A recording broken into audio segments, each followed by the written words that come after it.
I mean, today,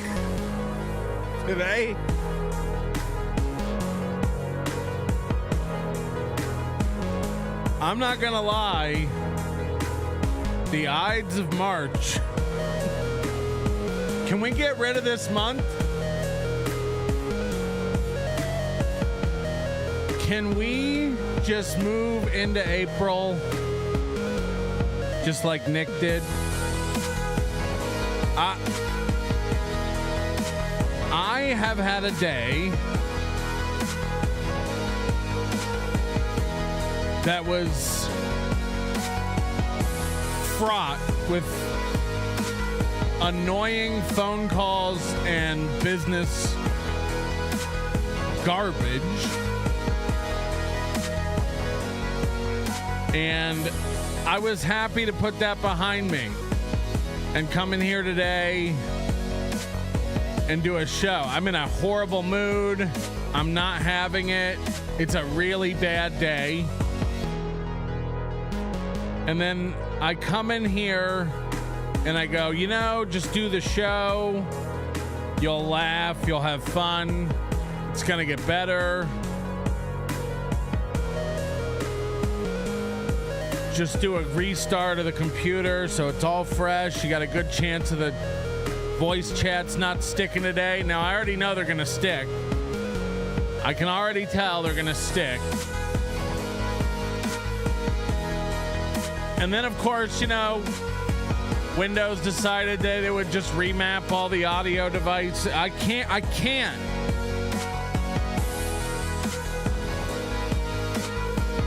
We may be at a point where we can get rid of Windows. I don't know. Maybe I got to get a Mac Pro so I can put a...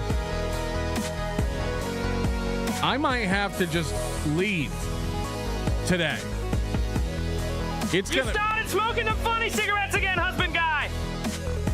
No. And look, of course they're sticking. I might just go. I might just take a sign from the gods that we ain't supposed to do it today. And we got to announce a big L for, or a big W for Aaron today.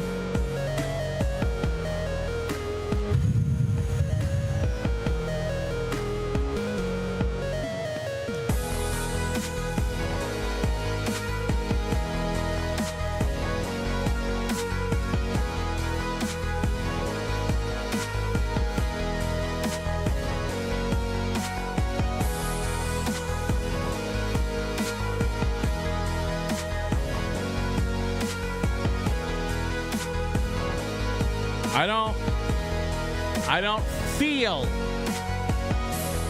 like it. You know, and it's supposed to be the last day of March. We're all supposed to make our nut today. It's the only day we have a goal. Make our nut.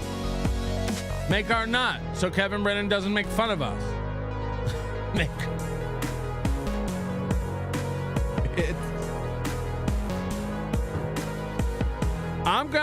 I'm gonna do it because the show usually makes me laugh and I have fun. But I gotta tell you, I am ready to brush my teeth with a 9 gauge.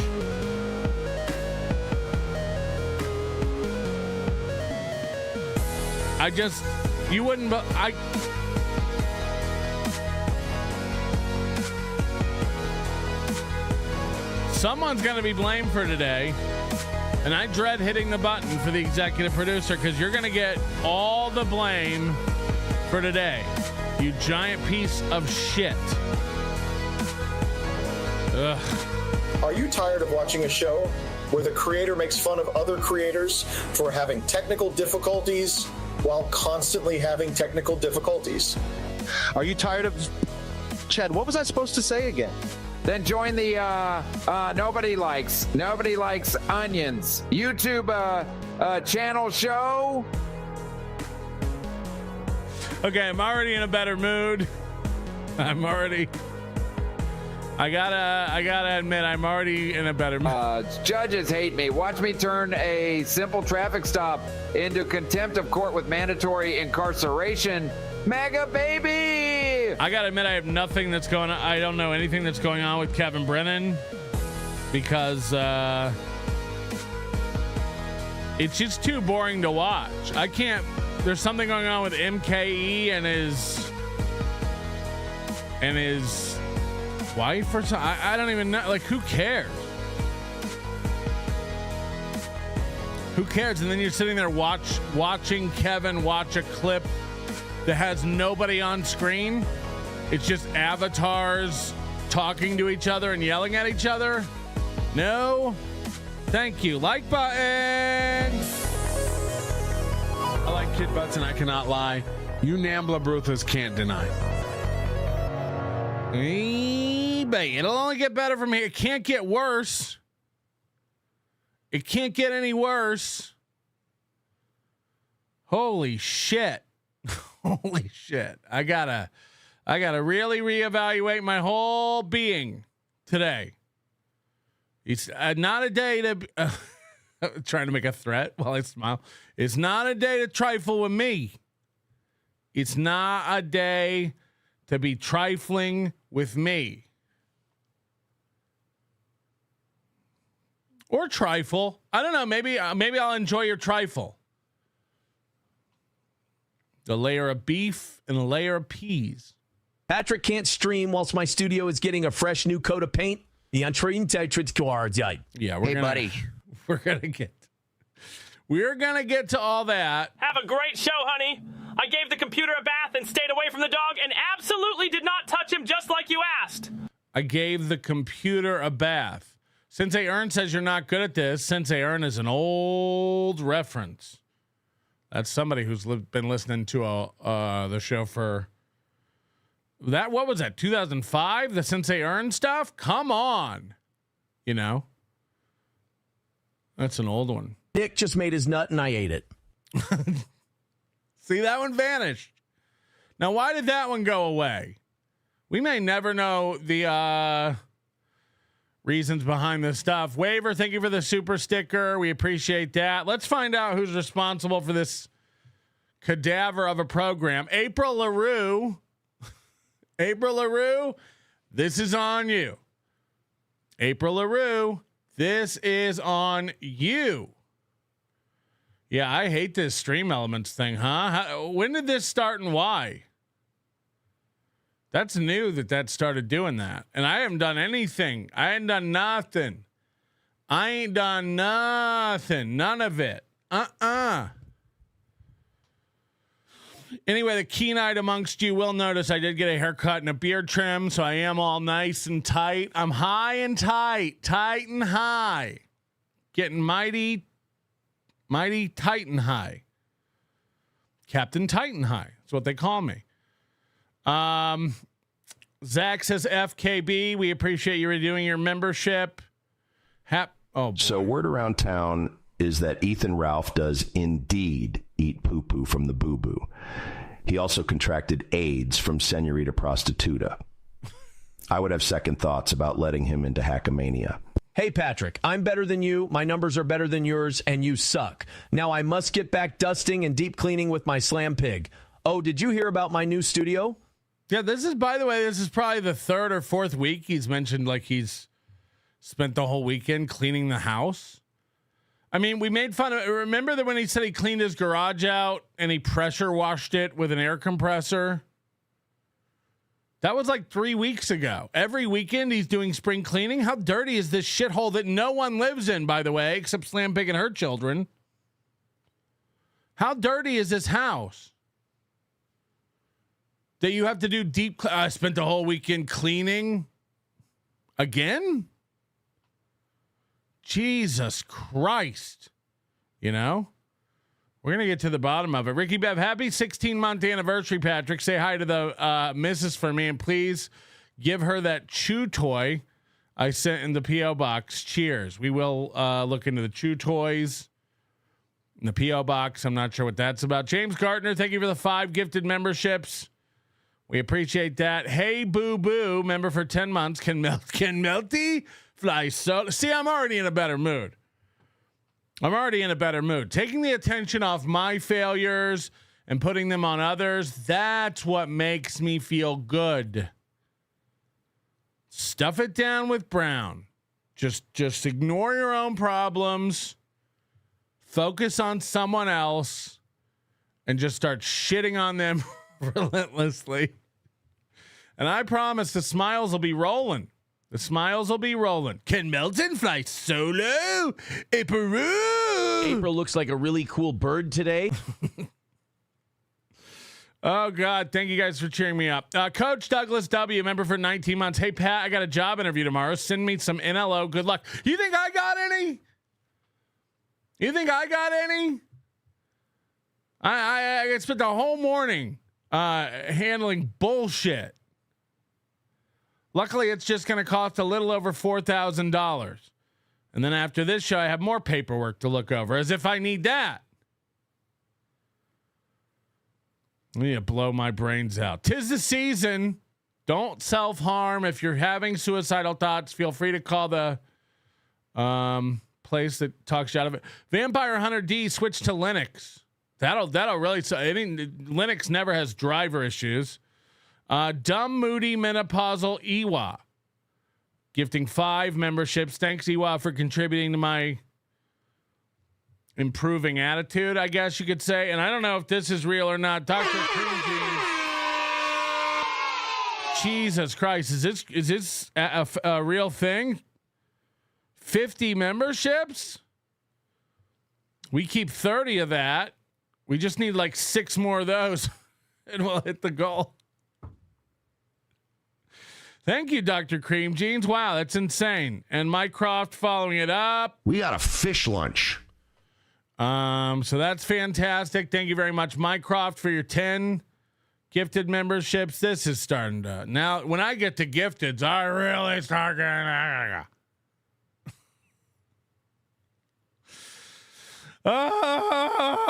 It's just one of those days when you want to. How's it go? Is that Fred Durst? Who sings that? Anyways, thank you, Mike Croft, for your 10 gifteds and Sabracadabra, mentioning that it is 39 days to Hackamania. That's right. I'm wearing my Hackamania hat. I hope you have been planning on it. I hope you've gotten your tickets. I know a lot of people. I've heard from a lot of people who are on the fence about it. Look, if you can't afford it, don't come. This is a full-on vacation. This is a full-on fun in the desert and the sun in the desert vacation. You're coming to Vegas, and that includes all the trappings of Vegas.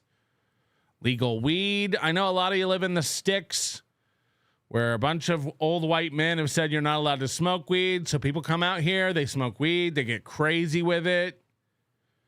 You'll have like a lot of housewives just popping gummies. They've never in their life been high. And now they're wandering around Fremont Street trying to find the deep fried Oreos. But you got flights, you got hotel, you got a lot of stuff to consider. And we like you to consider it, if you will. Hackamania.com. Promo code NLO gets you 10% off. In 2 weeks, we're going to start selling the streaming access. If you want to be able to watch this stuff streaming. So we'll get that all set up, and you'll be able to hang out and do it. Also, the butter eating contest. We should mention this. The buttering. Live on stage. Butter eating contest. Apparently, Brian Johnson and his wife are going to be doing this. We got Kaylee, who's done it before. We're trying to get Rocco to do it. That would be great. But what would really be great is if we get some of you fans, and I think we've already had a few sign up at hackamania.com. If you have a ticket, you can sign up for the butter eating contest. It costs $5 to register. There are 6 or 7 slots left for that. So go ahead, sign up for the butter eating contest live on stage at Hackamania. We're giving away a cash prize. All the details are at hackamania.com. We want to see you there. And to everyone, I do need to say this because we have a lot of people planning their own little shenanigans. I had a guy contact me. He's had a bingo cards made up and laminated them. And he was planning on bringing bingo balls and a bingo hopper. And he's like, I'm going to hand out bingo cards for this little piggy. And we're going to play This Little Piggy Bingo live. We aren't. This is a casino. And there are rules and regulations from the Gaming Control Board. You will not be able to come in and set up your own casino. So it is not like the venue last year. I do want people to know that. There will not be Apple tables and cheese tables. We will not be selling any merch inside the facility like last year. I'm letting the performers know that. Do not bring boxes and boxes of T-shirts to sell and stuff. It's not going to be like that this year. There's just a whole bunch of rules and regulations regarding that kind of stuff on a gaming property that they're not going to put up with. The place we were at last year had just opened. It was run by a bunch of rapscallions. The place is now out of business. So they didn't have a fucking clue what they were doing. It took 2 years to get that place open last year, and it's already out of business in 1 year. It's already closed. So they clearly were playing it hot and loose over there. But I don't want people doing that. You know, if you would have first of all, how would that work? This Little Piggy Bingo. You're handing out the cards, which I get. Okay. But when we play bingo like that, it's like, what do they mention on the show? And then you cross it off on your card. You don't need balls and a hopper. It's not regular bingo.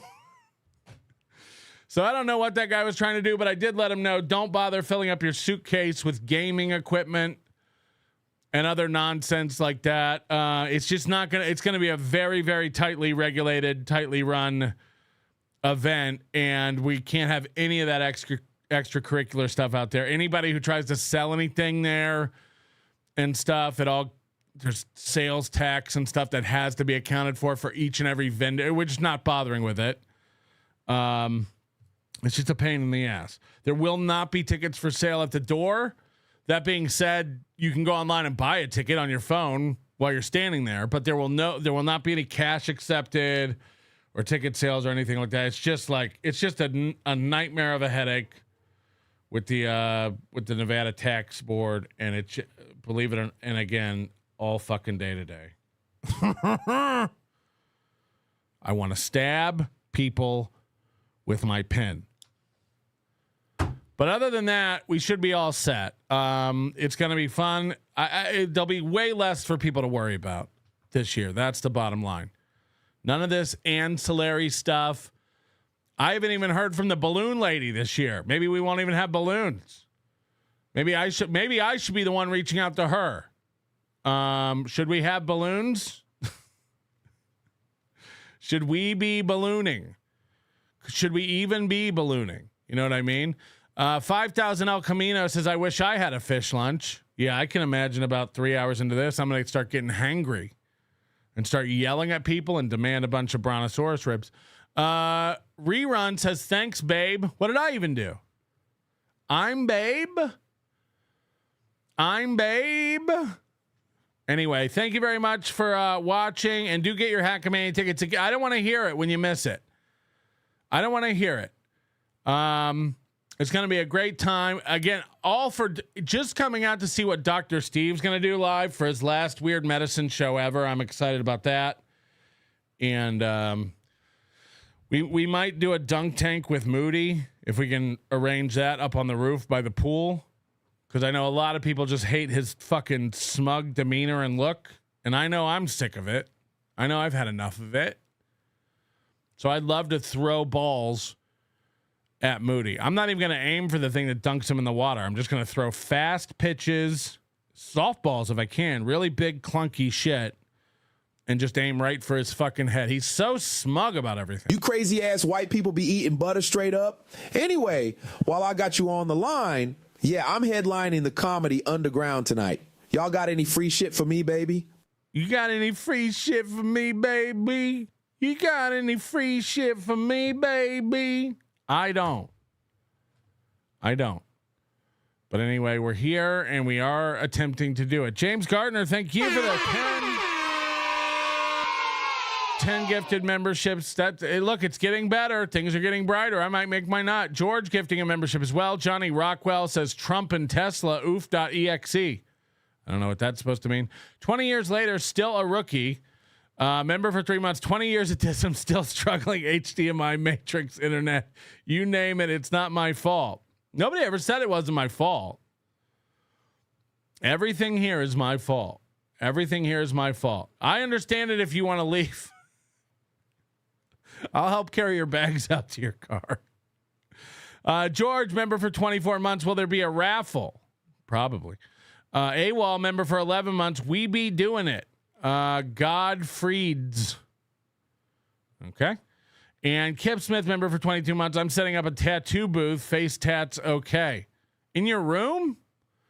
I imagine people have tattooed people in rooms before. I can't imagine nobody's done that. I can't wait for the butter wrestling with Lucy tight bowl. Tight bowl? Waiting. Eating, I mean eating. See, I can't even read today. That Oops. Create that pepper, baby.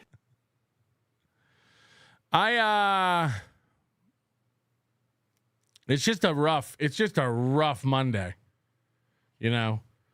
And I guess Aaron, I haven't watched much of Aaron's show today, but I guess he did a 4.5 hour show, which means he hit the goal. That's the first Monday in like 2 months he's hit the goal. So everything's, you know, when he wins, we lose over here at Onion Corp. So I take it very personally. And we've definitely lost over here. And I don't know if we'll ever be able to recover.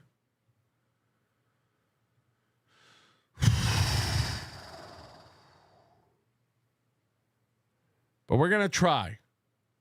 We're going to try to dive into it. We're going to try to make it happen. Jimmy the Lip, Windows 11 sounds like a nightmare. Happy 13th. Is that what it is? Because I got to be honest, I had the same audio issues with 10. But I don't know what the sticking thing. I mean, again, we formatted this thing and it's all fresh and it's still just dog shit. So I don't know. We may never be good again. Wes, our moderator who never shows up, is here and says, hi, everyone. Not even really a fan anymore, I don't think. What's everyone eating tonight? I'm eating the horn. I'm having a fish lunch. I'm eating your super tips. I'm eating the horn. I'm eating the horn. And look, Riles found his pocketbook. Riles found his pocketbook. Doo-dah, doo-dah. Thank you very much, Riles. It's all going towards the bottom line. It's all going to the lawyers. I swear to fucking God. I swear to God today. This may be a 30-minute show. I may be like Chad, where I just rage quit. If you guys don't even like it, then I'll not even know. If you guys don't even like it, give me it back. Okay. Stop being so serious. What the fuck? Of course that's not working. Why would everything be off? Like, I gotta find a way to make money at this thing. Gotta figure out how to make money on this. I really want to. I really want to. It's just like you restart Windows and it forgets its life. You know what I mean? Like, it's just like, how did everything work before we restarted? I don't even know. I don't even know. But if you unplug it and plug it back in, then then it'll work. Then it'll fucking figure it out. I'm never getting in a better mood. I don't think it's possible today. Tim Bollinger, besides the bed bugs, the balloons were my favorite part of the show last year. We need balloons.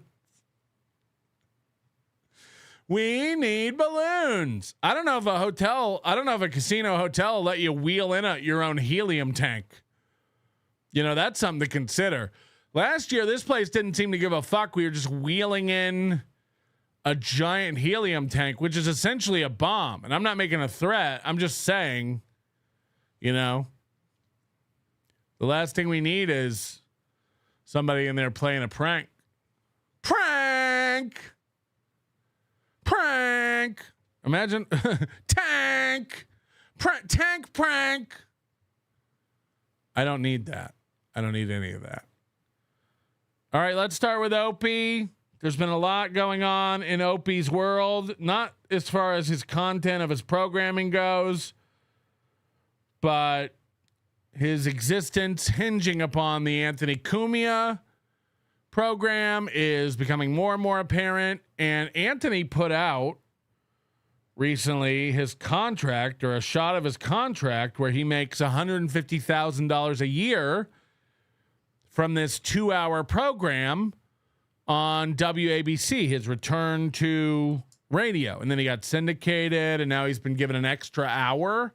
So his 2-hour show is going from 2 hours to 3 hours. And it leaked out the numbers we've all been confused about. He's making $150,000 a year, which comes to almost $1,500 an hour. Now, I don't know what this extra hour is. He going to be getting more money, or is that just the same amount of money spread over another hour? Either way, not a bad hourly salary. Hourlysalary.com.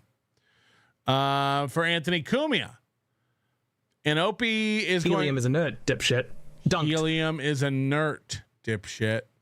Dunked. We're going to start making you pay to do this on this program. You know all the paperwork and stuff that's getting signed in regards to this company, Moody? I want you off as an admin to my show. You will never, I will complain to whoever owns the company now. You can't send in shit to my fucking show anymore. It's not the day, motherfucker. It's not the day. You know? So it must be nice over there in your little New Zealand hellhole and stuff. But we're done. We're done fucking around, okay? I do this show to make money. And you're doing this on Make Your Nut Monday? You owe me at least $3 for that. I think $5. It's a voice chat. You're becoming like an annoying guy in my life. I don't know what we're gonna do, but we're gonna do it. Oh yeah? Well, what about a rung dung? Dunga. Dung. Dung. Runga. Dung. Dung. Dung. I too rung dung dung dung dunga. I too rung a dung dung dung dung dung dunga. I too rung a dung dung dung dung dung dunga. Crowcat says it was a 2009 Kia Soul, the hamster car. Now, does anybody know what he's talking about here? I like when people send in a super tip and they're in the middle of a conversation I'm not in. Just out of nowhere today. It was a 2009 Kia Soul. What was? What was? What are you talking about?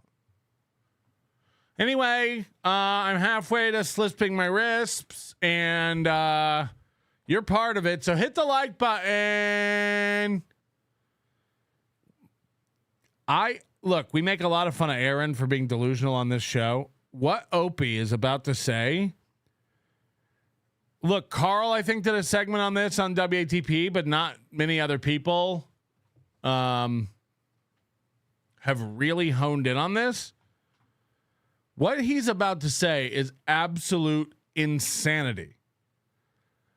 This is like, what's about to happen is like if Opie was homeless and you walked up to him and tried to give him $100 bill, and then he said, I have way more debt than that. That $100 bill is not going to help at all.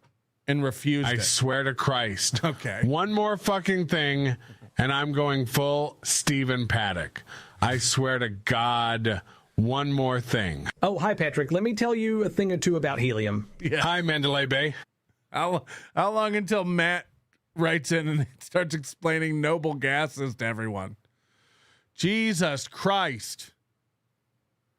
You can't even make a joke on this program without autistic nerds chiming in. You know?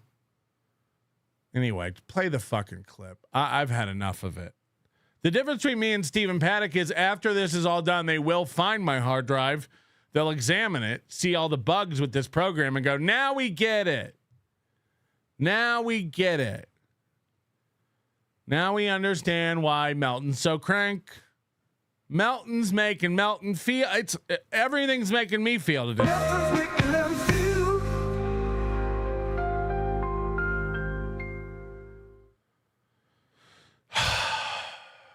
Let's try to get through. Oh, real media player. Started listening to. I know who that is, by the way. The new What's happening? Media player is through. I literally. What's happening? I now 3 things are playing. We can't go on like this. Should I take it as a sign and just walk?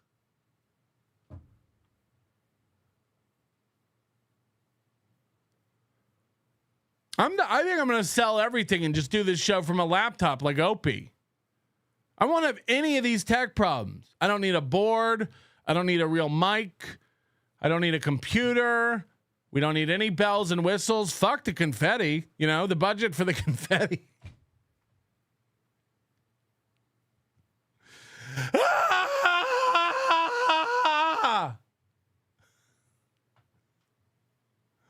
I swear to baby Jesus in a car seat, if one more thing goes wrong, we may have to cut it. I've just got to go sit and seethe, you know? That's what I think I got to do. I think I need to just... Noble gases are a group of chemical elements in group 18 or group 8 of the periodic table. They are characterized by their lack of reactivity due to having a full valence electron shell. Mm-hmm. I know. I was just seeing if you knew. Coach DK with $101. Anybody can beat 101? Yo, Big Sauce. I just wanted to say I'm proud of you for putting on Hackamania. Now, can you fly me in with my new life coach, Diamond Dallas Page, so I can do goat yoga with T.O. Hank? I would try to get him there. I would actually try to get Donkey Lips to Hackamania if he would come. You can't talk any sense into that idiot. By the way, I've fully turned on him anyway. Fuck that dude. You know why he's not interested in coming to Hackamania to do the event? He doesn't want to do anything where he has to do something for money. That's the difference. That's the fucking difference. So, yo, Big Sauce. I just wanted to say I'm proud of you for putting on Hackamania. Now, can you fly me in with my new life coach, Diamond Dallas Page, so I can do goat yoga? Yes. With T.O. Hank. I would pay $100 a ticket just to watch Michael Ray Bauer do yoga. This is not a soundboard. Boy, howdy, my asshole hurts. Don't forget my balls. That hurt like a dick in the ass. Don't tell daddy. Oh, shit. Congrats to the new ABC gig. All right. Thank you through and through. I literally don't give two shits if Anthony's doing part-time radio on an AM station. You could keep pushing it. Who gives a crap? All right. Oh, my God. Did I get a super chat? Is it super chat for? I got a couple super chats. Okay.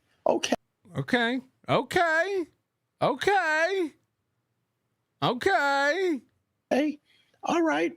Let me take your drunk uncle. He's one of mine. This FU goes out to Carl and Anthony. Sam Roberts has more views and listens than Cumia's radio show. It's a fact, Jack. Carl really is a disgusting ball washer. E-Rock almost has the same viewers as Cumia's radio show. Oh, damn, man. You don't like the Cumia, huh? So someone sends in a thing bashing Cumia, and he goes, whoa, you don't like Cumia, huh? Whoa, you don't like Cumia, huh? As if it's never come up on Opie's show before, and Opie loves Cumia. Whoa, you don't like Cumia, huh? I would say I've never listened to Carl. I think he's, honestly, I think he's just a joke. People I've never listened to, I don't really have an opinion on. Like, look, I'm aware of Chrissy Mayer. I've never watched her show. I think we watched a little of Simpcast when April was on it. So I don't really have an opinion on what she does or how she does it. There was that time she stole a bunch of Christmas presents from a restaurant and talked about it on the show like it was cool, and it is cool. That's very funny and cool. And then when Citizen M called her out on it, she's like, that never happened, and went and deleted all the stuff and struck the videos proving it. That's cool. That's cool. You know? Own it. It's like when Aaron pretends like doing cocaine isn't cool. It's cool. It's cool. If you want to know the truth, never listened to a second of his garbage. He's never listened to Carl make fun of him on WATP. That's what he wants us to believe. Okay.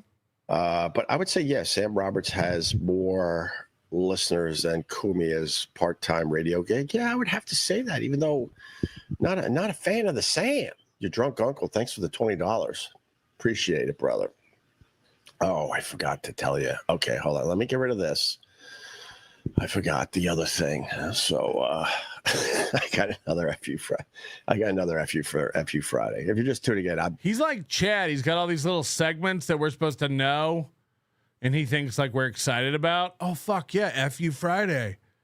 Oh yeah, shit. Is this Drunkity McDrinker drunk? Is it Drinkle McDrinker drink? Dope. I was hoping he'd do that today. I'm still in flu mode. But after a week, I'm like, you know what? At least turn the thing on and say hi to the people. But yes. I definitely feel a lot. Everyone wants to know where Opie went. Come back, Opie. A lot better. Until I have to do anything, like walk the dog, like, oh, and I'm gasping for air. That's great. I do have another FU, but let's go to Barrister 1401. All right. Hold on. When he walks the dog, he has the gasp for air. Oh, but you can control how fast you walk your dog, right? Like nobody's making you like do cardio while you walk your dog. You can just meander. You can saunter on the beach. Or, I don't know about you, you're on a beach and you have beachfront property, just let your dog out to run. Like if you're sick, sit on your porch and let your dog go run. My dog has 100% recall. You know, I don't know. Maybe he's got one of those dogs that's just a bolter. But like my dog will come back whenever I call her from anywhere. And she does just as well off leash as on leash. She probably does better off leash, honestly. So I think this is weird. It's like, A, you can control how much you walk. B, you have a field behind your house. Just let your dog out. Good morning, Ope. It is now confirmed WABC paying Ant $150,000 per year for working only 2 hours per week. Excuse me. That means Ant is making $1,442.30 per hour. And that's again if he does every week, which you know he's going to get some weeks off. Shabby, I doubt it. So he goes, I doubt it. Barrister says he's making $150K a year doing this 2-hour show. And Opie's first reaction is, I doubt it. I doubt it. But then he says this. I doubt Anthony's making $150,000 to do a 2-hour show once a week. I strongly doubt that. But with that said, I don't care if it's true. I don't care if it's false. I don't care. I don't live his life. You're goddamn right you don't. You're goddamn right you don't live his and life. Vernon, blinded by thirst. They didn't see the stop sign, took a turn for the worst. She said, listen, baby, you can hear the engine ring. We've been up and down this highway, haven't seen a goddamn thing. He said, call the doctor. I think I'm going to crash.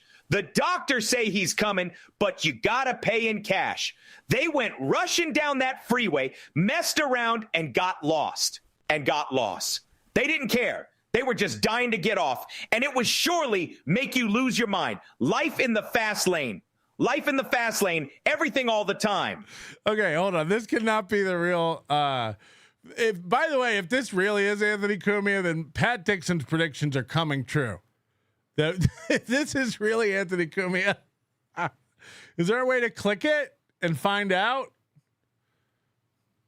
Holy shit. Hold on. Go to channel.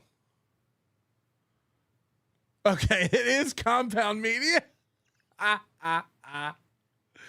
So just like Pat predicted, I'm making fun of Opie to suck up to Anthony. But since we've got him, Anthony, we got to get you on the Super Tip program. I know your goal is to beat Kevin Brennan. Kevin Brennan hates me. So if you use my platform, he'll 100% hate that, and you will make way more of your money. You'll make 90% of it versus the 60 to 70% you make on YouTube. Anyway, everybody bully him now. Get this man on Super Tip. Bully him. We've had enough of your shit, Pocky. Why wouldn't it be true? Why wouldn't it be true? I can't believe he's making 150,000. Why wouldn't it be true? It's such an exorbitant amount. How could they possibly pay it? Of course it's true. Of course it's true. I mean, can you imagine if he faked a contract? Anthony's over there just photoshopping a fake contract. The take on this is going to be crazy. Just wait for it. Oh my! I have nothing to do with the guy. I've been gone a week. So hold on. This is not even a normal reaction to this. Like, this is not how you would react. Hey, what do you think about the 150,000 Anthony makes? I don't live his life. I have nothing to do with the guy. It's like, that wasn't the question. The question was what do you think about the rate? Well, first of all, I doubt it, but also I don't live his life. I don't live his life. I'm too busy out here with the flu and doggy. It was glorious not to turn this thing on and hear about that scumbag. But you had to run back. You're not better. It was glorious to not turn this on and have to hear about it. But also, you're not better, and you had to come on to say hi to the people. Okay, keep going. Absolutely glorious. Because when I'm not doing this, guess what? It's barely a thought. But I highly doubt it. I mean, that would be crazy. Unless that would be crazy. Unless they have bigger plans and they're holding them. They're like, look, we're going to pay you $150,000 for a 2-hour show on a Sunday night. I strongly doubt it, unless it's part of a bigger plan. Here, we'll give you some money now as we try to figure out more hours for you. Maybe that. I think it was a part of a bigger plan from the beginning. The first week they syndicated him, and the second or third week or whatever it is, they've given him another hour. Yeah, I'd say it's part of a bigger plan. And by the way, again, I don't know if there's a clause in there that if they give him more time or more stations, they pay him even more. But you can bet your goddamn bottom dollar that when renegotiating time comes around, if he's on more stations and doing more time, he shall get more money. Isn't that how it works? I heard. I'm not in the biz. That's it. But no offense. I mean, imagine they signed him and they have smaller plans for him. Unless they have bigger plans for him. No. Usually they sign a guy and they're like, we're going to start you on 2 hours, but we're going to get you down to a 15-minute segment. We have plans to really shrink up what you do here at the station. $150,000 a year. I know I got to make more than that. Okay. So this is what I want to talk about. This is what's nuts. I know I got to make more than that. You clearly don't. You've got knuckleheads giving you anywhere from $2 to $20 every 17 minutes. You don't make that now. So therefore you won't take any job. For whatever you need to make is what the only job you'll accept. Again, let's take a single mother of 4. Okay? She's broke. She has no income. She's got to feed these kids. She's got to make that rent.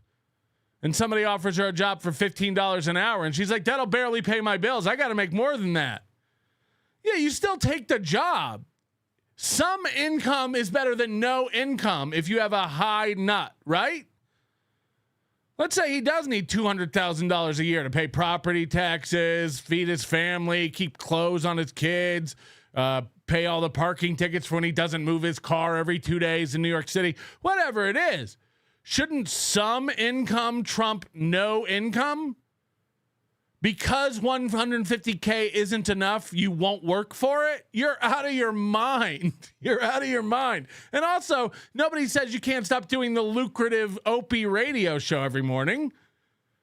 Nobody says that if you take this $150,000 a year job, that you have to stop your multi-million-dollar Opie Radio YouTube empire. Hello. Plus the burgeoning Opie Unleashed NYC channel that's out there on the come up. So you got all these other revenue channels plus the 2 hours a week to do radio, which you claim was your first love since you were 18 years old. How long do you get to keep saying I've done it since I was 18 if you've stopped doing it for the past 10 years?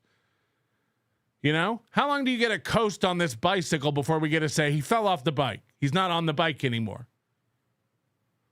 You know, like you haven't been doing it since you were 18. You haven't been doing it since 2018. Correct? So you can't have it both ways. Either this is your dream and that is a damn good salary and you would jump at the chance to do it, or you're like, no, unless they offer me what I was making on XM satellite radio, unless I'm making millions and millions a year, it's not even worth my time. That's not how money works. That's not how bills work. For him to sit here collecting these $2 super chats and say to himself, I know I got to earn more money than that. Yeah, well, you know, a good way to earn more money than that? Earn that money as well as other money. You don't just turn to, it'd be like, okay, you run a store and a guy comes in and he buys a can of Coke and it's $2. And you go, I'm not even going to sell you this can of Coke. That's not going to pay the rent for this store. Do you know how much real estate is in New York City? This bodega has to pay $9,000 a month just to be here. You think this can of Coke is going to help me? Be like Anthony Cumia super chatting me the $9.99 and then me just going like, no offense, Anthony, but we got to make a lot more than that. Yeah, but put the 10 in by all means. No? No, this guy, the only way to make money is to make the exact amount of money you need.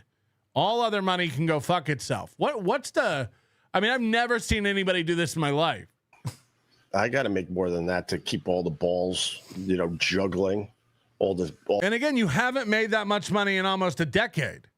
You haven't made that much money in almost a decade, so you clearly don't have to make that much money to keep all the balls juggling. By the way, that's not the saying. It's plate spinning, I believe. I got to keep all the balls juggling. I bet you do. All the plates spinning, so, you know. All right. Through and through. What is through and through got? Started listening to old O&A clips online. Just turned 18. Wish I could have listened live. So are we to believe that he's putting his entire lifestyle on credit card? Do you know what I mean? Like, dude, I need way more than $150K a year. Oh, well, you're not earning that now. So how the fuck are you getting by? Amex? Heard you guys got a new show on WABC. I hope it goes well. All right. I thanks for your $5, I guess. Okay, so somebody's fucking with him like, hey, I just got into O&A.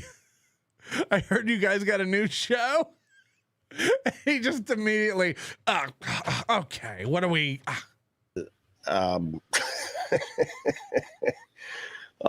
That's wonderful. All right. I think so. Your drunk uncle's back. Do you think Cumia will have to resort to marrying a dude to get more listeners to his radio show? Oh, bye. Drunk uncle, he doesn't answer questions for $5.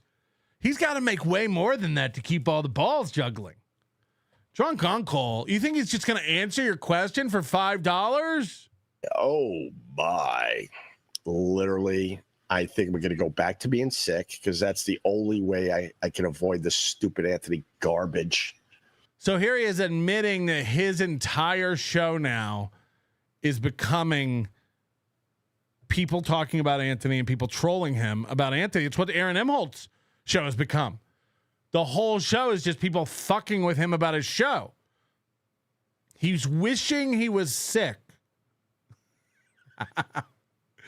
I wish I was sick so I didn't even have to do this show. Hold on, you don't have to. Shut up, I missed you guys. F you Friday. Literally didn't think about it for a week. Last time I did a live stream was a week ago.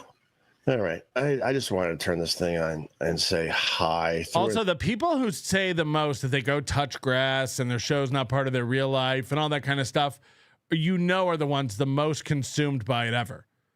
There's no way he doesn't sit down with his children and his wife at the dinner table, and instead of looking out at this beautiful beach and the beautiful sunset, just the beautiful, sunrise or whatever the fuck it is, instead of appreciating everything he's got, for a fact he bugs the fuck out of his family about this stuff.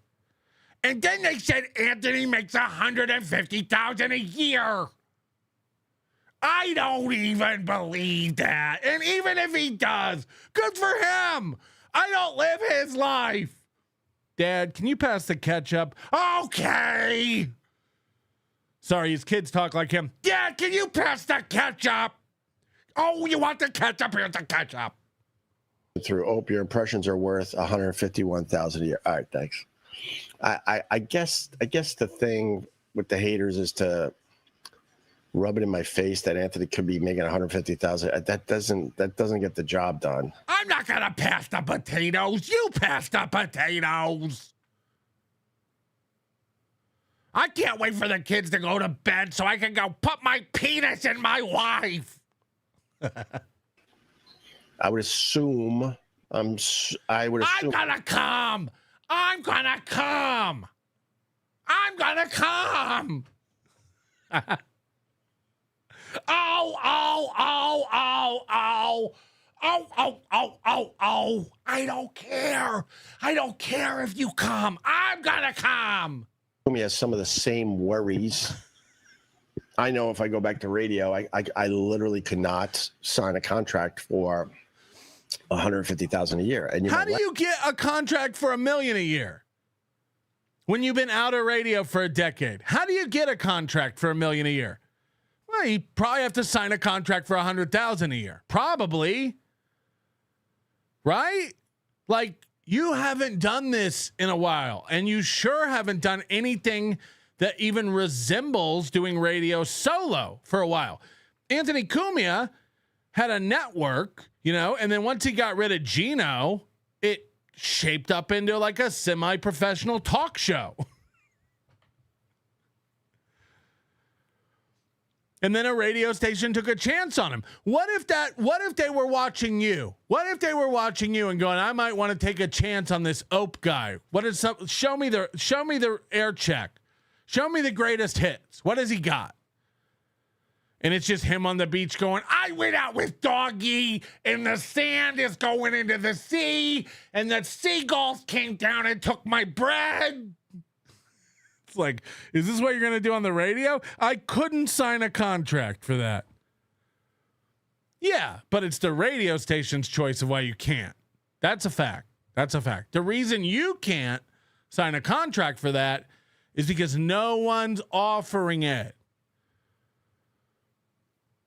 It'd be easy to sit here and go, Anthony Cumia is making a fraction of what he used to make on radio. That is true. It don't seem to be bugging him.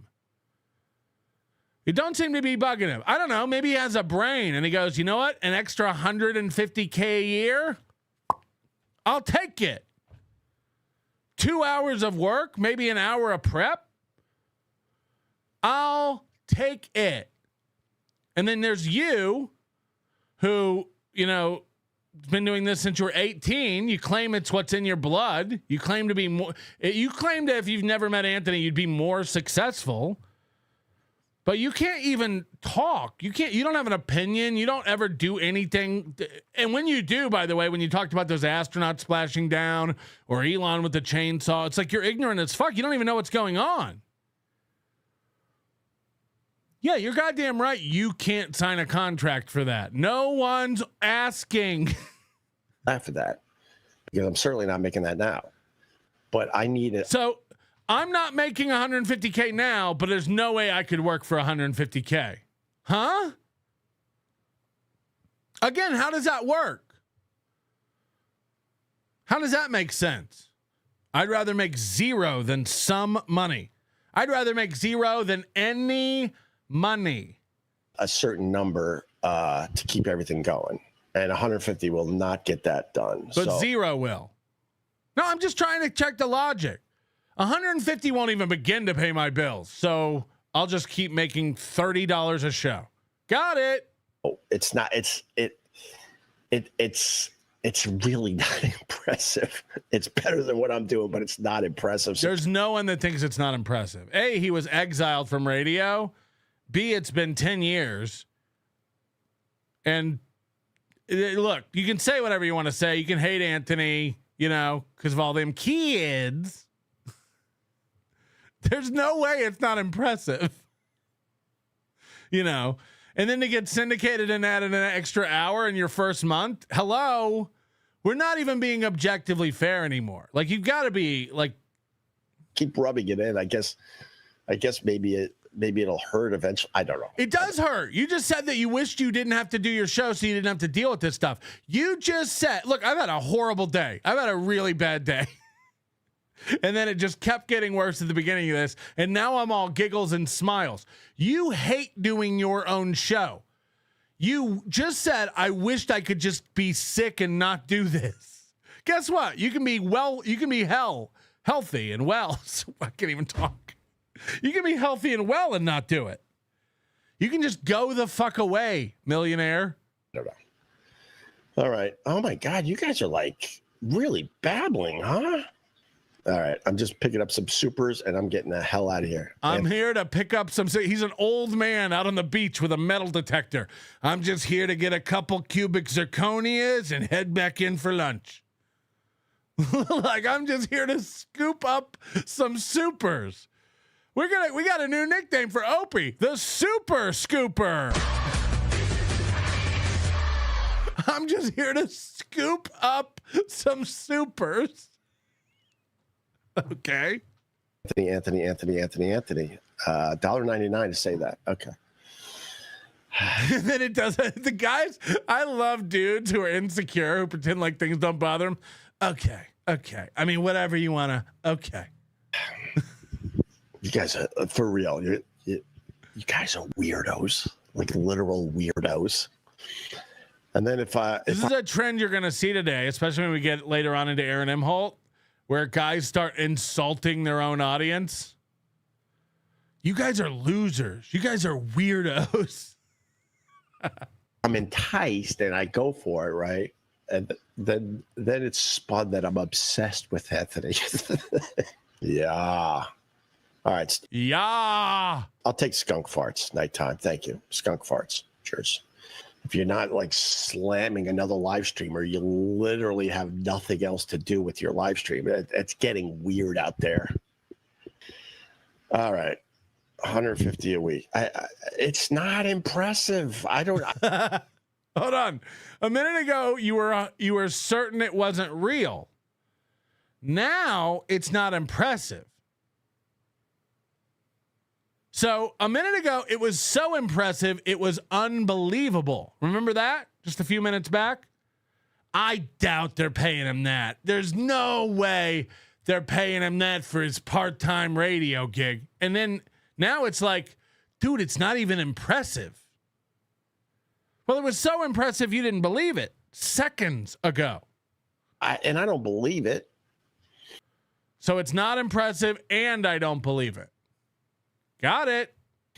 I honestly don't believe it. The only way that would make sense is if they have a bigger plan for Anthony, so they're giving him some money to kind of hold him in place. But like the radio industry is in complete shambles. No one's really getting paid. They're firing people all over the goddamn place. And to then say, we're going to give you $150,000 to do a 2-hour show on a Sunday night. Yeah, it's hard to believe that a radio station in New York City could scratch together $3,000 a show to give Anthony. I mean, how much could ads be on this WABC for a 30-second ad? What, 15, 20 bucks? Where are they getting all the money? It's like $3,000 for a show is not. Look, it's good money. It's good money. It shocked Anthony, he said when he heard it. That's great money for a 2-hour program. You don't think that they can get, you know how many radio ad breaks there are during an hour, right? You don't think they can sell $3,000 worth of ads? You don't think they can sell $10,000 worth of ads to make a profit and pay Anthony $3? You don't think that's possible? You think it's all Cheryl's barrels and edible arrangeables that's just kicking over affiliate codes? We hope we move some chocolate covered pineapple on a stick so as we can pay Anthony. No. That literally makes zero sense unless, like I said, unless they have a bigger plan. And like I said, why would they have a bigger plan for that loser, for that untalented loser you used to work with? They had a bigger plan. Which is it? It's not impressive they hired him over there, but they have big plans for him. I don't believe he's making $150K a year, but I also am not impressed by that. It's like you can't have it both ways on every argument. Earlier, if he's making it or not, either way, I don't give a shit. Okay? I don't care. I don't care. I don't even care. Radio's for losers. People are getting fired left and right in radio. Isn't that more impressive then? I don't know how things work. But if people have done this for years and years and years, their entire careers and rears, isn't it more impressive that he got a job at that level making that money? You're shooting your own argument in the mouth. That's right, not the foot, the mouth. You're literally out of one side of your face going, nobody can keep a job in radio. It's a dying industry. And Anthony got hired for $150,000, which is an unbelievable amount. Right. We're saying what you're saying. It is impressive since radio is dying. Fundamental again. Oh my God, Opie. Kevin Brennan has beef with Anthony. A lot of people have beef with Anthony. A lot of people. Everybody has beef with Anthony. Kevin Brennan is a rational human being. You saw how he treated that cop. Kevin Brennan is a saint. Of course he has a problem with Anthony. Who doesn't? Bull. And wants to pay you $1,000 every Monday to review and mock his Sunday WABC gig, and had Steve Grillo on as his first guest, and Grillo dropped F-bombs. Call Kev. Wow. I mean, the problem is I haven't listened to a minute of Anthony's show on WABC. I would assume, the problem isn't that he's not a good broadcaster. The problem is that he's human garbage. But with that said, I haven't heard a minute of his WABC show, so I don't even know if it's good. Kevin wants me on to what? To react to his show? Well, you know what? I don't think I could do it for a regular I am going thing. to Minnesota, not for the trial. I have over 1,200 in Stonies, gift cards, me, and Kiki going to use them all. F-Court gets let drunk forever on $2 cans and have Cheetos heat up some Tombstone pizza. Guys, please do not redeem those. I have been making copies, and I don't need Cheeto and his biker gang after me, even though I am a boxer. He is a boxer. Like $1,000 every Monday. I don't think I could do it every week, but I might be interested to do a little something with Kevin. Okay, let's do the math on this. Opie said he could not sign a radio contract to do 2 hours every Sunday night for $150,000 a year, roughly $1,500 an hour. He said, I'd have to make more than that. I couldn't do that. Now, Kevin Brennan, America's grandmama, shows up and says, Opie, I want to stick it to Anthony.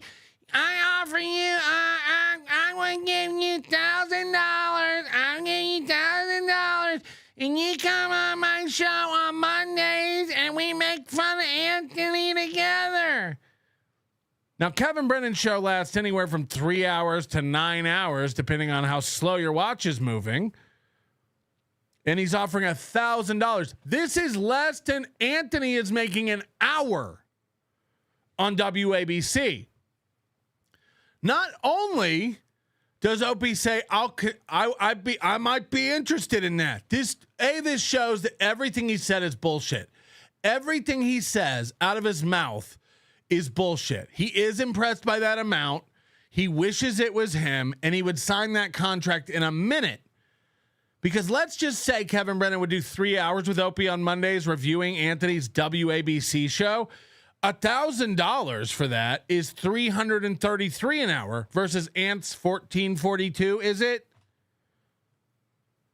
And not only are you willing to work for $333 an hour when you said you wouldn't work for $14.42 an hour, you said I couldn't do it every week. So this is part-time, motherfucker.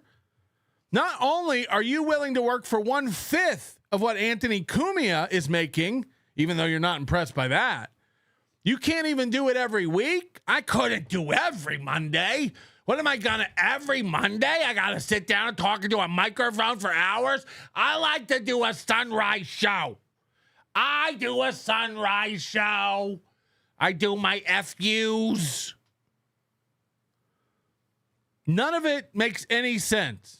Also, and here's a little lesson that you will learn, just like everyone who's ever worked with Kevin Brennan. His word doesn't mean shit. He stands for nothing. He has no loyalties, no friends. It's why cancer is growing in his neck and becoming this total recall, like separate being that's emerging from his. So this shows you how bitter this motherfucker is. Not only, Anthony, fuck your $150K job, fuck your $1,500 an hour job. I'll work for 1/5 of that to make fun of you. Even though you just got told, telling us how much it takes to make your balls juggle. Go on. But to do it on any regular basis, I think we would wear each other out. But with that said, my last year of radio at Sirius XM, I brought Kevin Brennan on. I really wish we used him, on the Opie and Anthony show. It just wasn't in the cards for whatever reason, because it turns out he was really, really good at it. And I liked when he kind of let his guard down and had less anger. Yeah, everyone knows that was a different Kevin Brennan. Everyone knows that was like a totally different iteration of Kevin Brennan. He, like, back then he was doing stand-up. He thought he had a future. He wasn't going through a divorce. He wasn't facing multiple medical issues. He didn't have multiple shows on the internet constantly pointing out his hypocrisy. And he wasn't saying things and doing things that were pissing off large factions of his audience.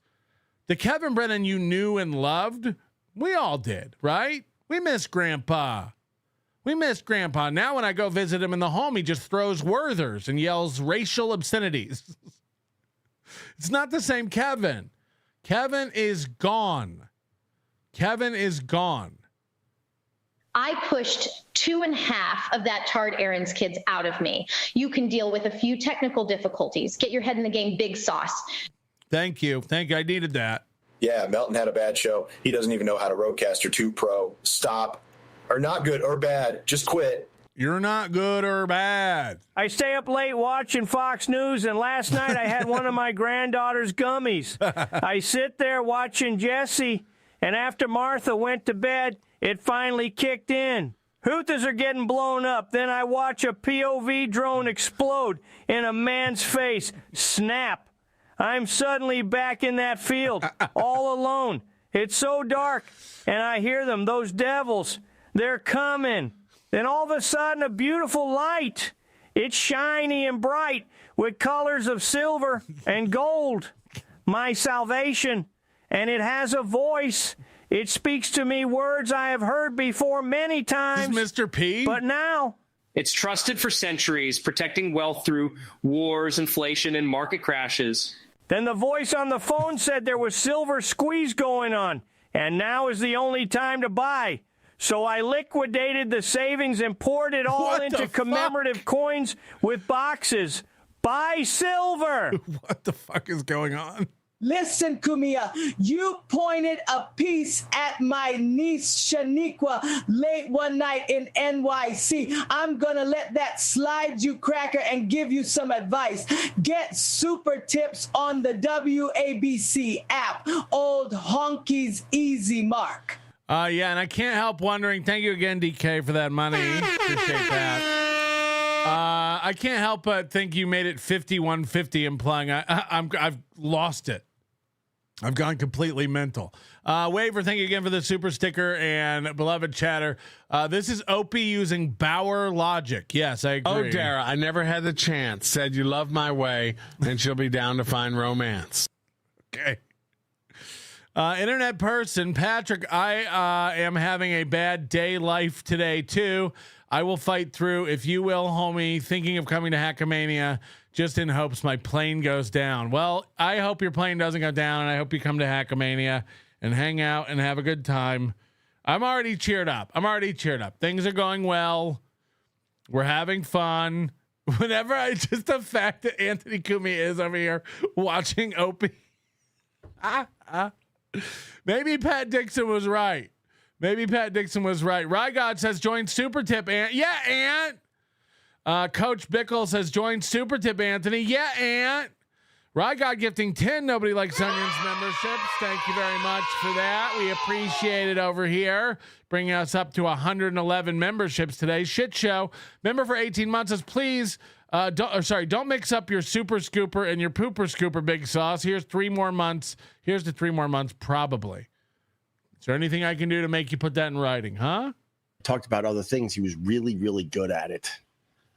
So I guess I would say I would be interested in maybe doing a little something with the Kevin Brennan, but not on a right. But certainly not. I can't take a permanent radio job for $150K, but I'm thinking about touching titties with Kevin Brennan for $1,000 a month. I could maybe do a part-time tinkle here in between Geppards, in between drinking beers out of shoes. Cheers. On a regular basis. Oh my God, no. Just make up with Anthony, be the bigger guy, and call him, hey, John Maris, why don't you go screw? Yeah, why don't you go fuck yourself? I didn't make it this far in life to not be a bitter old cunt. This is what your older years are about. Not letting shit go. How do I join the Cool Kids Superstar Club, Big Sauce? Look, man, we say over here, there's not really a way to get into the Superstar Cool Kids Club. It's just, we can't put our finger on it. Paul Shea's in it, and he's given no money to this program, you know. But then also people give $1,000 through Super Tips sometime, and they get on the, it's like, there's not really a hard and fast rule. It's whatever I feel. Whatever I feel, if you know what I mean. So, can it be bought? 100%. Can you afford it? I doubt it. How about you start focusing on Anthony and his garbage? It's over. You got guys like Baumer and Reels and DK who throw $100 at this program and don't blink. So it takes a little more than that to get my attention and be like, whoa, we're dealing with a superstar. Whoa. I tried, trust me. He had major heart surgery, and I wish the guy well. Totally. And because I wish the guy well, then his brother calls me on the phone, and we have a nice conversation. He's giving me updates on Anthony, and I'm sitting there kind of thinking, well, I hope the guy's okay, but I don't have a relationship with the guy. And then I go, hey, Joe, kind of sick of all the nonsense that's going online. He goes, yeah, so am I, and so is Anthony, I'm glad that you guys are at peace right now.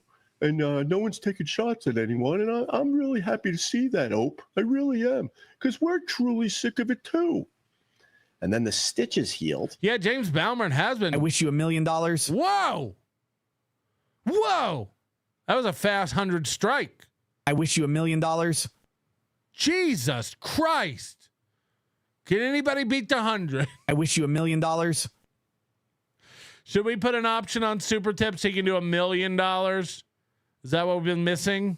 Hey, Big Sauce, fuck your happy. All that shit that ruined your day. It's still there. That's a fact check. Call me Opie. It's actually not. I just had to throw a bunch of money at it to make it go away. I wish you $1 million. Oh, God. Here we go.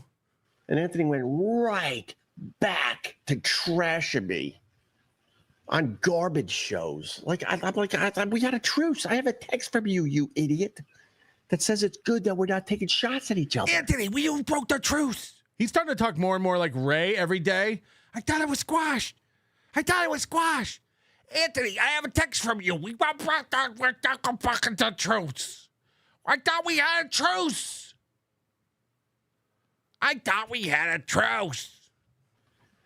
And your brother on the phone saying the same thing. And then the stitches heal, and he goes right back to trashing me on garbage shows. And guess what? Guess who followed suit?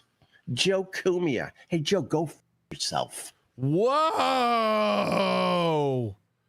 You going to take that? You going to take that, Joe Cumia? I can't wait to see Joe's podcast. So yeah, John, there's gonna be no phone calls and me being the bigger guy. I did that. There was a truce. There was no reason for Anthony to go back to the crap. And then maybe because his own brother's his lapdog. Oh, okay. I guess we're trashing him again. Okay. Oh. You start to understand why Anthony would call him a cunt in text. The little cunt can't even look me in the eyes. Look at him. The dude is miserable. Do you know how? Look, I don't know Anthony and Opie's relationship. I have no idea. I have no clue what really. You know, we can only speculate about there were fights on air and there's stuff that comes out over the years on podcasts and stuff. But we honestly, these two worked together for decades. And Anthony got, and I don't mean this in a pejorative sense, but Opie rescued Anthony from a life of hard physical labor that would be nowhere near as comfortable as the life Anthony has now. Anthony, in a way, has all of it to owe to Opie. Okay. Now, look, is Anthony extremely talented and funny? Yes. You have to earn it once you're there to keep it going. But Opie's the one who pulled him up or down from the old HVAC 10 knocking days to a comfortable life of radio, making millions and millions of dollars. Can you imagine how unlikable and what a weaselly cunt of a human being you would have to be to make Anthony forsake all that and just be like, fuck this guy? Most people in that situation would have eternal gratitude and loyalty to the person who got them where they are. Imagine what had to occur behind the scenes to make Anthony wash his hands of this guy and go, fucking go screw. And yes, Jim Norton too. If Anthony is such a dislikable garbage human, why is he still friends with almost everyone from the show? From useless E-Rock all the way up to Jim Norton. I have a feeling that Anthony talks to Sam. And then what's the rest of the argument? Anthony's going around with all these newfangled podcasters shitting on me. Oh, he's made more friends? Got him. Meanwhile, your circle is just closing in on you and Doggy. Fuck. And again, we never hear one story about your life outside of I'm waiting in the car at Costco while my wife and kids go have a nice day eating churros. You sound like an unlikable cunt. You sound like a complete loser bitch. Everyone is turned on you. And your only insults are Anthony's running around to all these shows talking about me. Right. And people have a good point. Every co-host you ever had took the easy way out. Did I have a phone call with him where I said this is cool that we're not doing that? Oh, well, okay. I guess I got to go back to doing this now because Anthony is. They're just exhausting, the Cumias. So it's not getting to you. You wish you were sick so you didn't have to do a show. And it exhausts you. Got it. Literally exhausting. It's so exhausting. Well, I'm exhausted. Can you imagine this guy in a nice restaurant? I'll have the ribeye. And bring it with the au poivre sauce. How do you say that? Au poivre, whatever that French sauce is. Here's some more motherfucking cash. Every day I be grinding that block, so I gotta kick up to the OG big sauce. Hey, catch me outside, girl or bad baby. Can we eat, come together, or can I just watch you with some BBC?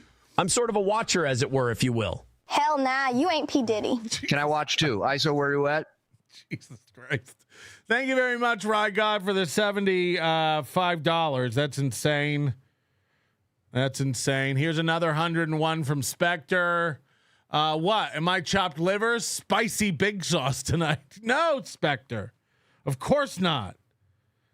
I just have to mention Balmer because he's been missing. Everyone says he's missing in action.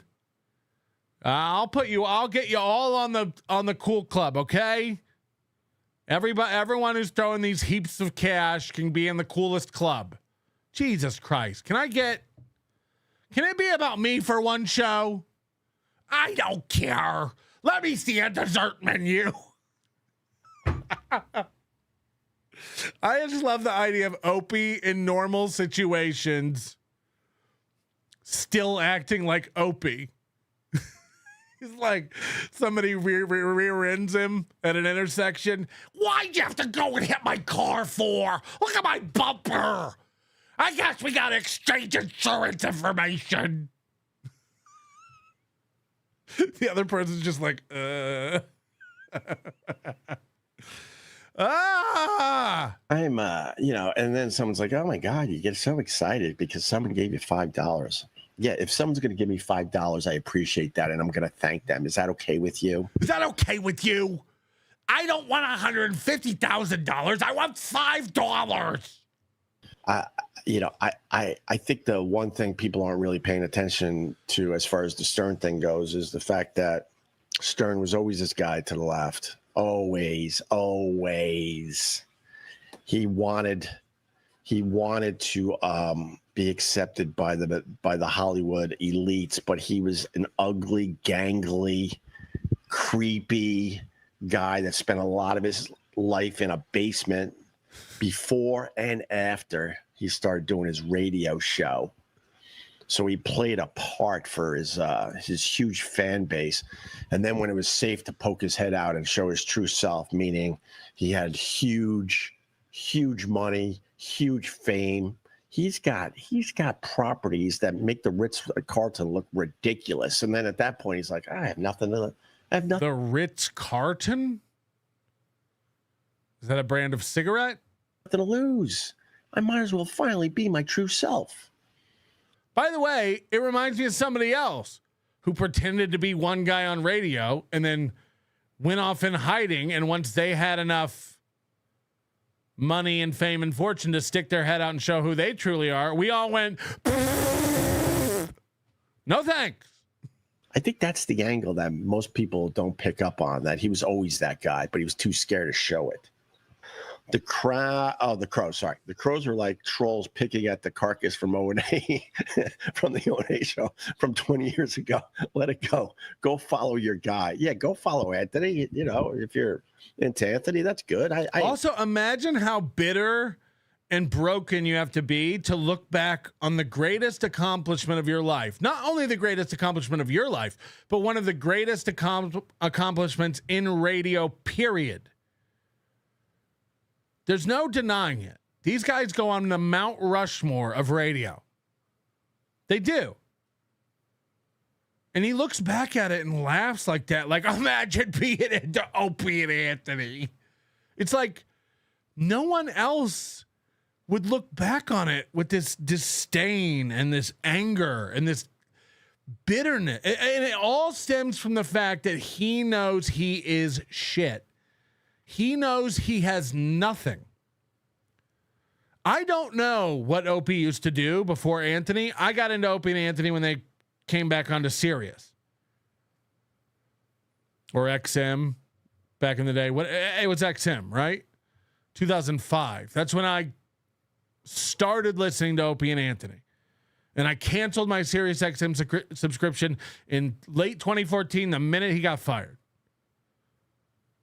I never listened to him and Jim or Jim and them or whatever the fuck it is. And I love Jim Norton. I've worked with Jim Norton several times.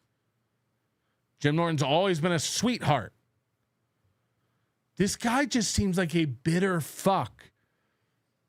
And imagine looking back on your career, which again is a very storied career, both personally and throughout the history of radio. What they accomplished was incredible. And to look back on it with this, like, that's not what I do anymore. That's not me. Okay. Encourage you to keep supporting him, whatever. Oh, that's funny, John. You're not wrong. You're absolutely. I've moved on from that. Look at the grill. It's like, what? Not wrong. You think Anthony doesn't have a grill?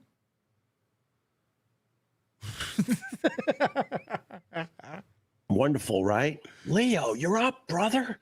I love the Leo. Let's see your hammock. On one of mine. Morning, Ope. You're going to do MLC, $1,000 a week. Not too shabby. Yeah, it's not too shabby. But I don't think me and Ken... This rocking thing he does, too, this is such like a self-soothing... You know, he's sitting there rubbing his leg, just stimming, just... I don't know. Maybe. I don't know. I don't really think about the guy. And Brandon could handle each other every Monday for a year. I really don't. I would absolutely maybe that doesn't sound right. I probably would go on a show, but not on a You won't, bitch. You won't. I'll let you know right now. You go on MLC, it'll be the biggest mistake of your life. You might want to get a will drafted first, because you are going to drive straight into the sea if you go on MLC. If you think that these people trolling you in your own chat are savage, you might want to just pull up a hammock before you think about going on MLC. You'll K yourself. That's a fact. You will never, ever, ever go on there. You've been offered to go on there 1,000,000 times, pussy. You ain't going on there. You ain't going on there. You will end it. You will end it. Your children will come home to red mist on the deck. What happened to Daddy? Why is Doggy's tongue all red? It be bad. Thing. That wouldn't work. And for the idiots out there that try to spin everything I say, I'm onto your garbage. Well, you don't watch any of it, so you don't even know. What idiots? What idiots? That's garbage. The reason why I said 150 G's is not a lot. Of course, 150,000 is a lot of money. But see, the problem is when you sign with somebody for 150,000, if this is the case with Anthony, which I still strongly doubt, but whatever, I don't care. I doubt it, but I don't care. Have I mentioned I don't care? If it's true, great. If it's not, great. I don't care either way. what the fuck? The thing is, like, how could someone in media be this unaware of how stuff works? Every show. I don't care. I don't want to talk about this. I don't care. It's exhausting. I wish I didn't have to do this. You guys keep upsetting me by bringing this up, but I don't care. People who don't care don't have all these swirling emotions around a thing. But, everyone had to spin what I said about it, because if they sign you for $150,000, right? All right. Tell us how it works, Opester.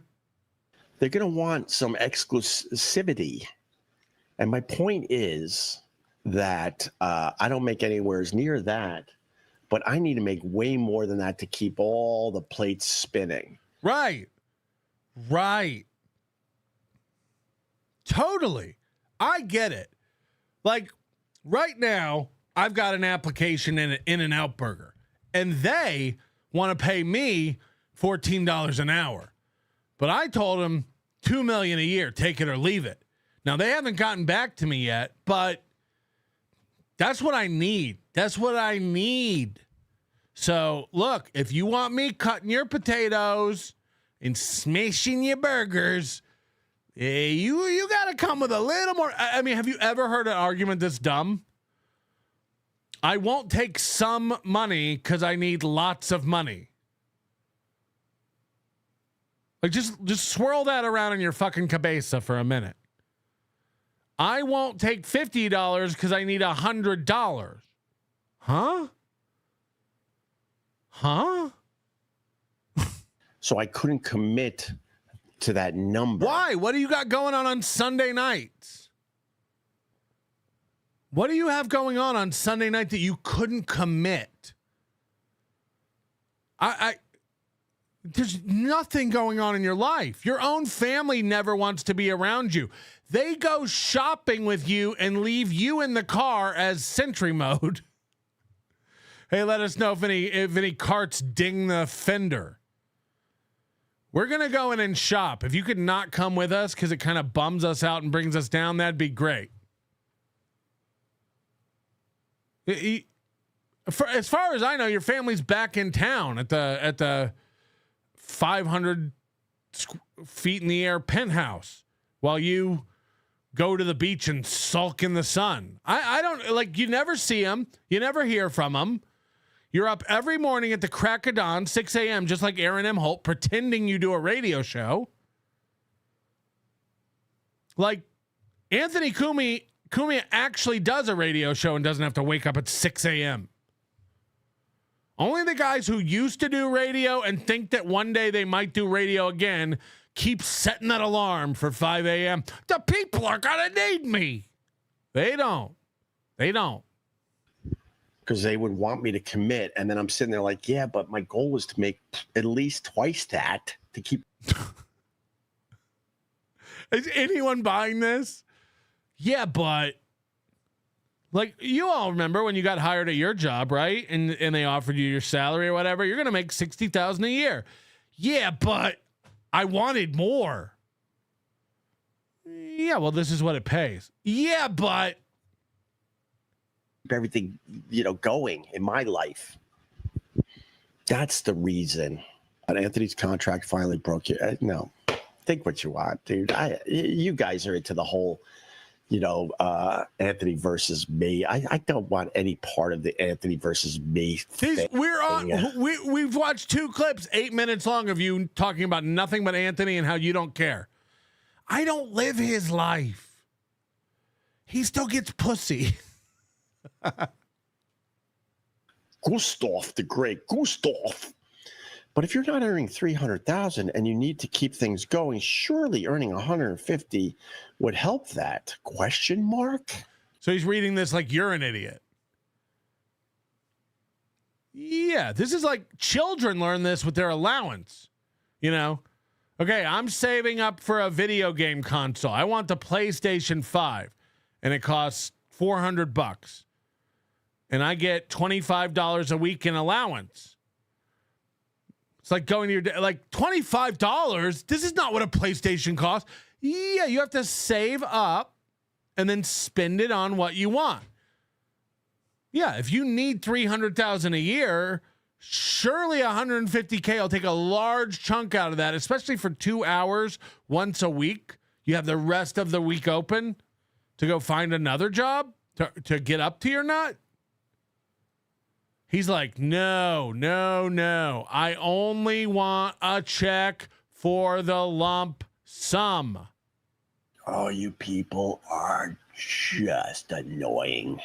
Just like Bauer. Like, do you really think getting a job is the answer for anybody who wants to make money? Yes, we do. I need to. I hope I get the flu again, because then I don't have to deal with you idiots.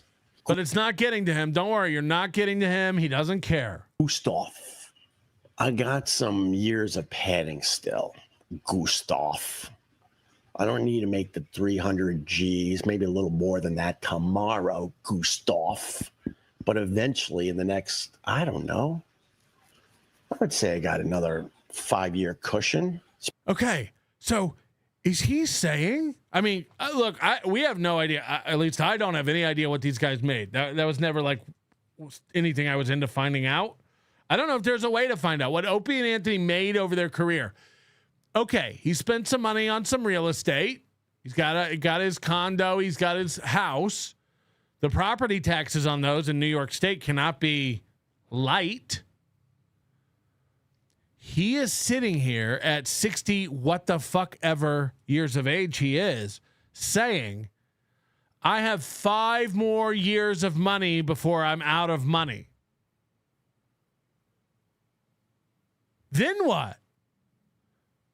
Then the radio stations will be knocking your door down to give you $300K? What are you talking about?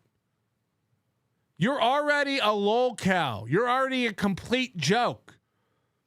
Shows are popping up starting to make fun of you. This one included. What's going on? This is going to be Aaron Imholte.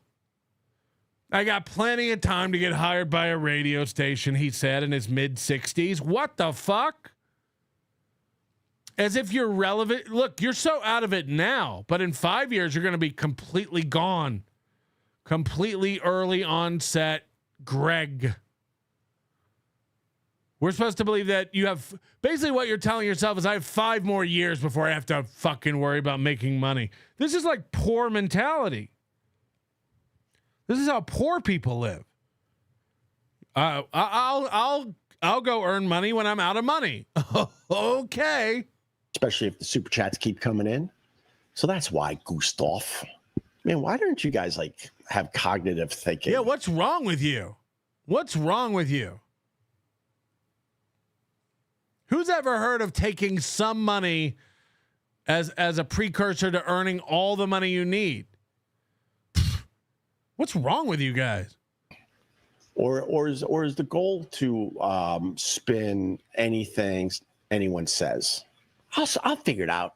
Hey AI, can I spin this brilliant point that he made? I mean, most people like in his position who have made as much money as he made, you should be able to live off the interest of your investments at this point. No, I don't, and I don't have a clue what he's made in his life. 20 million more?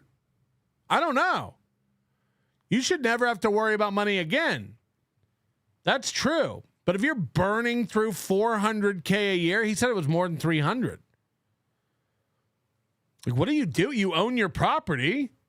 I guess property taxes, and then, you know, keeping your wife stocked up on wine and imitation Quaaludes or whatever the fuck she has to pop to get through your fucking stories.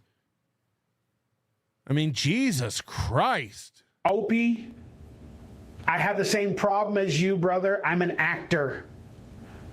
I have to act to make my nut, you know, the big money. I can't bag groceries for $15 an hour. I'm an actor, and that don't pay the bills, Jack. You know, somebody told me that his wife, hold on, here's Barrister now. This is the one that super chatted him. As a sniper in the past army, it gives me great joy waking up at 4 a.m. and trolling the Opster. I wish we never created those pests. They're just biting at my ankles, driving me crazy. I'm sorry, Opie. Did someone stomp on your cake? Oh, fuck, man. Hold on. That Bauer comment made me think of something.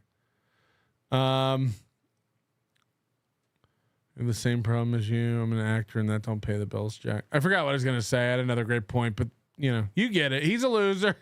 The fans are the worst part of the ONA show. Moody ass retreads who think what they remember matters. A lot of straight guys got to make excuses for that Mahou lover Norton.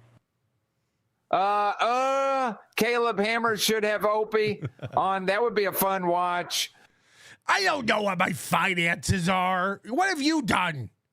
Silence Do Good. What a great point about what it would take for Ant to hate Opie. Well said. Yeah, but I'm serious. I'm serious. Like if Anthony was working as a fucking HVAC guy and then went to making millions and millions of dollars a year, people, that's a bond. That like what would it take to make someone turn on you who ripped you out of the mire of excruciating physical labor every day? And then and you did it for Jim Norton too. Every day, people would be thankful for that. You'd be lifelong pals. And I guess they grew apart because Opie got married and stuff. That's at least what we're led to believe a little bit. But somebody told me this, that, while Opie is in his 60s, his wife is 41. Oh, I've said it before and I'm calling it again. This bitch is leaving him. And if you think you need money now, strap the fuck in for the divorce roller coaster. You think you have 5 years left of padding. Let me tell you something. The minute your wife, and I imagine your children are not out of school yet. They're not adults. The minute those children leave the nest, and that fucking wife of yours, that Bam Margera fucker, is stuck in these empty prisons of beautiful homes that you've purchased, she gone. She gone. And if you think you got money problems now, wait for it. Wait for when you're writing her $30,000 to $50,000 checks a month to keep the lifestyle to which she's grown accustomed. Strap the fuck in, loser. The minute, it just like Aaron Imholte, it's like this guy can't stop posting up L's. This guy can't stop butt fucking his own life. You think you got 5 years left, she could just take off at any given moment and you're fucked. Not only is she going to take half of the lump sum, she going to get alimony. Alimony, as they call it in the biz, as it were, if you will. There's a MMC, there's a story in the New York Times about a trend among recent college grads insisting on having their student debt paid off to accept a job offer. Yeah, these people don't know how the world works. Diablo Sandwich, imagine having that house, 2 healthy kids, and a wife 20 years younger than you, but living minute to minute as a miserable cunt. No, he doesn't care. He's saying he doesn't care. Are you even listening? He doesn't care. Coach Weekly, Anthony went from X plus O monies to X plus 150,000 monies. Right. That's everyone on the planet knows that what you currently make plus 150,000 for 2 hours a week is a great trade. Only Opie's sitting there going like, that doesn't even make financial sense. Yeah. Look, hey, Anthony, I also would never accept that contract. It's like, what? No one's offering it to you, Melton. No, I'm just saying I also wouldn't take it. Like, you're a loser for taking it. This is like like 2 friends in high school. They're best friends. Or like, let's say people are dating, a boyfriend and a girlfriend in high school. You know, they think this is it. This is true love. I'll never find anybody else. One of them gets accepted to Harvard and one of them ends up having to go to community college and stay at home. And they try to tell the other person, like, I wouldn't go to Harvard if I were you. I wouldn't take that. Yeah, I would. Look, man, it's not worth the trade-off to me. I get to stay home. My mom does my laundry. I don't have a long commute.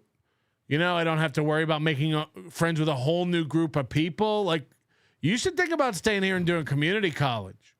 It's a selfish, pathetic, insecure person who puts that on someone else. Like, look, if that's what works for Anthony, $150,000 a year, okay, I couldn't do it. I couldn't do it, man. I couldn't live like that. It's like, oh yeah, you could. No one's offered it. No one's offered it. Because I don't like the guy. I can't accept that he actually made a good point. So AI, please spin this into some kind of hate. It's exhausting. You're exhausting. You're exhausting. Exhausting. See, when I first started the podcast, when it debuted, it was right behind Joe Rogan. I know that sounds crazy, but if you go back and look at the charts, when I first started the podcast, my, in the comedy podcast category, I was right below Joe Rogan. And of course it drops because there was interest at first. Whatever. That didn't happen, liar. That didn't happen. But I was off to a great start. And you weren't. What was it? What was it, nerd? Don't gaslight me. What have you ever done that's entertaining? Well, tell us about the days when it was a hit. You fucking loser. You don't have anything. You're like Chad Zumach. You come up with a couple titles of segments. You fucking you delusional loser. What was that show? Go. Because I posit this. I posit that when you lost your staff at XM Satellite Radio, you lost everything. You no longer had a sheet in front of you every day telling you what your show was. You fucking loser. This is what you would be if you didn't have a staff. And that's why they've all fucking turned on you, because of the lack of appreciation and acknowledging that without them, you'd be nothing. When Anthony left and Jim Norton was forced to sit there and do a show with you, and even beyond that, if a staff didn't sit down a fucking paper in front of your face telling you, here's what's on today's show, you wouldn't have shit. As evidenced by this, you can't put together a podcast, And by definition, Anthony Cumia says all these podcasts, like me, are losers. It's garbage filler with nothing. You can't even put that together. I even have a rundown. I even have things planned to talk about today. You're one of them. You start your show. Cheers, cheers, cheers. I got a couple FU Fridays, and then the rest of your show is you spiraling out to Anthony comments. If you didn't have Prep Burger, we're doing really, really well, and the numbers were really, really good, and the advertisers were really, really good. Remember, and then, Carl and Vic died within 6 months of each other, and and then at that point, I'm like, you know what? If the talent's gonna die, I guess I have nothing. I'm gonna turn this on in the morning because I still like doing it. I got a decent GoPro. I got some decent views. Finally, that's all it takes. I got a mic. And this is what I want to do. I don't want to earn $150,000 for 2 hours of work every week. That's what I don't want to do. If it turns out into anything else, great. But my goal isn't to, to put a whole bunch of money into a studio. No, that I could. No, then nobody could accuse me of not having talent. I said that wrong. If you built a studio and you bought equipment and tried, you wouldn't have an excuse anymore. You wouldn't have an excuse anymore. If you installed lighting in a room and painted it and put a logo on the wall and recycled barnwood, if you did this in a room in your house, your wife would be like, "What the fuck are you doing?" First of all, because you live in a 2-bedroom condo and you ain't got it like that. But second of all, she'd be like, "You're doing this for your $30 a day shitty podcast? What are you doing?" And then you would tell her, like, "No, I'm really going to start trying and put it into this." And then she'd have to go, "You're boring. You're boring. No one wants to watch this shit." To build all this, say whatever you fucking want. You have to believe in yourself and think you're going to do something. The minute you do this, you can't claim you didn't try anymore. You duct tape a GoPro to your laptop and you sit out by the beach. You go, I just turn this on. I don't even try, whatever. Of course you're not going to build a studio. A, we already know you're on a fixed timeline when it comes to your money. And B, then you would have to do something. Then you would have to try. It's why Aaron Imholte leans garbage up against the wall, and he's happy with that. I didn't even try. This isn't even anything. That's why it's going to be great when he actually does build a set. He claims he's about to build a set and get a new camera. And believe me, that's going to really make the content good. Because that's what we all complain about. Like, I can't focus with the barbed wire and the bad camera. Right. It has nothing to do with your months-old cold takes on garbage news interspersed with you yelling at people who aren't even fans who are making you fucking feel about your insecurity. I'm not going to build a studio. Yeah, we know. You don't want to walk your dog. I could relive the dream that I already lived. So that's why. Oof. Coming and going. Opie's balcony looks bachelor-esque. No women is there. No woman is there. I don't even think that's a balcony. It's just like a porch, right? Does he even have a balcony? I bet his windows don't open at that height. It'd be bad for everybody. Okay, can we do a little palate cleanser here? Ooh. Let me find this video that I've been wanting to show you. Somebody, I don't even know what clipper this was, who posted this. Because Michael Ray Bauer, it's called Wet Movie 2. This is Wet Movie 1. This is Wet Movie 2. This is a 1-minute clip. But this is interesting. This is 2018 or 17. Check this out. Look, Michael Ray Bauer has been grifting and lying for a long time. Check out this. All right, so I'm in my little garage studio. Now, this is his old house where he lived with his parents. 2017, January 2017. Listen to what he says here. I was able to buy a house with my entertainment money. You know, it's the best thing I've ever done. If you watched any of my previous vlogs, links will be below or in. By the way, same fridge as he has in that shitty Bauer box. That's the same fridge. So this used to be his garage fridge, and now it's his main fridge. I bought a house with my entertainment money. It's the best thing I ever did. I bought a house in LA with my entertainment money. Whatever. But I was able to buy a house. Cut to 2020. A lot has happened since then. And he still has his little fake YouTube plaque. You know? Dress for the job you want. Listen to this. A lot has happened since then. Since basically, like, we were told they were selling the house. They? You own the house. No, the longer I stay here, legally, we still have to pay utilities and rent.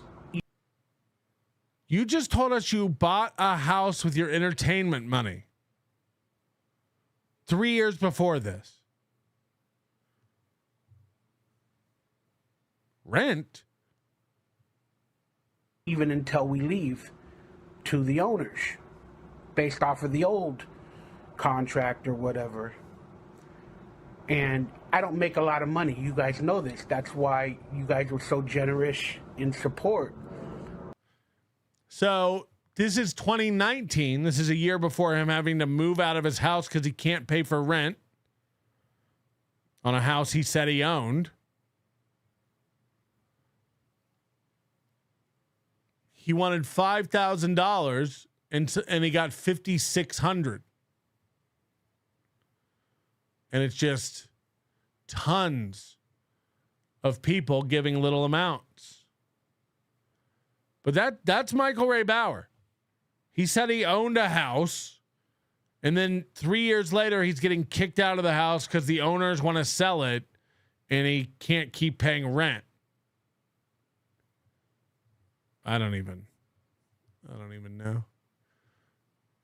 It's time. It's everybody's favorite time. You know what it is. How do they say it? Schwab saying, Big Sauce, I used to love you on MLC, man. I also used to love MLC. KB needs a guest. No more Chad. The Jeff Dye interview was the best show since the last guest, who I think was Sam Tripoli. But Kevin doesn't know how to act around normal people anymore. You know? Dumb, moody, menopausal Ewa. You should just change your name to Dumb Moody. Thank you for the 10 gifted memberships. Notice me, senpai. Notice me. We appreciate that. And then Ryle's coming back in with another 20 memberships. Jesus Christ. Thank you guys so much. You're really starting to turn my mood around. As long as Moody doesn't do any more free chats. Naklo 2.0, Opie will almost certainly be homeless on the streets of New York City unleashed with a schizophrenic diagnosis in 5 years. He was live when we went live. He was live doing one of his stupid walk and talk things.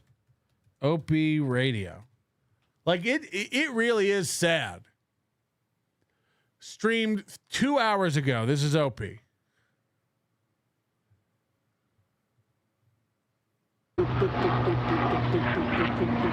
He really got he's Chad. Yeah. I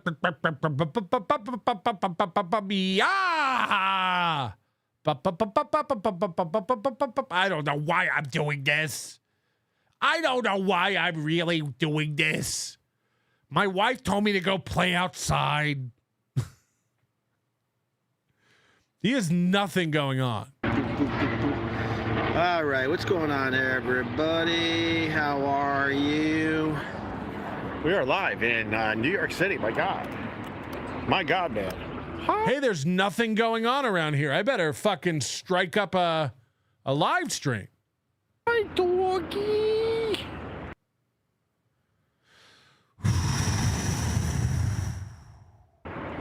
It's it's pretty much summer in New York.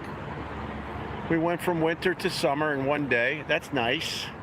Freezing my ass off yesterday. It was in the low 40s, and now today. This is Aaron Imholte.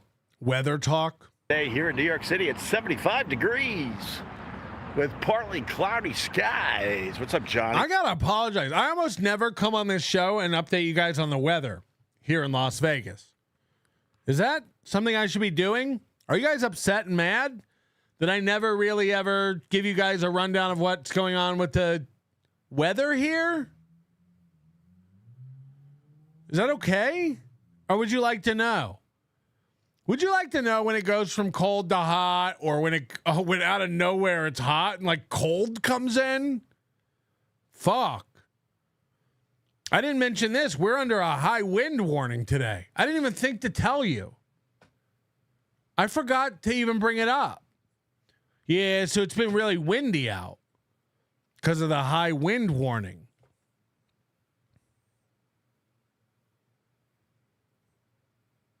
Like, what the fuck? Hey, Peyton, how are you? Hey, brother, how are you? I am aces. I am aces. Canada. LeBron, what's up, LeBron? How are you, brother? I like my LeBron. Like the LeBron. Got Sarah, not Jimmy Stewart. Opie, you're the goddamn GOAT. Well, thank you. I appreciate that. Is this going to be 3 hours? Why would it be 3 hours? My God, I don't get it. Good afternoon, Ope and squad. Good afternoon. Hi, everybody. Hi. Do a flip. I'll flip. Flip. Fish guy photos. Bummer we didn't catch up while you were out east. Yeah. He doesn't even know the do a flip reference. Well, you know what? It's kind of hard, Chris, to catch up with you when I go all the way out to where you live and you came all the way where I live. Oh, no, I got a call. This is going to be big. Hello? How about it there? Oh, shit. Mr. Melton, I could use a weather update. I got a delivery at that warehouse you live next to. Oh, shit. What are you hauling? I'm delivering some trapper keepers from Gold Folds. In other words, garbage. Nice. Who are you mad at? Who are you mad at today? Thinking about KB. I was thinking about Miss Dooley. I think I know why she's so bitter. Ended up leaving Mr. KB. You know, you mentioned that Eagles nest, how the father would come and check on the children. You said that it was the father because he was the darker one. That brought back some memories to Miss Dooley. That she avoided a dark one, so she got a red one, and she still got screwed over. Yeah, wrong pigment. That's right, the wrong pigment there, Mr. Belton. I see them all lined up.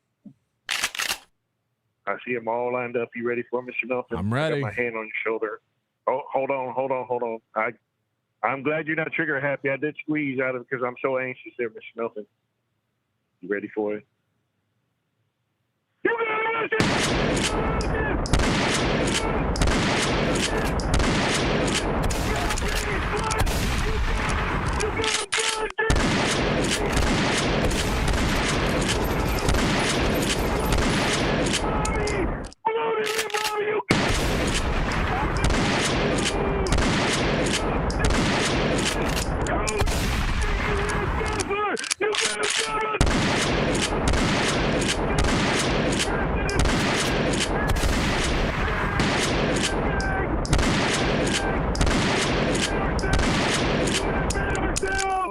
No good!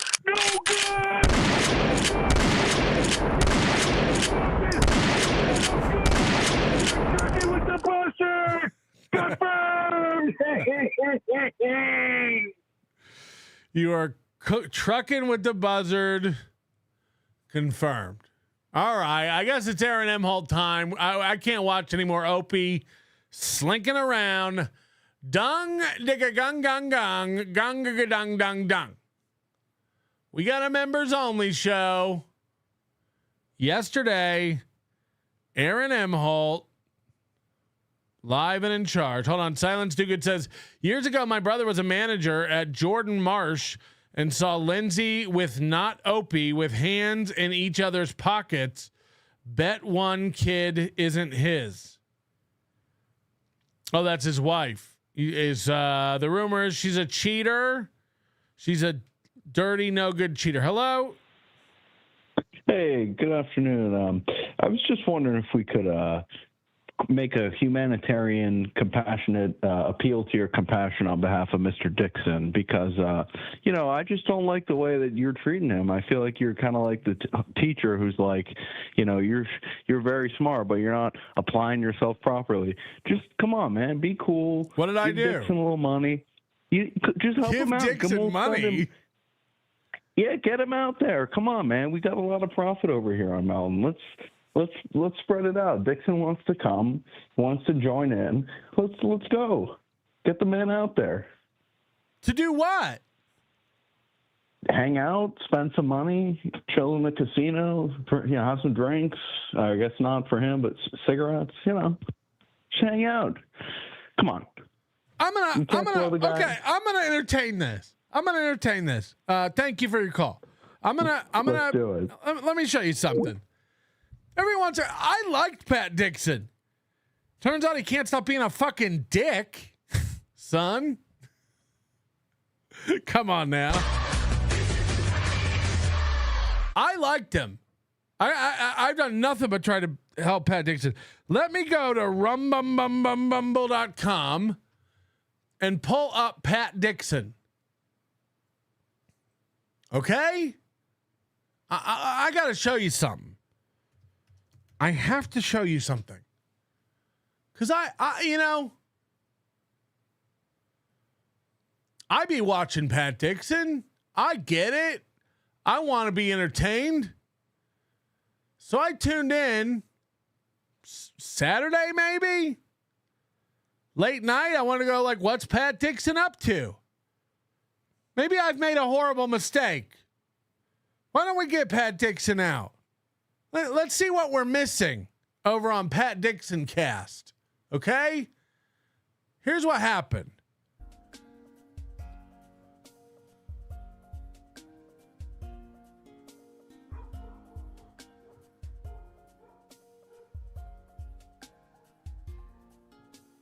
Yoink.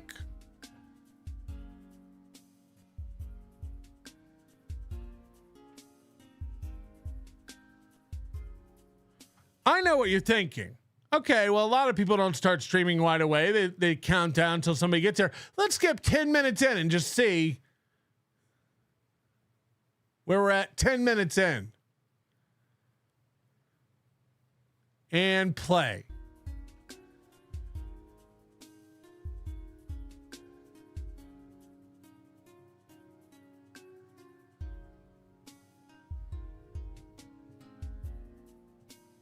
I know what you're thinking. Let's go to 20.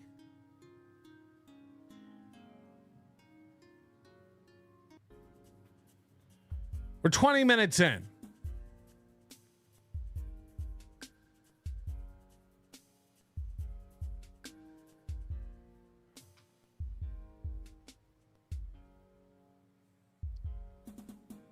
$30 minutes in.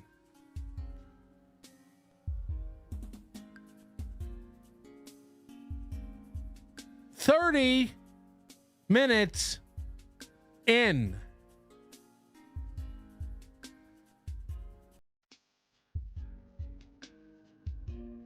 $40 minutes in.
I dream about falling a lot lately.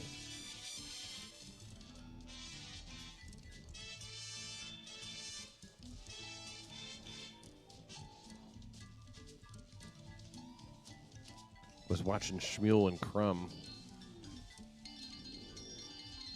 until they started talking about power ports.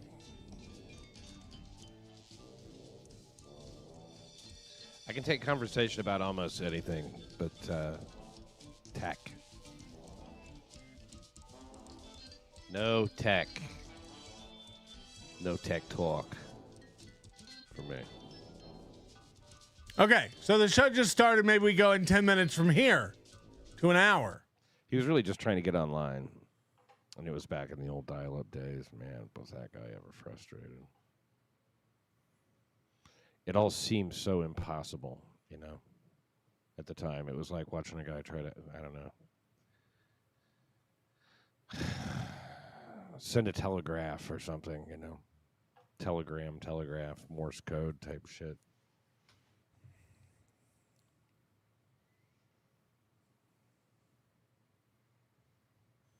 And I assume that this is a little bit like that.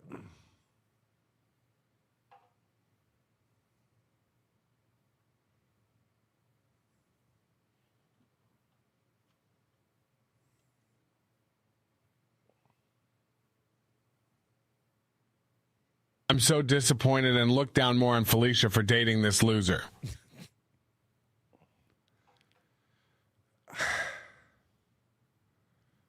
Countless individuals are constrained by the fear of failure, yet life's most profound achievements often lie just beyond its threshold. See, here's what's going on if you can't tell. I don't have a mouse pad, right? And I'm just trying to slide my mouse around, and it's like super unresponsive. So maybe I don't buy him a plane ticket. Maybe I buy him a mouse pad.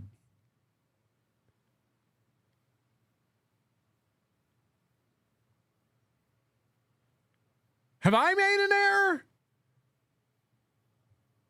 I've made an error. I was masturbating a little bit and thinking Opie needs to touch grass. Rung a dung. It's time for Mooby and the Scrimp bitches. Does Pat Dixon have an upper lip?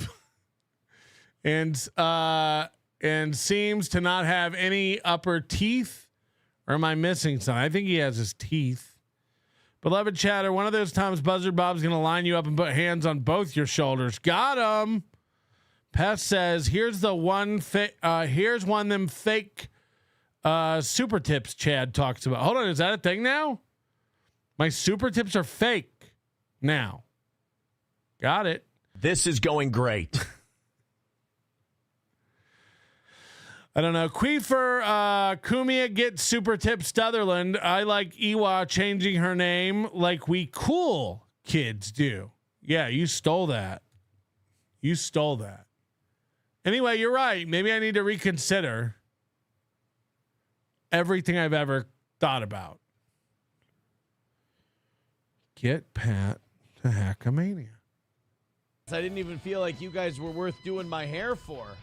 Oh my God, there's an animal. Okay, this is yesterday's members only show.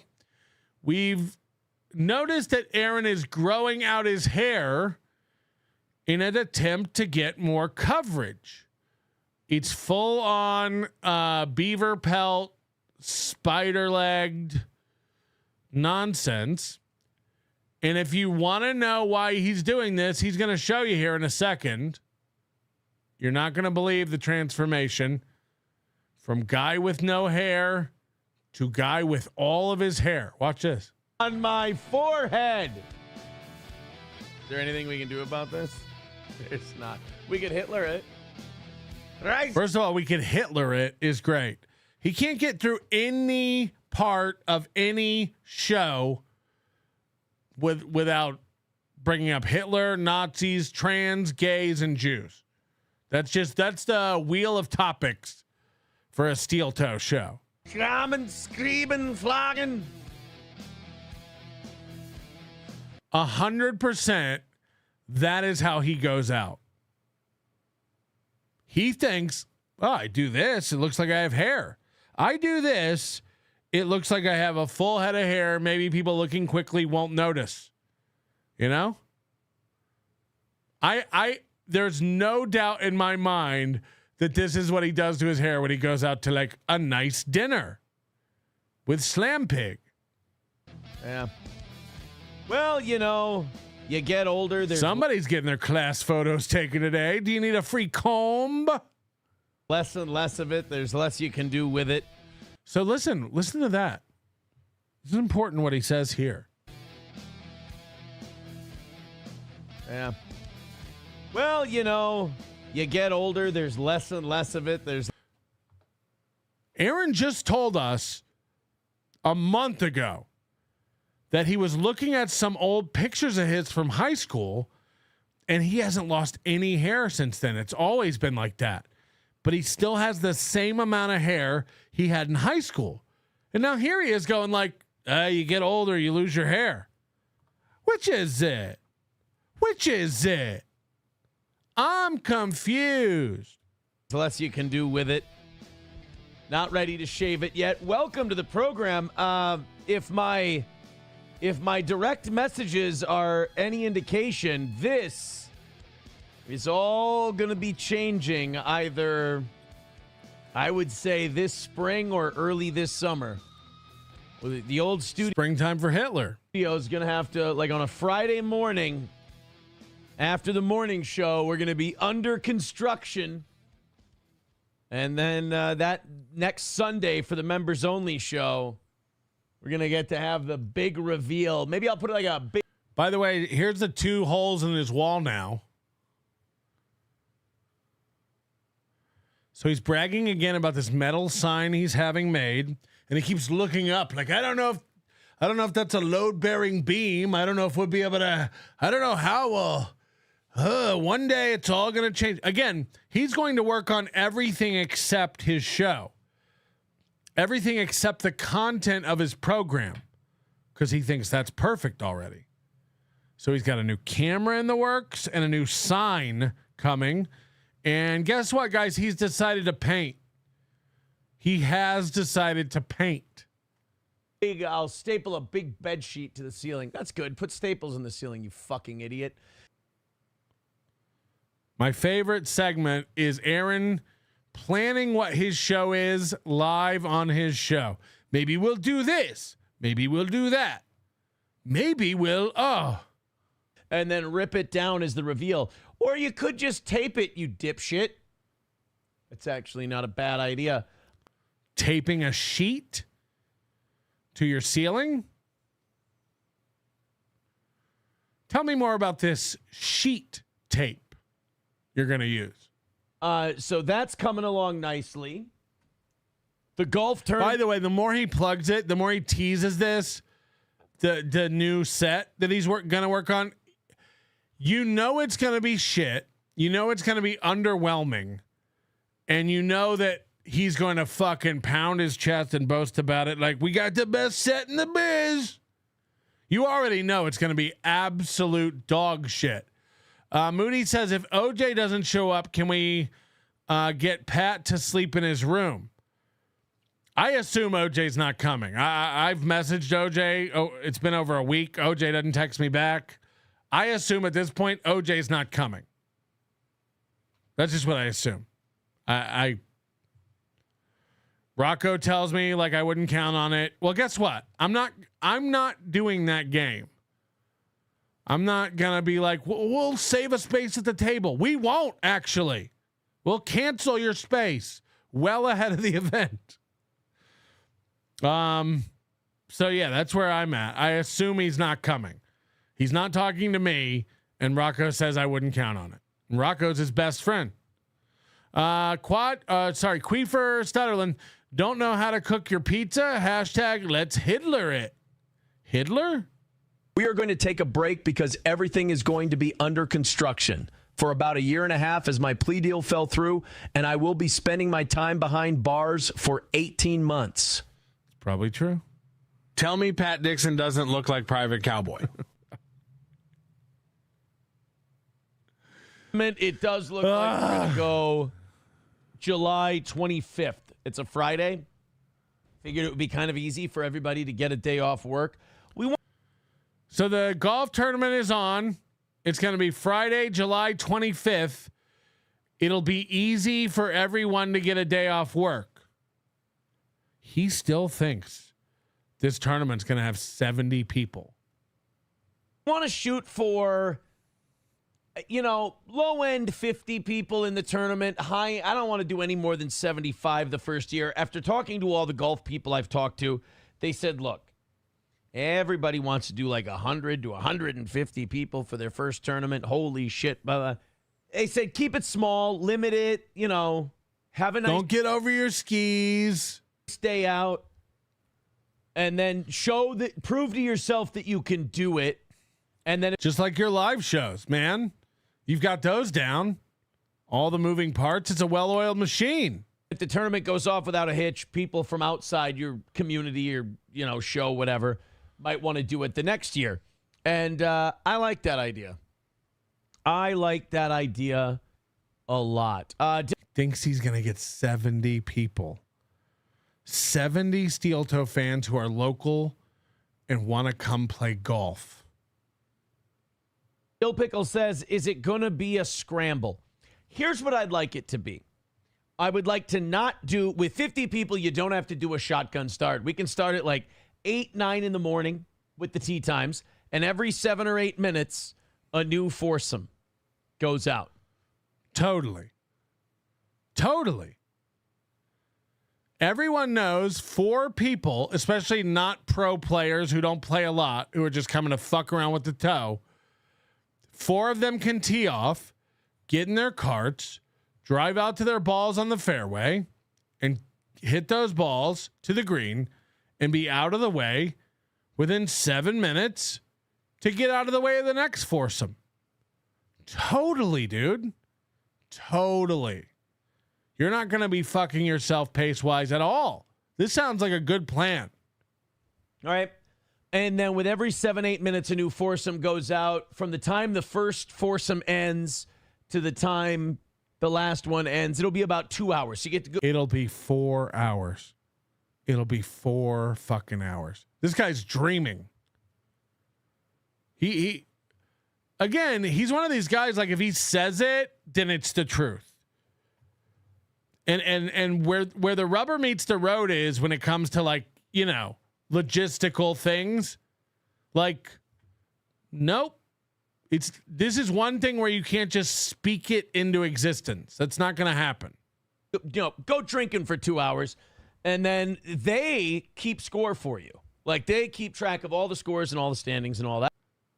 They keep track of all the scores and standings? When you say they, do you mean the players or the bar? And by the way, how will the players keep track of the standings while they're playing?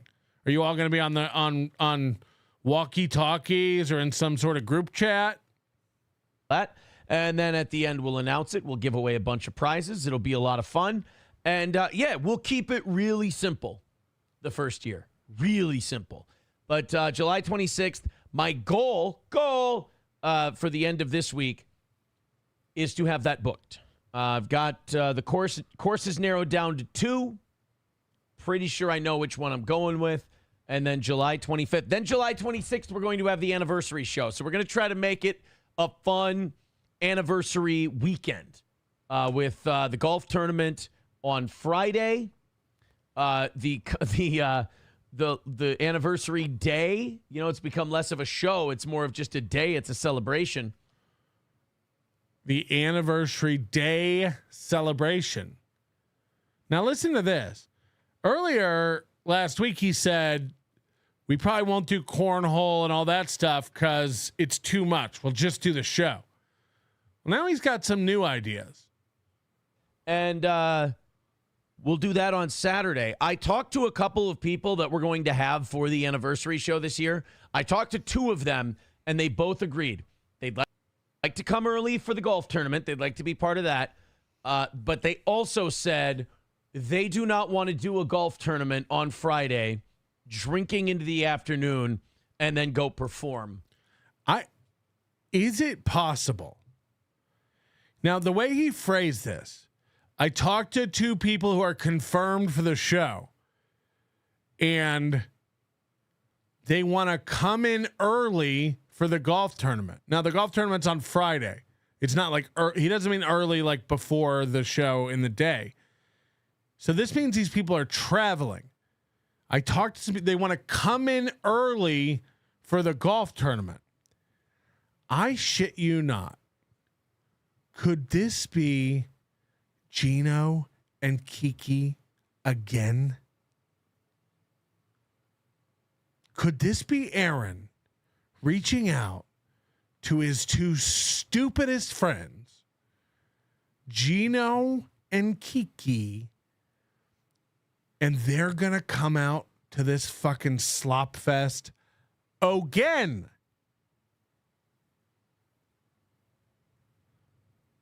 Now, again, Kiki has played golf one time in her life. She admitted last time with Aaron. Now she's going to enter a tournament, and he thinks he's going to turn pairings over every 7 minutes. Kiki got a par and lost her damn mind. This is going to be the sloppiest, shittiest golf tournament you've ever seen in your life, and it's going to take people 25 minutes to play a hole. He's so delusional on how this is going to work. Now listen to this. That night. I also think, tell me what you think about this anniversary show. Tell me what you think about this. I don't know. Why don't you plan something and do it? Why don't you plan something and tell us what it is? And then we'll decide whether we want to do it or not. You know, it's like Adrenaline Mountain. It is what it is. It seems like we're probably not going to do it because nobody wants to do it. It's expensive. There's not much interest. We've got a handful of people who want to do this. Again, I'm going to put a deadline on this mid-April, you know, and we're going to pull the plug on it. But, you know, apologies to Chris Dyer, but it just seems like people aren't into it. People got excited about it when we promoted it. I thought it'd be a fun group activity, but it doesn't seem like people want to do it. Because, again, we do need you to pre-book it, hackamania.com. We you know, with the number of tickets that we have sold and the few number of people interested in this event, it doesn't seem like people would kind of rather just hang around and gamble and drink, which is fine. That's fine. He's constantly doing this thing where he's like, what do you guys think about this? What if we do this? And then, by the way, if you donate $100 to him with your idea, he'll go, look, the demand is there. The demand is there. Fuck. Like, we got $100 saying that we want to do it this way. So we're going to do it that way.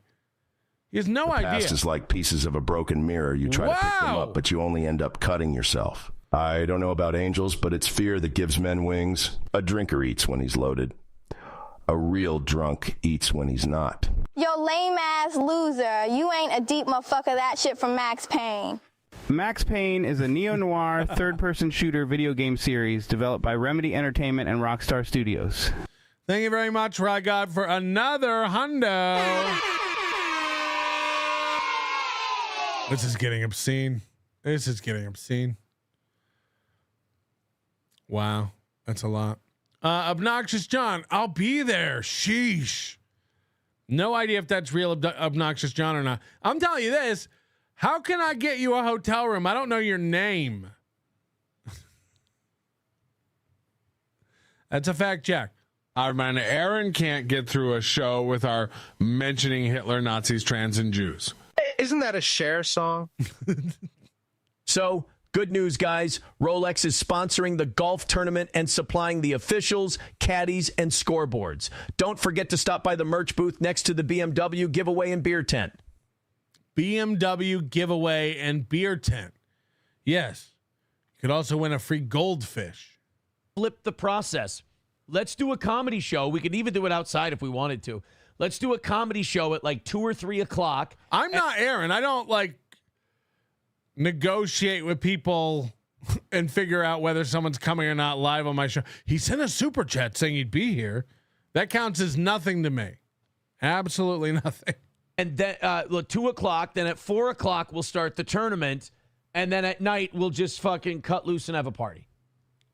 Because, no offense to you guys, but if, you know, there's a guy last year who didn't answer any of my texts.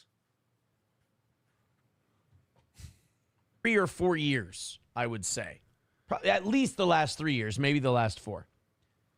Really, since we started doing the tournament with it, it used to just be a comedy show for the end. Now he's going to confuse you here because he keeps saying tournament. He means cornhole tournament.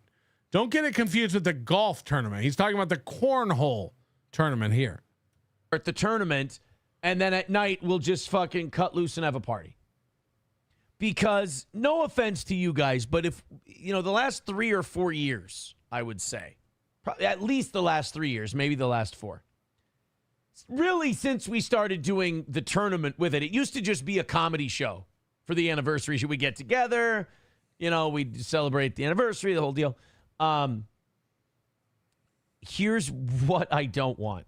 The last 3-4 years since we added the cornhole tournament, the comedy shows have been damn near impossible to pull off because you guys, and I'm not going to lay it all at your feet, you guys, and you can attest as witnesses, those of you who have been there, you guys and the performers are typically in no shape to perform a show and in no shape to receive a show. You guys are. That's on you. That's on you.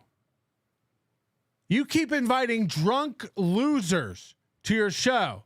Oh, no. Oh, no. Is Gino so drunk he can only just chant the N-word and do half-assed jokes he wrote 10 years ago? Oh, no. That's Gino's fault, huh? Is Kiki going to suck because she's not a real comedian and just the girlfriend of a comedian? I said girlfriend. Yeah, no shit, it's going to suck. Johnny, Gino, and Kiki. And then you, of course, the big act.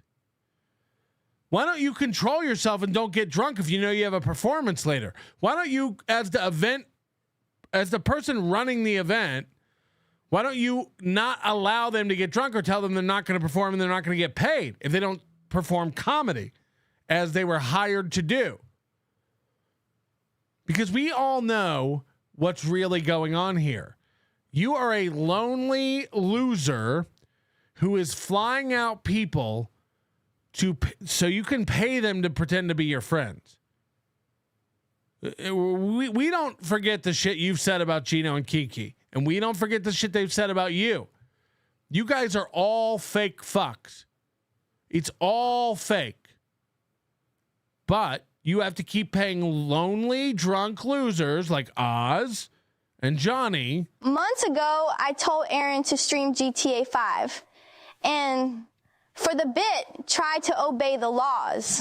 He just replied with, I have that game. Bro is fucking lazy. Never worked a day of manual labor in his life. No, he made his wife do it. It's just a day, a celebration, if you will. We won't be charging any money. Take that for what you mean it for. Don't listen to him. Of course, the celebration will require money. Yes, it's just a day, but all days have a goal. Aaron only surrounds himself with less than losers. And now he's going to act like, guys, we can't do a comedy show at night because everyone's too drunk. Yeah, don't let them get drunk. Tell them they won't get paid if they get drunk and can't perform. You know? Same thing my wife says to me. They're hammered, you're chatty, you want to be part of the show really bad. It doesn't go well. You guys embarrass us. In front of who? Cheetos? Like, it goes a little smoother when we do either just a show or if we do the show first. So I think this year we're going to go show first early on, and then we'll do a matinee comedy show, and then people can stick around for the party part if they want to. Also, that way it allows people to come enjoy the anniversary party for free. Okay. Remember when we played the old shows on Old Boot Goofin', Aaron bragging about how he slayed it, killed it. He used to really think he was a real comic. He used to think he could do that. He used to really think he could do stand-up. Now, every bit of everything we've ever seen, he sucks dick. But he used to think he was a good stand-up. And he certainly produced a lot of comedy shows. Let me tell you something.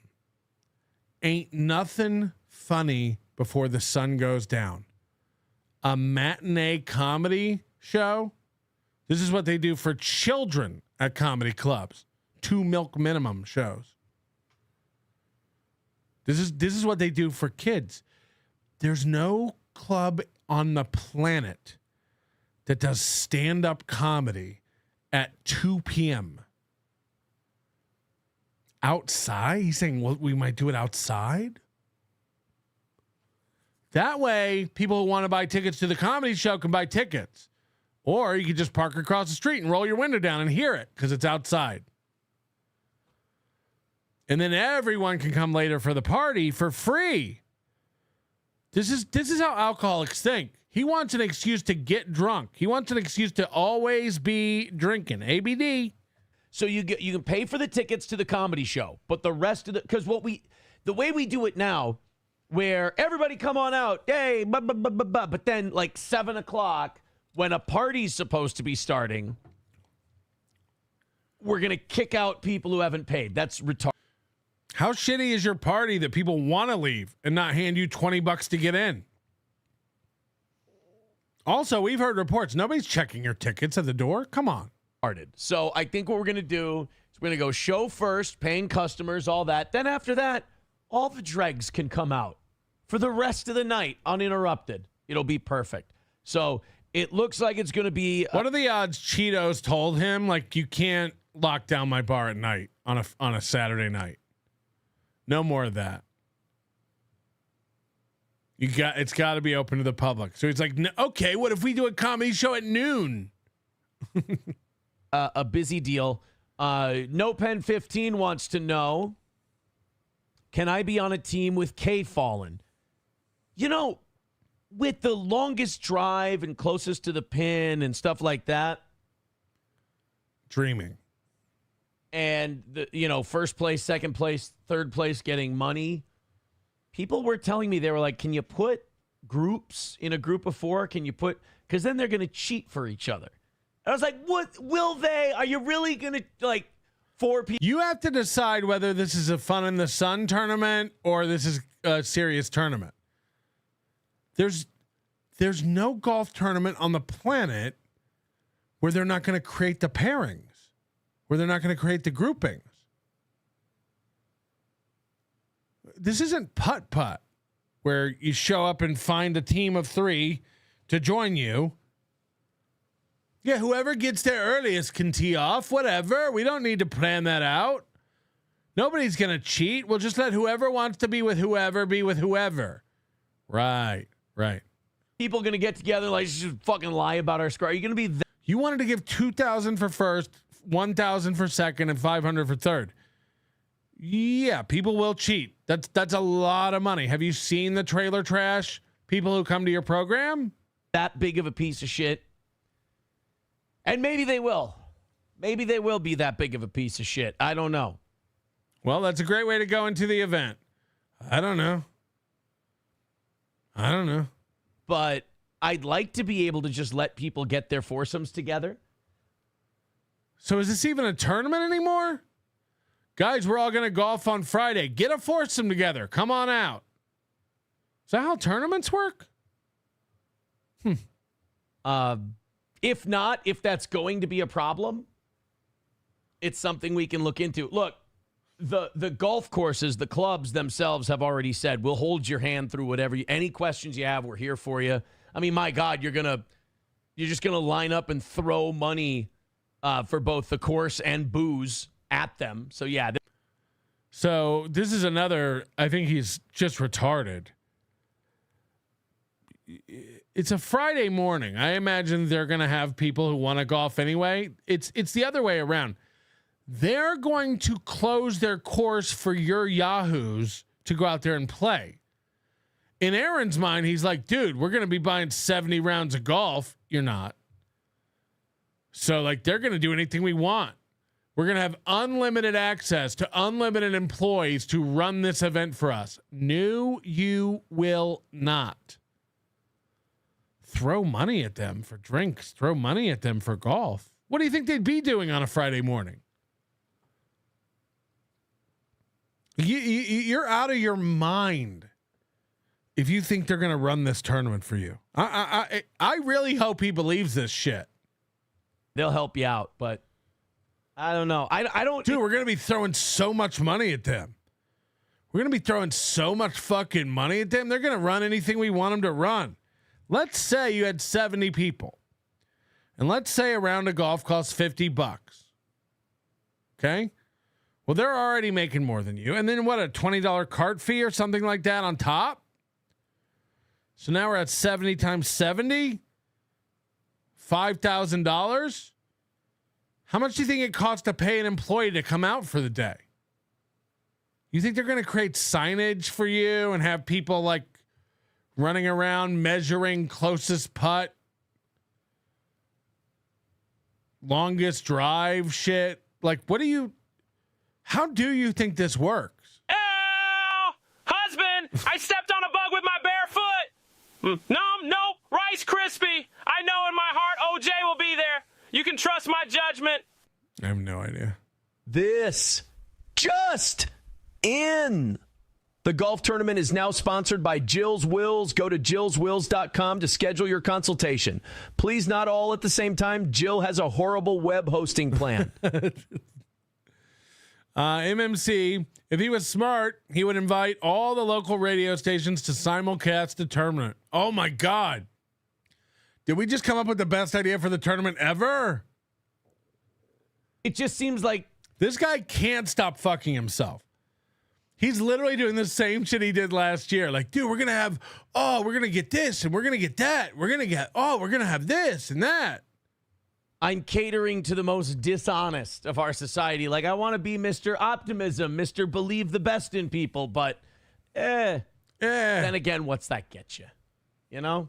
So we'll check into it. The nice thing the thing I like about doing it 4 months from now rather than in May when we were Remember last year when Gino and Kiki canceled and he was like, we're going to save a ton of money anyway. They don't really draw. They don't really sell any tickets anyway, those losers. It's like, yikes. But now they're the first people you think to invite out this year. Tell me you're a fucking loser without telling me you're a fucking loser. And then the fact that Gino and Kiki are just like, I'd understand again if it was Vegas. You're like, I don't really like Melton, but he offered me a free ticket to Vegas and a weekend in Vegas. I'll take it. You got to go to Minnesota. We're laughing. Talking about it. Plenty of time to iron out any wrinkles. And I feel very good. We got plenty of time. Dude, that's like almost 3 months away. I'll go out there the week before. I'll put a checkered flag in the hole. Easy. About putting it together. So is it going to be a scramble? I'm just going to have everybody hit their ball, golf their round, do the best they can. We could, that's where. Oh, my tournament, we're going to have everybody do the best they can. That's a unique competitive advantage. Oh, this is one of those tournaments where people go out and try to do the best they can. Got it. Money for the best foursome. You know, lowest score of the foursome encourages cheating. I don't know. We'll figure it out. You're about to watch one of the, again, this is like Kevin Brennan offering Opie $1,000 to come do his show on Mondays. Kevin, you don't make that much. You don't make $1,000 on a show anymore. Have you seen your numbers? Captain 400, Captain 500? Yikes. Have you seen your super chat numbers? Yikes. You know, if one more person sends me another 100 over here, I'm going to have to cancel myself. Herb says if the first prize of the tournament actually ended up at $2,000, Aaron himself would be the first person to start cheating. Right. That's another good point. Which brings me to a part of the show I like to call corrections and admissions. Number one, I did the math wrong. Aaron does not make $19,200 a show. I was getting so confused with all the numbers he was throwing around that day. It is $10,000. You are right. So I do take that back. Of course, Aaron's not making $20,000 a month. I don't think he's making $10,000 a month when you factor in all the fake donations. So number one, correction. I did the math wrong. There were too many numbers coming at me at supersonic speed, and I could not handle that head math. Aaron Imholte's all goals every week on a perfect week, $10,000.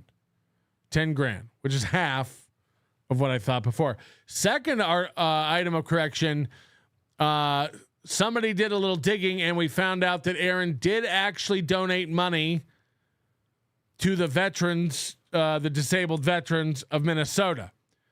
Now, Aaron couldn't find proof of this. I do the best I can every day. My mommy and Melty say I'm a winner.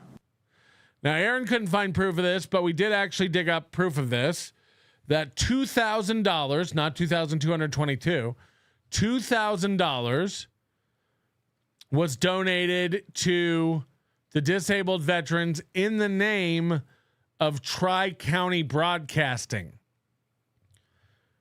There's no proof, but we assume that that money, that's his old radio company, was donated. Now, what happened to the $222? I guess Aaron kept that for a processing fee. I guess he subtracted out. Even if you crunch the credit card processing fees, it's around $150. So he, at a minimum, he pocketed $70-something. But I've seen the letter from the Disabled Veterans of America of Minnesota. And apparently there was $2,000 donated. When we're not after Aaron Imholte. Aaron Imholte is funny because Aaron Imholte fucks up nonstop and can't stop claiming he's not fucking up. We don't need the fake wins. When we're wrong, we're wrong. I'm giving Aaron the benefit of the doubt. That $2,000 seems to have come from Aaron Imholte to the veterans. Do I think he pocketed some of it? You know, most people actually who run a fundraiser like that, let's say if we were raising money here for disabled veterans, and I would never. Let's say we were doing that. And you guys kicked in $2,222. Most hosts of radio shows or companies who put these fundraisers on would round that up to $2,500 and donate it, or God forbid, match it and donate it. Whatever you guys give, I'm going to match that and give to the organization. Not Aaron Imholte. Aaron Imholte pocketed just a little bit for him. Even if it's $72, Aaron pocketed that just a little bit. But most, like, again, if we were raising that and you guys came up with $222, I'll round it up $2,500, $3,000. It's a tax write-off. Who cares? Not Aaron. Aaron's like, I should get something for doing this. They wouldn't be getting that $2,000. You know. Fearless is in the chat saying he said there was a big check in photos. Where would that be? Where would that be? Also, I don't know why it would be in the name of Tri-County Broadcasting. I'm just giving the benefit of the doubt. I'm reporting findings. We happily reported the findings when they confirmed by email that no donation had been given in his name.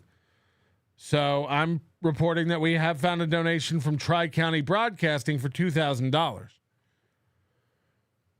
If you guys want to dig further into it and find out what happened and can find the giant check photos, let me know. But I'm bringing to you the facts. This is what we found. And again, there's way too much fuel on the Aaron Imholte locale fire. We don't need fake shit. I don't need to be accused of saying fake shit. I'll bring you everything we ever find that's true and factual. I don't know what happened. I wasn't around Aaron Imholte or his show at that time. But we have found some evidence that seems to portray that $2,000 was given.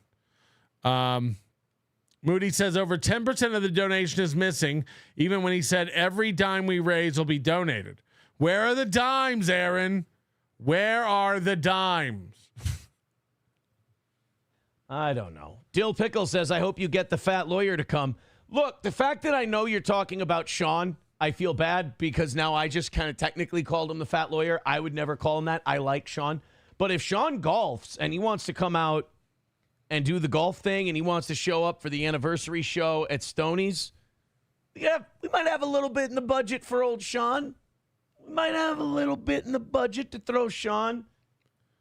So Gino and Kiki, we know he's bragged about paying them $2,000 to come out before. I imagine that includes hotel and travel. So they're probably clearing around $1,000, unless they're going to stay at Aaron's house again on the old beanbag chair or in Louis' tarred bed. But I imagine they won't be able to this year because, as we know, Slam Peace and her children stay at Aaron's house sometimes. So Aaron's got a loving schnoz to go home to. And I doubt that they'll want Kiki and Gino rubbing their butts all over everything. So now he's got thousands of dollars for Gino, Kiki, and Sean the lawyer to come out. Plus, he's going to pay Johnny and Oz and Corey Adam. Wait, it's just like it's the same shit as last year. Remember last year he couldn't get a food truck to come out. Imagine not being able to get a food truck to come out to somewhere you claim to have 200 people. I had food trucks fighting over slots at Hackamania last year. We had 5 food trucks over 2 days coming out. Beg it. Can we stay longer? Can I stay longer? Are we allowed to just move over and make room? Yeah, because we had an audience there willing to spend money on food. Aaron and Imholte, 3 days out. What was it? 5 days out. They were like, we're sick that day. He was going to have all these radio trucks come out, do remotes. He gave a cash prize for cornhole tournament, but he won, so he got to keep the money.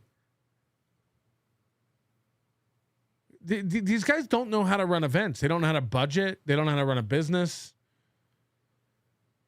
The idea that he thinks he's going to pay all these people for travel and hotel, and also, by the way, remember, he only takes the bare minimum the company needs to survive. It's scraping by on the skin of its teeth. It's barely profitable. Where's this extra thousands coming from? Complimentary 7-Eleven breakfast pizza for every guest at the Steel Toe Inn. Where's this money all come from? You got to be retarded to ever believe anything he says. He's making $10,000 a month. He's living a good lifestyle, buying jerseys, going out to eat at pasta buckets. He's playing rounds of golf, cigars. I mean, we know the guy drinks like a goddamn fish, but he's always telling us how he's barely making it, can't afford to pay anybody. Right. Couple of bones and come on out. Why not? But we've got definitely 2 people confirmed. It's so fucking funny. And then to like hold their names back, like, don't announce Gino and Kiki yet. Again, last year, they don't move tickets, they don't sell anything, and they both suck anyway. Who cares? It's going to be better now. It's actually going to be better because it's freed up all that budget that vampire, Gino and Kiki, were sucking down, taking advantage of Steel Toe. Right. But this year, they're the first people you've booked. I can't wait. That's a damn good idea, though. Reaching out to him. See if he wants. Yeah. We should get Sean the fat, multicolored beard lawyer out. Why? Because he's been on our team making fun of Nick Rekieta. He has nothing to do with the show. He's not particularly entertaining. And even when he goes over things, legal documents that the court has released, he gets a lot wrong. Be fun to get him out. He could be the ball on the golf course. And everybody just takes a turn putting his round, rotund body. Alas, poor Yorick. Yorick is it. I knew him. Horto, a fellow of infinite jest, of most excellent fancy. He hath borne me on his back 1,000 times. That's why I got this hump implant. Sure. But pray thee, tell me, brave Sir Onion, how tasteth the cum? Where hang those scrimp lips that I have kissed, I know not how oft, jism drenched, on the road. Alas, gone forever. Ebe, Aaron, the Shakespearean shyster. I don't like that. Never do that again, please. Wants to See if he wants to come out and do the damn thing. I like that idea. Pray by 12 says, hey, Sean should be the MC. Dill Pickle says Sean does golf. All right. Fuck yeah. The golf and the beer's on me. And then if he wants to stay for the anniversary show, a little something, for his travel and for his effort. Like, I look, we're getting down to it now where I'm going over like budgetary stuff for Hackamania. We're getting firm numbers, hotels and flights, and everybody's stuff is coming in. So like, I kind of know where we're at. And I kind of know where we'll be when it comes time to like, who's going to make what money. I kind of know where we're at. This guy spends money and has no idea. First of all, most of the people get in free to the Steel Toe show. And I don't mean sneaking in. I mean legit. If you're a VIP and you've ever been a VIP, if you've ever given him $250 in a week, you get free access to every Steel Toe show.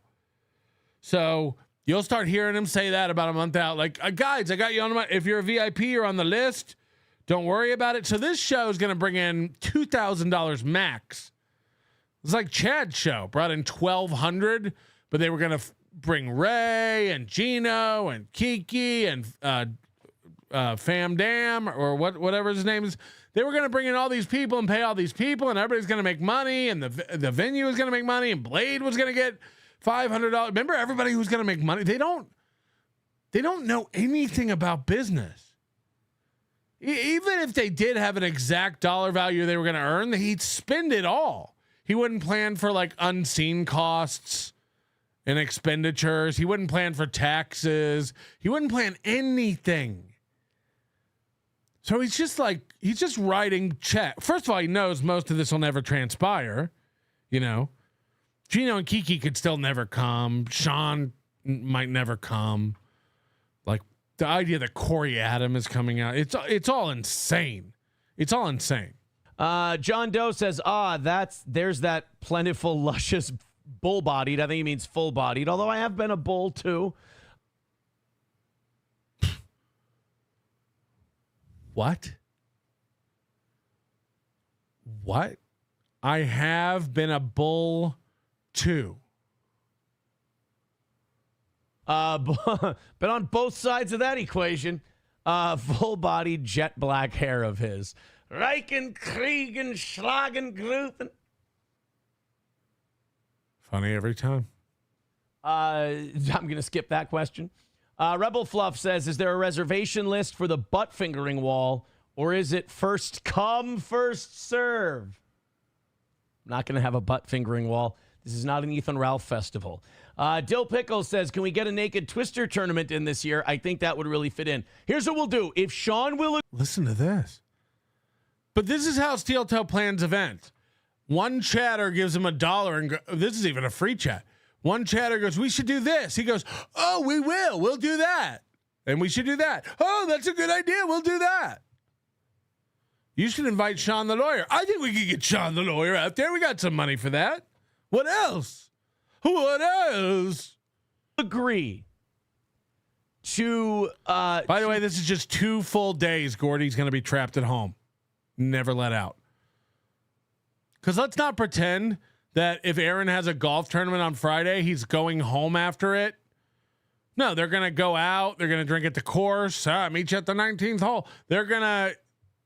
This poor dog is going to have 2 full days left alone at home again. Come to the anniversary weekend, and if he agrees to be part of it, then yes, off to the side we'll have Sean call Twister. I think that would be fucking perfect. So he just got done yelling, like, guys, when we try to do a comedy show, you guys are too drunk and wild and want to participate and be part of it. But now he's planning on drunk Twister. If we had Sean do that. Regarding the previous anniversary shows, No Pen 15 says, my bad for yelling the N-word. You weren't the only one. Sup, Raz? Taste Fairy says it gets a little blue. Now, we heard him say, like, no offense, but the last few years it's been too chaotic to run a good show. It's been embarrassing. He said that. Those are his words. If you go back and listen to the day after the anniversary show last year, he's like, it couldn't have gone better. I'm so proud of it. It was awesome. And then we released the tape. Which is it? The last few years, has it been awful and embarrassing and impossible to do? And so that we need to move it to the fact that you think you need to move it to a 2 p.m. comedy show. The fact that you think a 2 p.m. comedy show will be better than an 8 p.m. comedy show simply because you can't control your alcoholism speaks volumes. About 750 milliliters of it. Like, no, I'd rather put on an afternoon comedy show, which are never good, than our nighttime comedy show because me and my cohorts are all alcoholics. And we can't get it together in order to do this. Yo.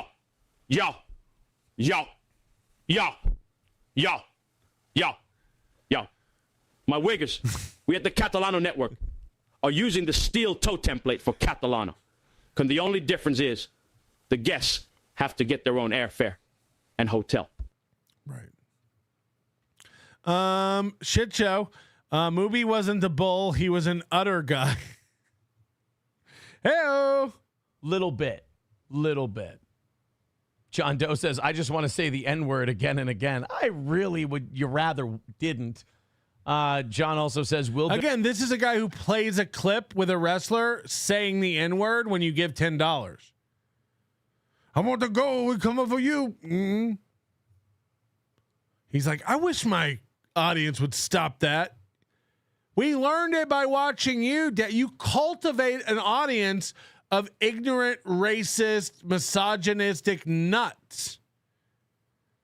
You think they start chanting the N-word on their own? No. You and Johnny and Matt all sat up there and let it. So delusional. I wish you wouldn't say the N-word. We're not that kind of show. Anyway, play my N-word clip. There be cocaine there. Wrong guy. Yeah, I'm sure there's no cocaine at Stoney's. Rebel Flux. Again, who are these people acting like cocaine's not cool? Come on. Grow up. Now, look, I'm not doing cocaine. My cocaine days are over. You know? But I'm a giant pussy. If I see people doing cocaine, I'm definitely not going to be like, guys, put that away. Says, can we get Crunchy as the booze cart girl? I'd rather she didn't. Just because I'd like Crunchy to just come out and have a good time. Also, it's not up to you. You think you could go to them and be like, we're going to replace your cart girl? I thought you were throwing so much money at him that. Pray by 12, Sean should be the MC. I think he could MC Twister. That would be good. Fuck, that's a good idea. Let me write it down. Just like I wrote down the food truck and all the broadcasting remote trucks. You guys know this. If I write it down on this piece of paper that I throw away immediately after the show, it comes true. It's like I write down my wish, I ball it up, and I throw it into the garbage. When you wish upon a star. I'm going to write that down. I do have all these Twister boards I never mailed out to people who earned them. We could use those. Who brought that? Who gave me that idea? Who did I steal that from? Sean. Anniversary. We're gonna throw some money at this anniversary show. Where are you getting it? By your own admission, you only take a bare minimum to get by. Where are you getting all the money you're going to throw at this show? Then again, by the way, will never be recorded or broadcast or anything. Can you imagine doing a live show and not taping it and putting it out? It's so insane.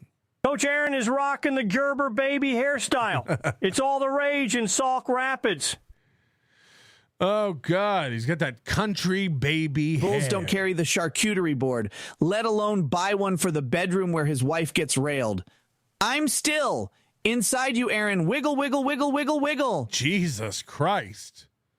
That's a threat. Oh, for you boys and girls. We're going to throw some cash at this one. We keep hitting these goals the way we have been. We'll be doing okay for the anniversary show. Sean can shoot a commercial at Stoney's. I love that idea. Yes. Write it down, Aaron. Write it down next to the Twister thing that will never happen. For the love of God, man, write it down. This is going to be epic. I hope so, too. Me, too. I also hope it's going to be epic from me to you. From you to me, I hope it. I also hope it's going to be epic from me. From you to me to you, too. From me to you, I hope it's epic also. Aaron will just sit back and go like, I hope it's epic. I hope it's epic. Oh, if there were only a way to make it epic. I'm really excited about it. Hey, guys, thank you very much. On Friday, we had a huge Rumble Friday. That was big. I'm liking the live reads. We did find out that Rumble has been botting. We're pretty sure Rumble's been botting our Friday, Rumble Friday shows by about. So listen to this. Instead of admitting that like shows are up and down, sometimes you have more, sometimes you have less, whatever it is.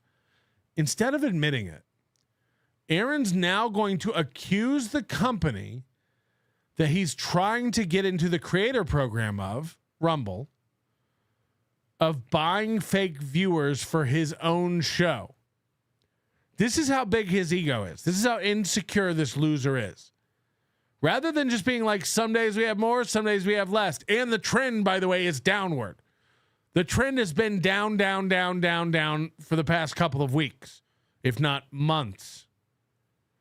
Instead of admitting that, he's going to accuse Rumble, again, the company he's trying to align himself with, the company he's trying to use their studio, he's trying to get paid ad reads. He's now going to accuse that company of buying fake viewers on the shows where he doesn't use Rumble Studio and not buying fake viewers when he does use Rumble Studio. Listen to this shit. 200 people at a time, because we usually peak at about 1,000 to 1,100 on Rumble Friday. And when we started using Rumble Studio, where the ad revenue is determined by viewership, we peak out at 800. So how much is the money difference between an 800 person ad read and 1,000 person ad read? $4 on your scale? So Aaron wants you to know that when they use OBS, which is a different broadcasting software, not Rumble Studio, he has 1,000 viewers. But whenever they use Rumble Studio, they have 800 viewers. So, by the way, this also means that all those past weeks Aaron's been bragging about how many people they have watching on Rumble, that's fake.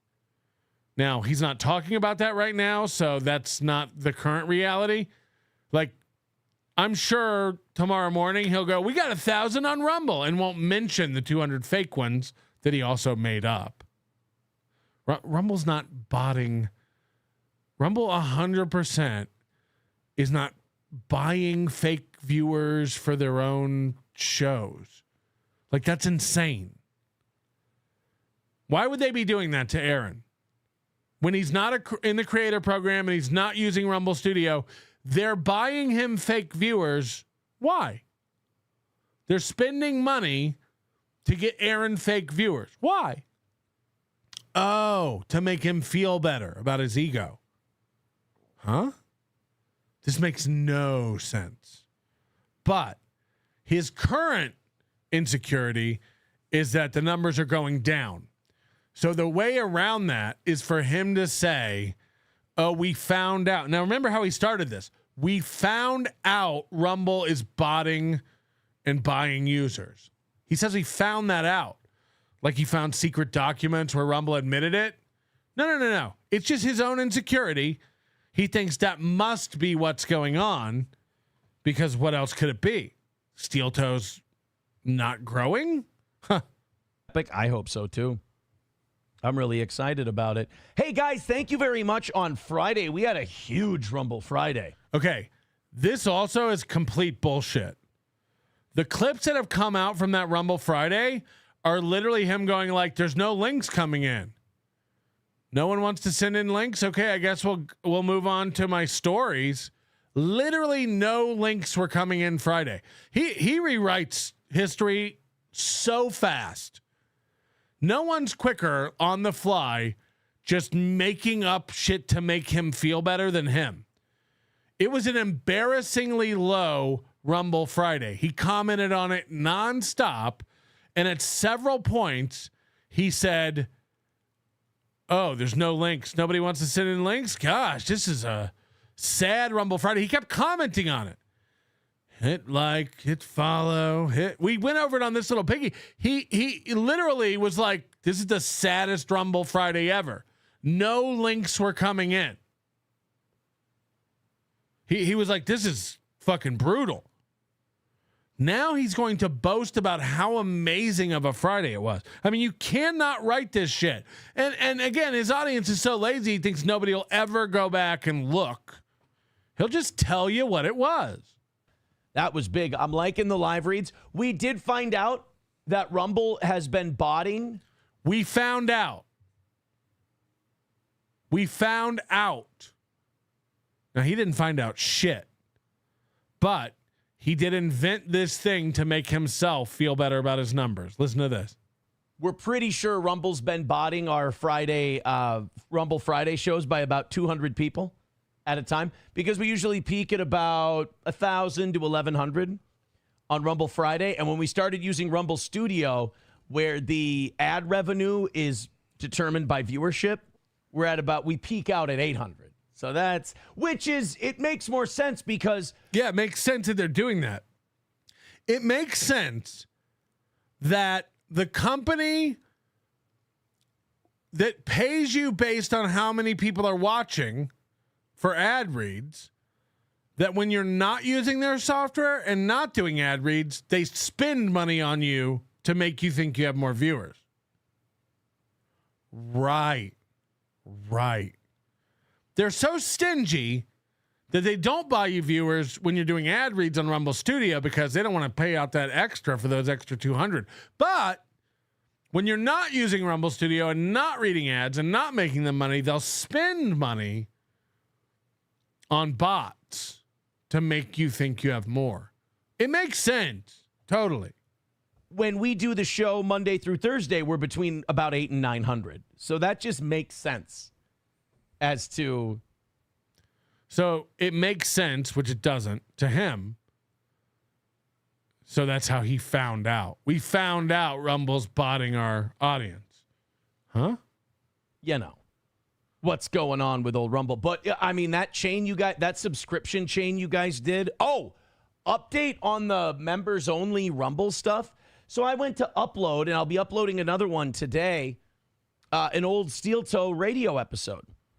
Now listen to this story, and you tell me if this ever needs to be spoken out loud on a program. Here we go. And guys, I went to upload a show today. Okay, go ahead. Rumble will not let me upload the damn thing. Every time I put it in there, type everything in, upload it, and then it tells me there's no file.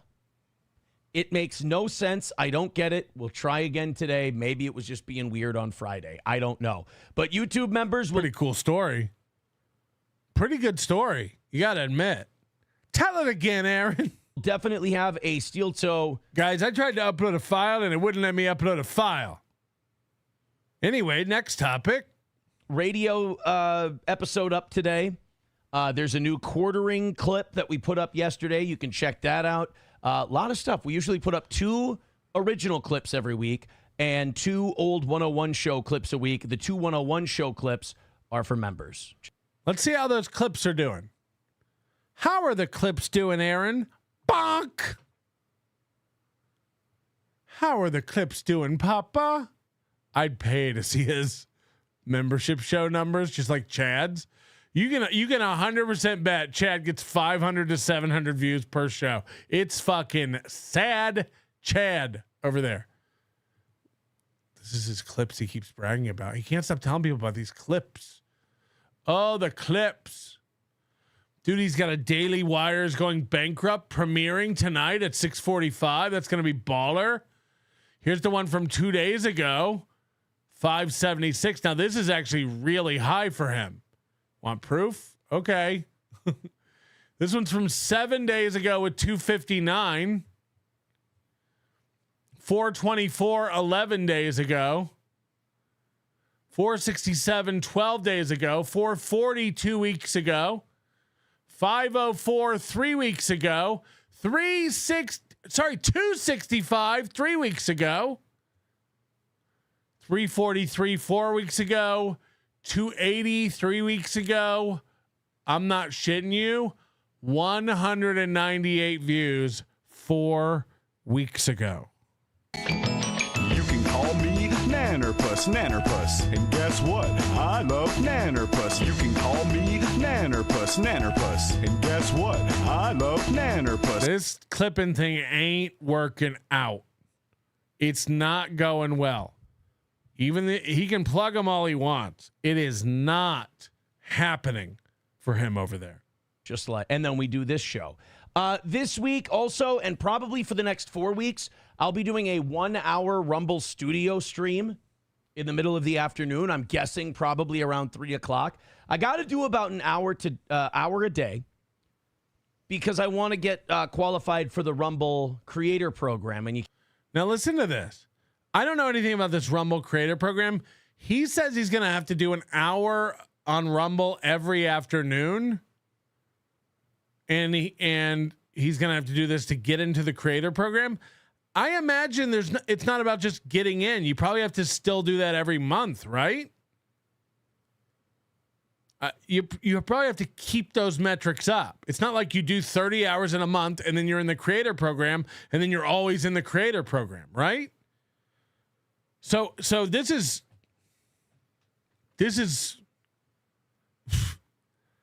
he's going to do a morning show, if we're to believe this, for 4 hours, 4.5 hours. He's going to come on at 3:30 and do 1 hour on Rumble. And then at 5 p.m. or 6 p.m., he's going to go live for his 2.5 hour night show. Ladies and gentlemen, we are up to 8 hours a day of steel toe.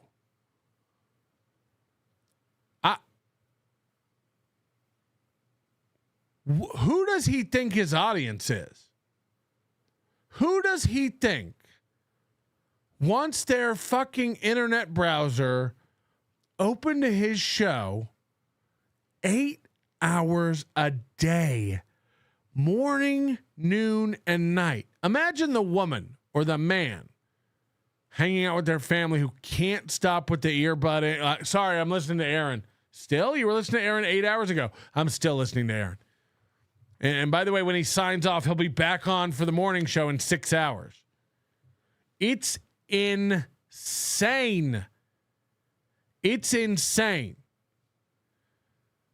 Chris Hall says, and it's all terrible except for the begging. I could watch him grovel all day for a few bucks. By the way, Chris Hall, you are our members only executive producer. I don't know if you caught that.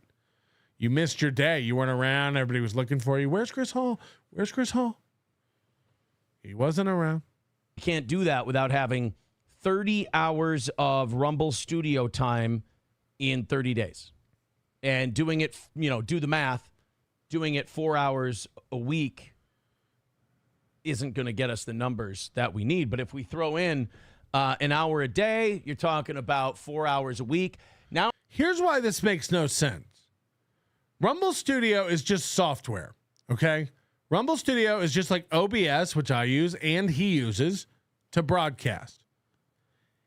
There's no reason on earth he can't use Rumble Studio to broadcast every single day. I shit you not. I think he's actually too stupid to know this. I think he's actually too dumb to put this together. He thinks I'm going to have to fire up Rumble Studio and do extra time to get my hours in. You do 4 hours in the morning and 3 hours at night, or 4.5 and 2.5, however it breaks down.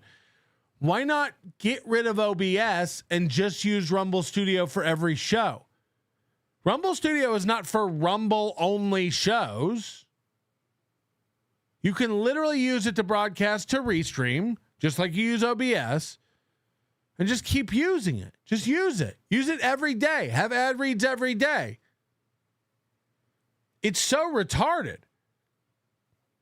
He's like, nah, I gotta use OBS during the week, and then I only use Rumble Studio on Fridays, but because I need more Rumble Studio hours, I can't possibly just use OBS less and use Rumble Studio.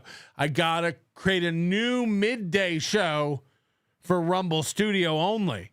Holy shit. Holy actual shit. It's insane. And again, the fact that he thinks he's going to hit this mark and then be in the creator program and it's all good. No, you're going to have to do this every month. You have to hit 30 hours every month. So literally he's starting a midday show now. He has a morning, night, and midday show now. Like, fuck. Actual fuck. Go on. All of a sudden, you're up to 8 hours a week, 32 hours in 4 weeks, and you got a 175% chance of being in a Rumble Creator Program. You see, the numbers don't lie, and they spell disaster for you at sacrifice. So, it's we're going to be putting all that up today. But, man, I love the anniversary show planning we've done so far on this members-only show. I'll reach out to Sean. I'll see if he'll do it. He can quote me a price. Sean seems like one of those guys, like, surprisingly, like, for an attorney, he's a decent human being. He seems like one of those guys who's like, oh, just cover my costs and blah, blah. No. Sean's got I want everybody who comes to a steel toe event. Since the radio days, we've always paid performers very well. We always want people to go back and tell others, hey, do a steel toe event. They take care of you. Now, why it's funny is we know for a fact that Aaron was paying both Corey, Adam, and Johnny and Matt $50 for 4.5 hours of show. Literally like dog shit. And here he is going like, dude, it's been known. Like we have a reputation. Cover Sean's travel and hotel, please. No. We're also going to hand you a wad of cash. Now, take it from a guy who, again, is pulling in money for an event and going to pay out over a dozen people.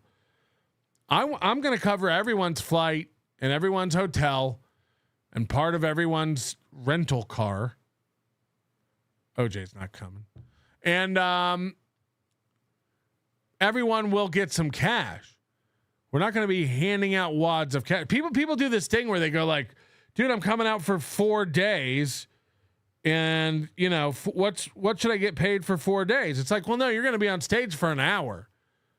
So I think we throw you a few $100. It's a good deal. Your hotel, your flight, and a few $100 for you to perform live and get a 4-day vacation in Vegas. The 4 days that you're in Vegas is not me renting your time. That's a vacation for you. You're welcome. But I don't have the bottomless imaginary budget that Aaron Imholte has. Aaron Imholt's like, dude, Steel Toe. You know how we pay over here at Steel Toe? Everyone gets a bucket of cash. Okay, I guess. We'll see. We're going to be shoveling scoops of money into Sean's britches. Got it. Oh, we've got 2 dignitaries. Now, again, he said dignitaries. I really do. I think this is the same thing as Gino and Kiki. He's pretending like this is going to be a big announcement, big reveal. Apparently, they've already said it, that they're going. They're not dignitaries. They're alcoholic losers who live with Kiki's mom. Right? Haven't they announced that they're moving out of New York City and in with Kiki's mother? Dignitaries? Yikes. Digniscaries. I'd like to add a third if Sean would do it. Then. Yes. Go on. I would love to get Corey up here for the anniversary show. Let's say it's $1,000 a person, flight, hotel, and payment. Let's just say that's $4,000 we're at now. Do you think there's any way on earth with his $20 tickets for this shithole event in a shithole town, in a shithole bar, on a shithole street,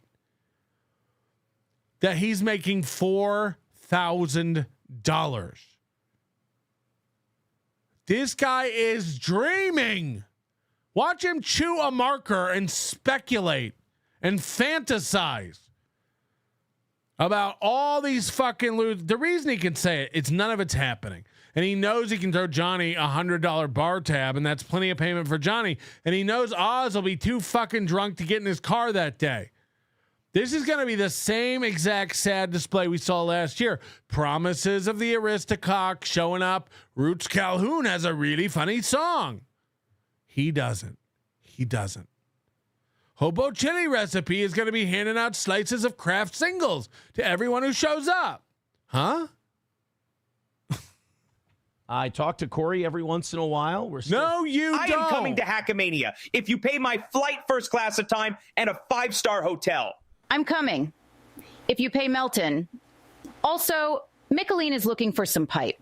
My pipe points upwards, you into that, Kiki? What about you, Gino? Hell, I'm just looking for some cum to drink. Emma come to Hackamania, make my bag, and leave these losers. If you got a problem, catch me outside, motherfucker. Right, God. Thank you very much. This is getting insane. I don't want to speak too soon, but you are treading on Superstar Cool Club territory. You're treading on it. You might want to save some money for April. You know, this is the last, and not the person, the month. It's the last day of March, you know. You got to keep that energy going. Now that you're throwing all this, we might be able to get Gino out to Hackamania. Friendly. I'd love to get him up here for that. That would be good. And Oz, too, of course. 191 Redbird with $5 says, drunk steel toe fans playing Twister better have a lawyer on speed dial. Well, what do you think fucking Sean's here for? For free money? Is Sean there to practice law in Minnesota? I don't. Delco Lou says Phillies over Twins come this October. Yeah, Rygot is going to get my nut. You're right, Painkiller. You better show up here, Painkiller. You better show up and look me in the fucking eyes, you tall son of a bitch. You better show up and look me in damn eyes. Delco, I don't know if you've been Rygot can have my nut. I mean, this is getting... Watching the Twins the last couple of days. We ain't going to be seeing you in October. I don't know if you saw baseball what's been going on with our whole franchise. Don't play me, motherfucker. But this counts for April here. Take some more Naga. They got to sell that team, man. The poll ad. Nothing counts for April until April. Don't try to rewrite the rules for you. You fuck. I changed my mind now. I don't know if you're worthy of my nut. I don't know if you're good enough for my nut. To get out of there. 2 years will collapse. We don't make. Because Sean goes, we tow redemption golf balls. Minnesota from Alabama. Sean, I thought Sean was in Ohio. Let's go to Dill Pickle. He says those radio episodes have been great. Wish you had more of them up. He does. He does on Facebook. They're on Facebook for free. Rebel Fluff says, just put a camera in your bedroom and stream you sleeping once a week. There was somebody had the idea that we pick a history topic every day and we just talk for a history topic for an hour. I know that's very, very niche, and that doesn't appeal to a lot of people. But if we know anything about Aaron, he's an expert on history, and he's always dialed in. He always knows what happened. He doesn't rewrite history ever. He's a truth sayer. Anytime I get going on one of those really nerdy history rants on the show, like the Battle of Hastings or something. Remember that? Does everybody remember that? It's one of my favorite Steel Toe moments when he gets going on one of those crazy history rants. Don't get me started on the Battle of Hastings. Don't get me started. Guys. Something like that. Someone will go, whoa, why don't you do a history show? Why don't you do a history show? Because not a lot. Yes. People are clamoring, Aaron. Why don't you do a history show? Why don't you do a history show?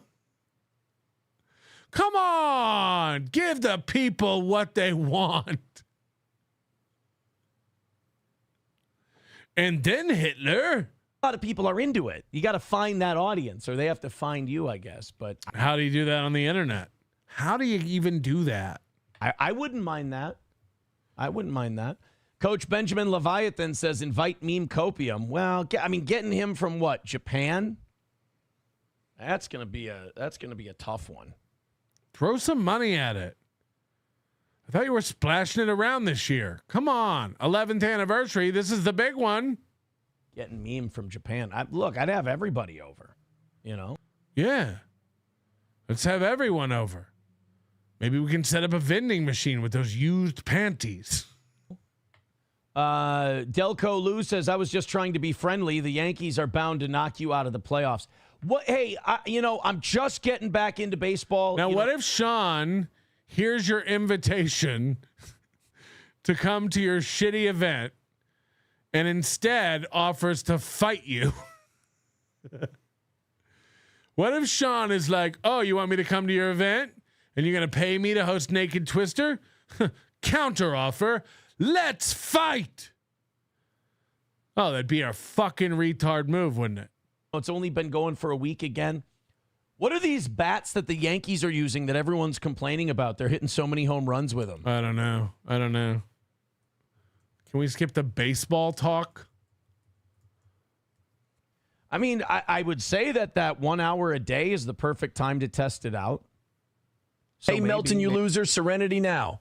Serenity now. Shut up. Serenity now. I'm laughing in bathtubs as I fart and try to eat the bubble. But hey, I'm winning haters. Big sauce.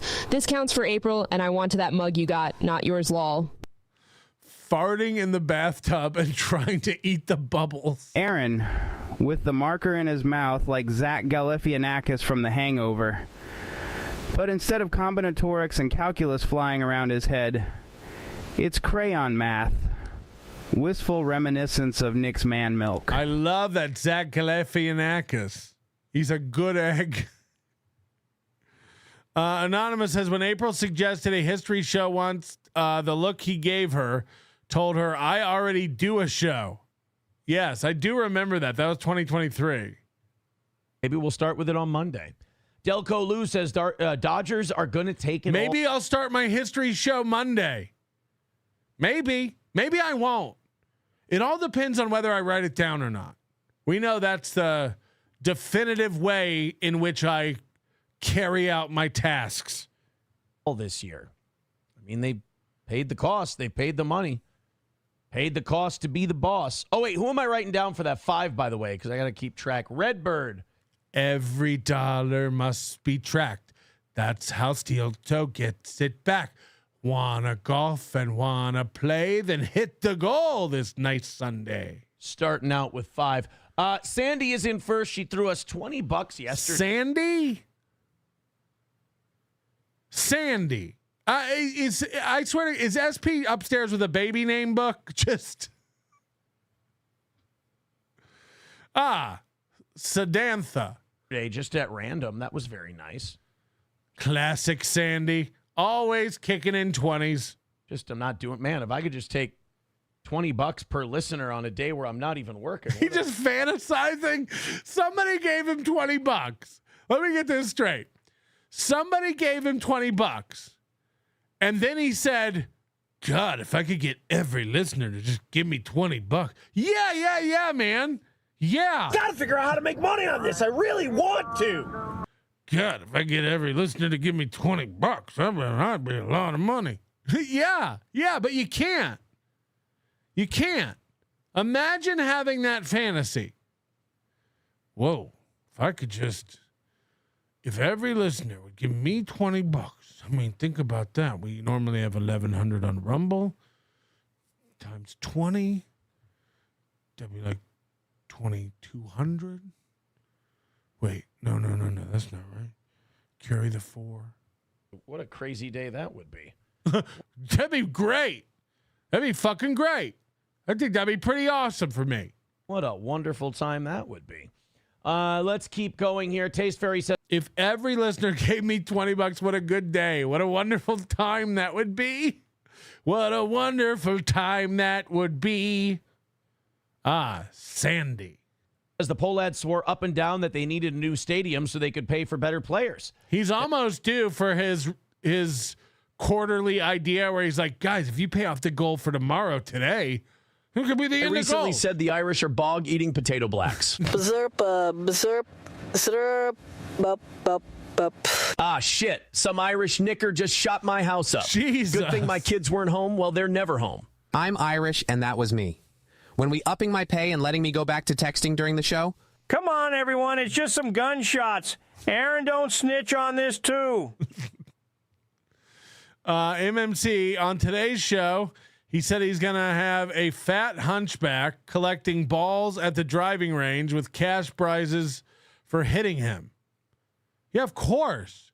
I mean, they clearly have the budget to do it. After Sean and Corey and Kiko and Jeannie, of course they'll have time to and money in the budget to pay a hunched back, padded man to run around the driving range and get hit by the. Then they got one, and they cut the budget. Exactly. Taste Fairy says the payroll was higher in the damned. That's $144 million. Baseball. Our payroll. My 12 says beat LA. Baseball. Because we're not going to give him a giant. Baseball. By the way, thank you for the PayPal. On what do you call it? Why can't I fucking find my words? It's an important skill for a broadcaster. Go on. Members only show. There we go. He wants to set up a boxing match between Ethan Ralph and Jesse P.S. at Stoney's. Do you hear how dumb this guy is? Where is all this money coming from? Remember last year he had the same exact fantasy. I'm not kidding. He had the same exact fantasy last year. With Blade, with Jesse P.S., with Ethan Ralph. He said maybe we can get a permit to shut down the street and put a big boxing ring. He just has these ideas. And he talks about them all live. We're literally watching a replay of last year, and none of this will happen. None of this will happen. Yeah, maybe we should. Where's the money coming from? And then he wants the golf competition to be whites only. The golf competition. Right. Look, I like the first idea. The second idea, I can see why you made yourself anonymous, but we are going to put anonymous at $1 on the board. So let's put it on the board. Anonymous, thank you for the $1. Kill your, just end it. You and Opie walk into this. We could get Opie. Maybe we'll get Opie. A crazy day indeed, Aaron. Imagine if all of Patrick's fans gave him this much. It would be more money than he's ever seen. All right, shut up, Mersh. You old Mersh. Going to look like this. Sandy at 20, Redbird at 5, Anonymous at $1. Wow. Perfect. So $26? 12 says, get your news on Steel Toe Morning Show, mainstream. Rye God wipes his ass with $26. Hello? James Baumer. Is James Baumer okay? Has anybody heard from him? Like, I'm being honest. Like, did we actually lose a man? Or has he had enough of this melt? I miss his phone calls. I miss his touch. I miss him so very, very much. Is dead. Hey, Aaron, I saw Good Logic on Timcast with Destiny. I don't remember which one. You guys got to remember, I'm not a big LawTube guy. I'm not an internet guy. I don't watch any of it. You guys got to remember, I've got a family and kids upstairs in the freezer. Kind of stumbled into all that by accident.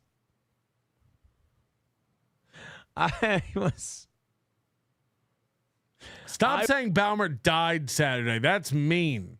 That's fucked up, chicken boy. We wouldn't wish that on our biggest enemies. Well, you know what I was doing. I can't say what I was doing. It would be a big no-no for me to... $26. Cream Cash rules, everything around me and Jesus. Greem. Goal rules everything around me. Explicitly say what I was doing, but I was doing something that you could say was LawTube adjacent. I didn't get to know these people, you know? I only got to know the ones who talked to me after the whole thing went down. So I'm not sure which one Good Logic is. No pen 15 fathead. I can't say that. I can't say that. Probably for another year or so. So I imagine this is Kayla's name. And he thinks he's not going to be able to talk about Kayla for a year. By the way, again, I hope the judge and the court don't see this. Because you're basically, again, this is like a pseudo threat. Like, oh, and that year's up. It's just like you said, when your first wife, the mother of your children, the minute you don't have to pay child support anymore and they're full grown, you're going to talk so much shit about her and ruin her book career. Remember when you said that? Remember? When you fantasized about murdering her live on your show with your second wife, who you then threw away and talked shit about? I mean, Slam Piece is in for it, man. It's going to be rough when this one gets kicked to the curb. Imagine all the physical deformities this bitch is going to have overnight when he's done with her. Oh, that big fucking hoof-brained, jacked-nosed, horse-looking bitch. That fucking sick, gross, fat, north-of-the-wall looking whore. I can't say that. Oh, man. I'll say it in a year, though. The minute I'm legally permitted, I will tear that bitch up. Taste Fairy with a good point. He says, implying that a steel toe tournament won't be all white naturally. Yeah, see, I thought about that too. Pizza Shit with $1.99 says, nice comb over. Flag it. Thank you, Pizza. But if you were watching at the beginning, I did this on purpose. I did this on the air. It's all on the up and up. Don't you worry. Yeah, I bet you practiced in the mirror. There was one. Oh God, there was something else I wanted to address before we headed out on this members show. You guys have been a lot of fun. God, it was a good one. That was a good one. What are we at, 30 minutes? Yeah, let's wrap her up. There are a couple stories I want to touch on, but for the most part, we were just going to hang out a little bit this afternoon. By the way, you know how I said that we had one more snow in us? There were some stories I wanted to talk about, but first, weather on the 9s. I haven't talked to you guys about weather all day today. Remember how I said there'd be more snow? Well, there is. Well, there is. Remember how the last 90 shows I've mentioned snow? There's more snow. There's more snow. When you're watching the toe, we're talking about snow. More, standing snow in Minnesota. It's here. We've got accumulated snow on the ground. There'll be another one in April. Keep us posted. You bring us stuff that the National Weather Service could never. You bring us stuff that weatherunderground.com could only dream about. Standing snow, is it? April's a snowy month. Stop it. Stop it, because I know what you're doing. Yeah, we're looking at snow on April 1st, snow on April 2nd. So it's not golfing time yet. We'll have. God, I really want to get out there too. God, I want to get out there. God, I want to get out on that course and let her rip. I'm gonna break 90 this year. By the way, could me and Carl and Moody and Rocco get together and do a foursome? Could we be in the tournament? Would we be allowed? Or is Moody too dark for the course? I really want to get out there. Oh, speaking of that. I'm going to have my golf bag carry Moody. We were cleaning yesterday, right? SP and I were cleaning the house, top and bottom, just one of those nice spring cleaning days. This is the third or fourth week in a row he has talked about cleaning his house. How filthy is this shit box? Like, he talks about it all the time. Oh, yeah, we spent the whole day cleaning. You did? What the fuck? Everything got vacuumed. Everything got dusted. I did. Have you ever... This is a topic? I dusted? I went to a nursery yesterday and bought a peach tree and planted it in my yard. I didn't think to bring that up. That's more unique than dusting. I bet nobody else went and bought a peach tree yesterday. That's a unique experience I had. Dusting? Yeah, everyone cleans their house, Aaron. These aren't weekend activities. Remember, this is a guy who touches grass and goes out and has a life. It seems like his whole life is like cleaning his house. What about my peach tree? Laundry stripped your clothes. There's this thing you can do. She told me about it. We did it yesterday with all my clothes I usually wear to the gym. Okay, listen very carefully to this. This is crazy. Watch the presentation of this idea. I need everyone focus. This is important.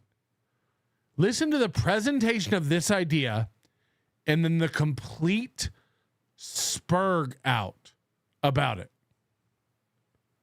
Listen, you're not going to believe what just happened. You got to listen. It's very important. Dusted. I did. Have you ever laundry stripped your clothes? There's this thing you can do. She told me about it. We did it yesterday. Have you ever laundry stripped your clothes? There's this thing you can do. She told me about it yesterday. Remember that. He just found out about this yesterday. Now watch the insane breakdown about this. With all my clothes I usually wear to the gym. Even if they're clean, do this. It's called laundry stripping. You put a little Tide in the bathtub. You put a little baking soda in the bathtub. You make this stew in the bathtub, and you run the hot bath water, really hot. And you throw the clothes in the bathtub. And you do this for about 8 hours. And it strips your clothes of all the laundry detergent residue and anything that gets kind of stuck on the clothes that the wash machine doesn't get out.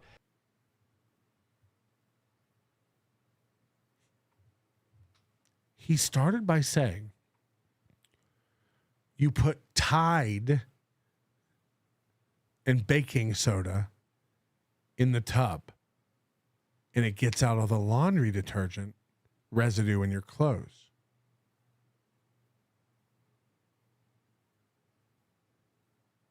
Isn't Tide laundry detergent? Is Tide laundry detergent? Hello, exactly. You soak your clothes in laundry detergent to get rid of the laundry detergent residue. I'm going to play it back again so you can hear it. Called laundry stripping. You put a little Tide in the bathtub. First ingredient, Tide. You put a little baking soda in the bathtub. You make this stew in the bathtub, and you run the hot bath water, really hot. And you throw the clothes in the bathtub. And you do this for about 8 hours. And it strips your clothes of all the laundry detergent residue and anything that gets kind of stuck on the clothes that the wash machine doesn't get out. It's not a bad idea to do, man. You just found out about it yesterday.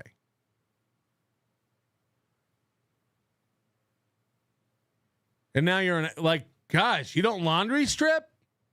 You're not stripping your laundry? Dude, it's not a bad idea to do, dude. You just found out about it yesterday because SP told you to do it. She's not only an executive producer for the show, she's executive producer for your life. For your life. She runs your shit. She's redone your kitchen. She stocks your fridge. She makes you walk her dog. You stay at her house. You prep your house for her children. She tells you what to do on the show. And now she's taught you laundry. Is it? Chicken Boy, I'm sorry, Patrick. I forgot you read the pores. I read the pores. Read the pores in that face. I see your true colors shining through. He just found out about this yesterday, and he's going, not a bad idea to do, man. Yeah, you've never done it. You just learned about it. Stuck on the clothes that the wash machine doesn't get out. It's not a bad idea to do, man. It's and the watercolor is very interesting. Gross. When it's all done. But we did that. We had a nice cleaning day. My house is nice and clean. Make this stew in the bathtub. And I don't know what just happened. The hot bath water, really hot. And you throw the clothes in the bathtub. And you do this for about 8 hours. And it strips your clothes of all the laundry detergent residue and anything that gets kind of stuck on the clothes that the wash machine doesn't get out. Things that are stuck on the clothes are supposed to come out in the wash. A lot of detergents have baking soda in them. A lot of people put baking soda in their laundry.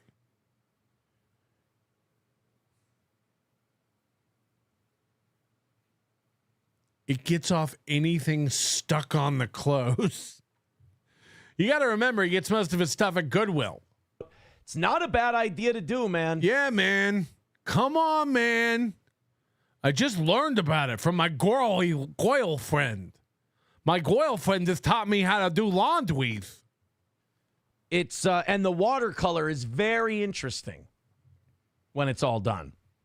But we did that. We had a nice cleaning day. My house is nice and clean. We gave the dog a bath. Gordy's nice and clean. I like. Okay. Was it his birthday? Also, you can wash your dog with a spray bottle. You know what I mean? This isn't news or topics for your show.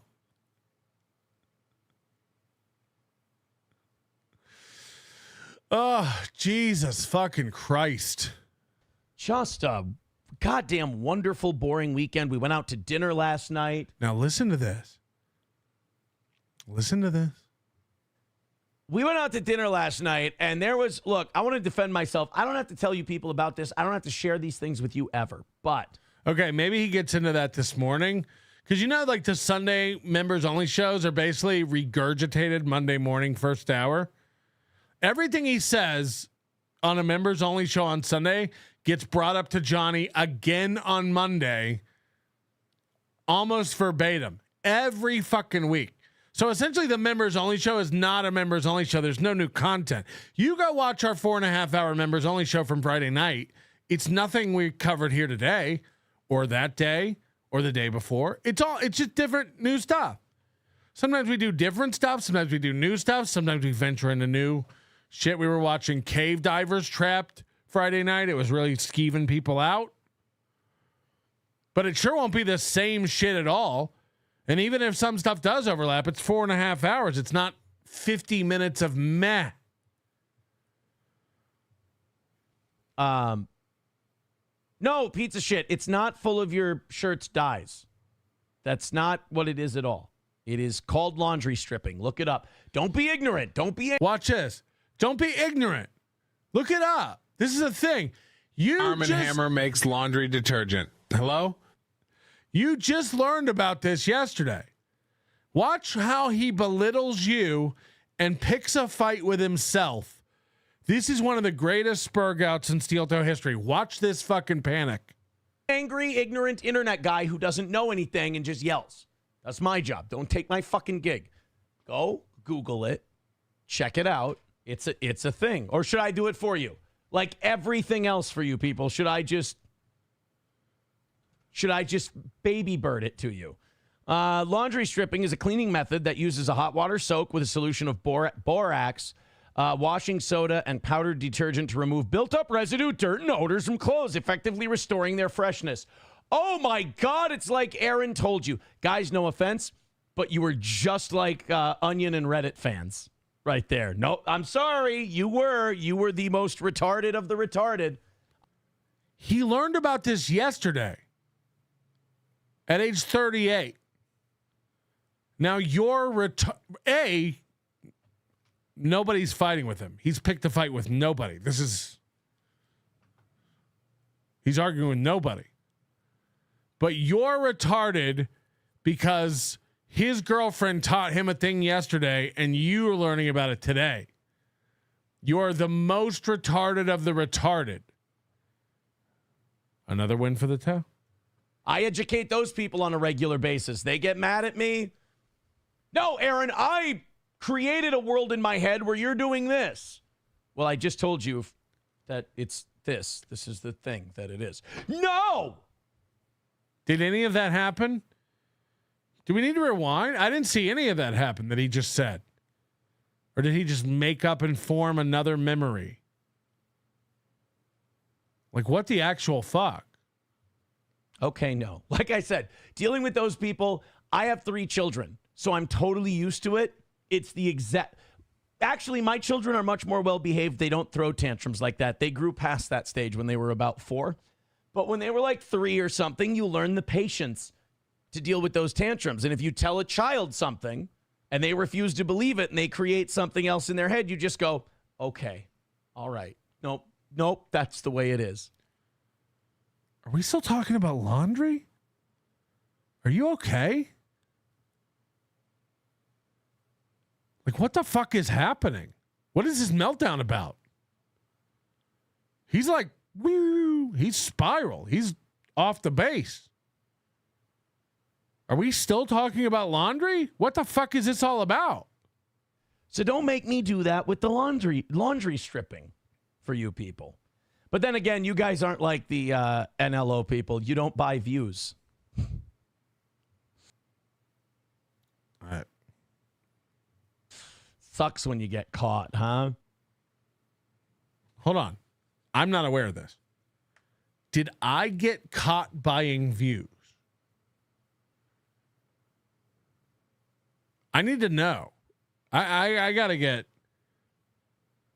Huh? Fuck. Did I get caught? Shit. Is this like how Rumble got caught botting? You just think? Pray by 12 says, can we screen that show? Haven't watched you, but you should do some on content. I didn't watch it. The Tim Pool thing? I don't know. Tim Pool's pretty boring. Loaded Wrench says it's got to cover shit to be a comb over. Yeah, I didn't do an official comb over. I just moved all my shit to one side. Oh, Chad started it? Fuck. I got caught. Down the middle, it looked retarded, quite frankly. Taste Fairy says, hell, it could still snow in May. That's true. Dill Pickle says, so glad I'm headed to Vegas on Tuesday. Wow, have fun. Temps dropped to 40s for the week in PA for this week. People have been telling me that Vegas... Ready? Tell me this isn't about hurting me. Ready for this? Vegas is not what it used to be, that in the last couple years, it's just kind of, it's fallen off. Wrong. And I like to hear that because I'm going on vacation after this whole case is done. That's the first thing I'm going to do. Take a nice little trip. Don't worry, you guys won't lose me for too long, like a Friday show. I'll probably leave on a Thursday, come back on a Sunday or Monday. But I'm going to take a little trip for a few days. I stay more than 3-4 nights somewhere. I start to want to come home. But I'm going to take off, and I'm looking for somewhere to go. And on this one, I'm planning on Florida. But the next trip, I was thinking Las Vegas. I've talked to my neighbor about that. I've talked about Nashville. I've talked about a few different places. Let me know how Vegas is when you go, because I've been hearing terribly negative things. Okay. This is pure cope. Hit the like button. Number one, Aaron and April came to Las Vegas December 2023, which is a year and 3 months ago. So you were here a year ago. But he's heard that in the past few years, it's really fallen off, and he's heard terrible things. Now, again, A, you were here a year ago. How was it?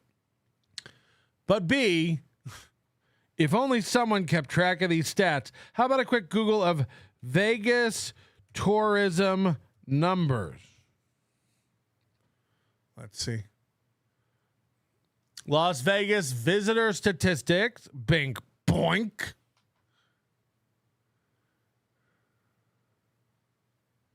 Oh, that's not very good. I need a chart. I want to see a chart. Vegas primer. Let's see what this says.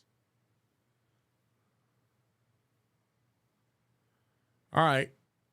2019, 42 million people.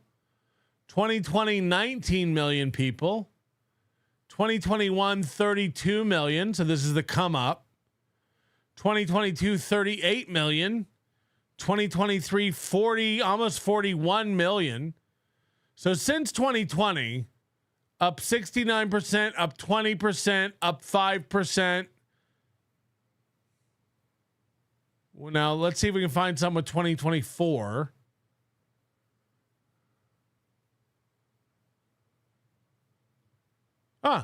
Las Vegas tourism visitation figures up in 2024 from previous year. So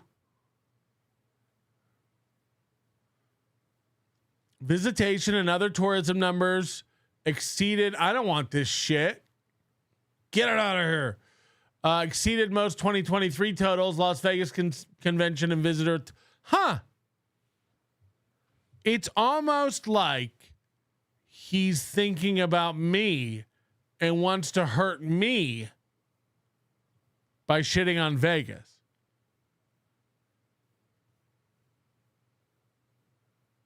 When any research whatsoever about Vegas shows tourism is up every year, year over year since the pandemic.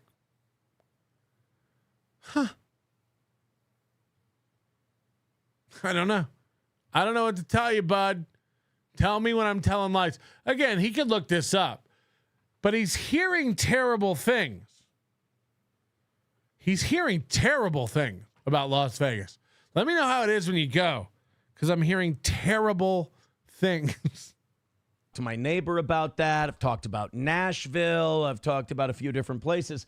Let me know how Vegas is when you go, because I've been hearing terribly negative things. It's double false, because he was here a year ago, and also like you could just go research that at any point as an independent human. I've been to Vegas like 9 times, and every time it gets worse and worse. I expect May to be completely miserable experience. Godspeed, Tim Bollinger. We appreciate that. Beloved Chatter said, show street view of Midland Armory to see fall off. Yeah, exactly. We could look up the tourism numbers for Minneapolis. How's it going? I've heard terrible things, Aaron. I've heard almost no one wants to go to St. Paul and visit the home of the Juicy Lucy anymore. Say it ain't so. From people. I've been hearing terrible things. Pizza shit. We're going to go bankrupt. That's why we're building a baseball stadium and the Mirage is shut down, and they're building a new Hard Rock guitar tower there.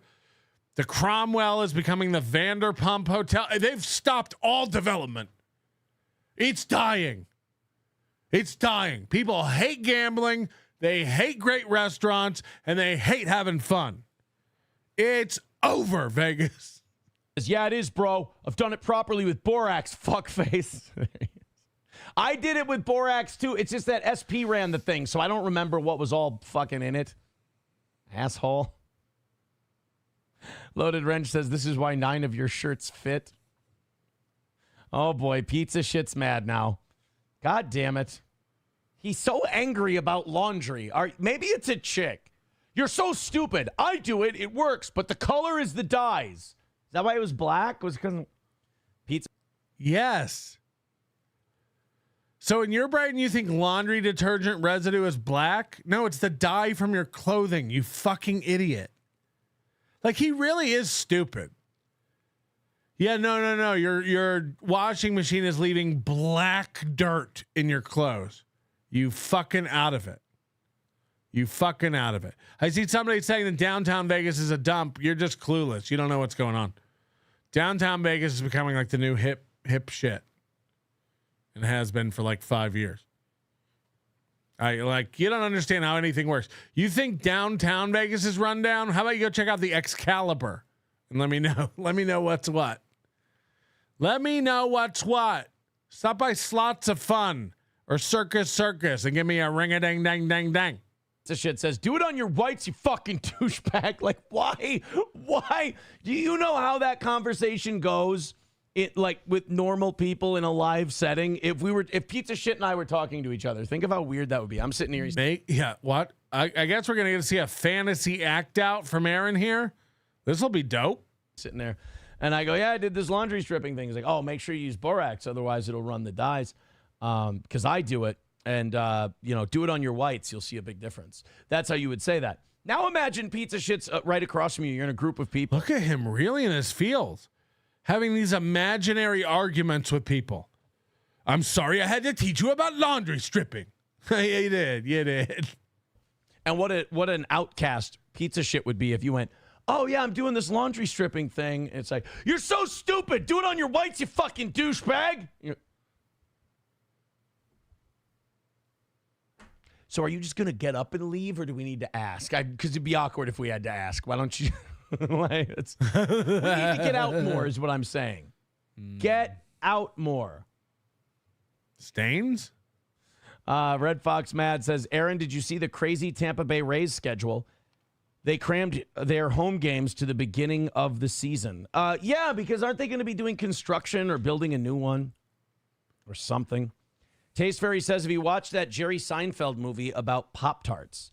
No, but I've seen the clip of I've seen the Mad Men clip of it where they're pitching the Pop-Tarts and they're trying to make it like really pornographic. I thought that was funny. Podcast poke. Actually, the Excalibur Hotel and Casino in Las Vegas has undergone several renovations since its opening in 1990 to enhance guest experiences while maintaining its medieval theme. Spoken like someone who's never been to Excalibur. Excalibur and Luxor and Circus,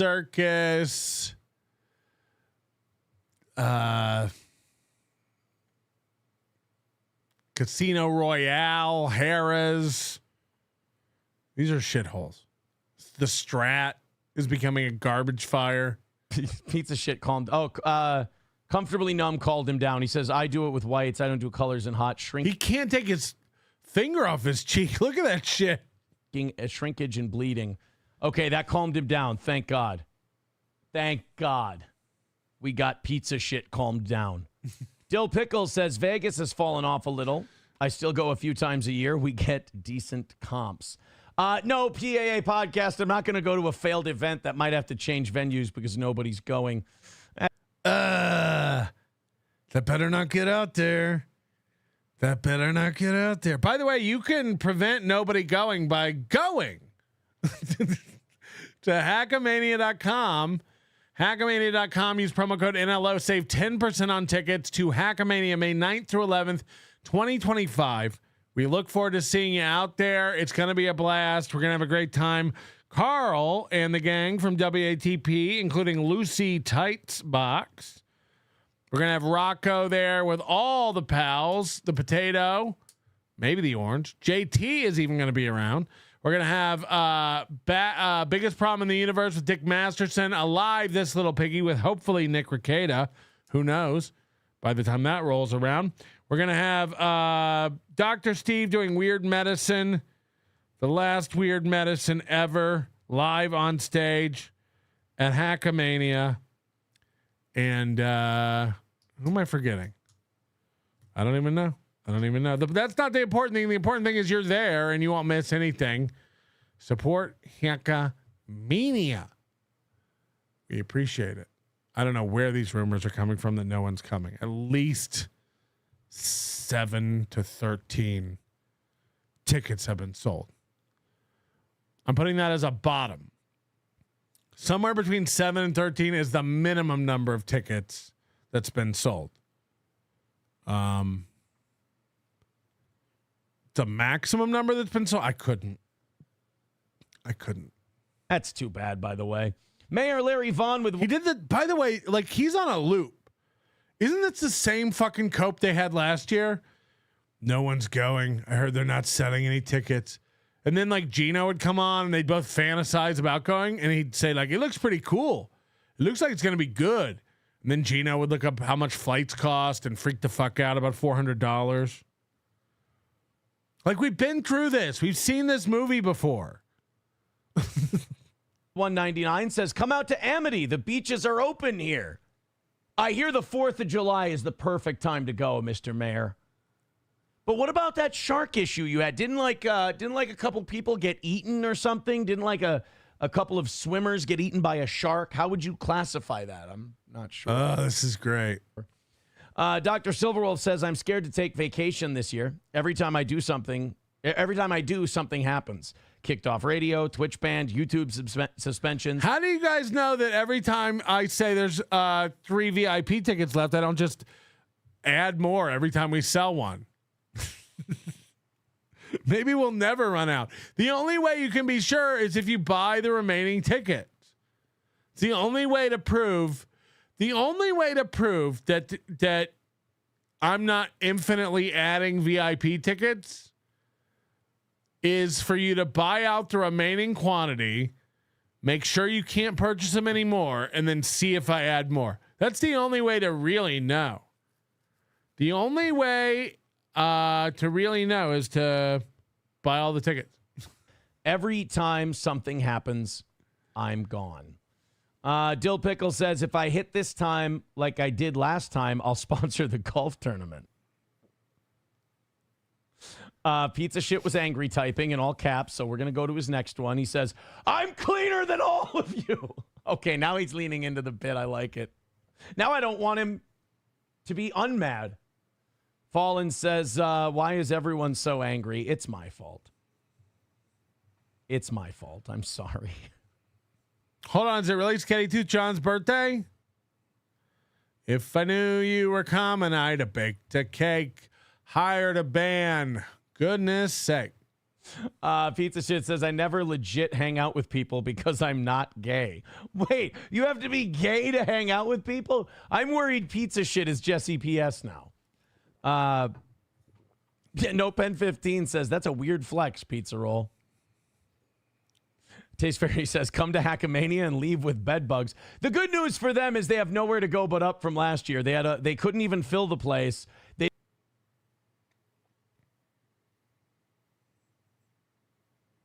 I want everyone who comes to spread as many rumors and take as many photos that'll fool this fucking idiot as they did last year. When there's no show going on, take a photo of all the empty chairs. Like, for real. Let's make this guy Spurg. They didn't have USB cords. They had to borrow them from people who paid. Yes. We borrowed a cord from an attendee. We definitely didn't not have a cord for a minute and then find it. That's definitely not what happened.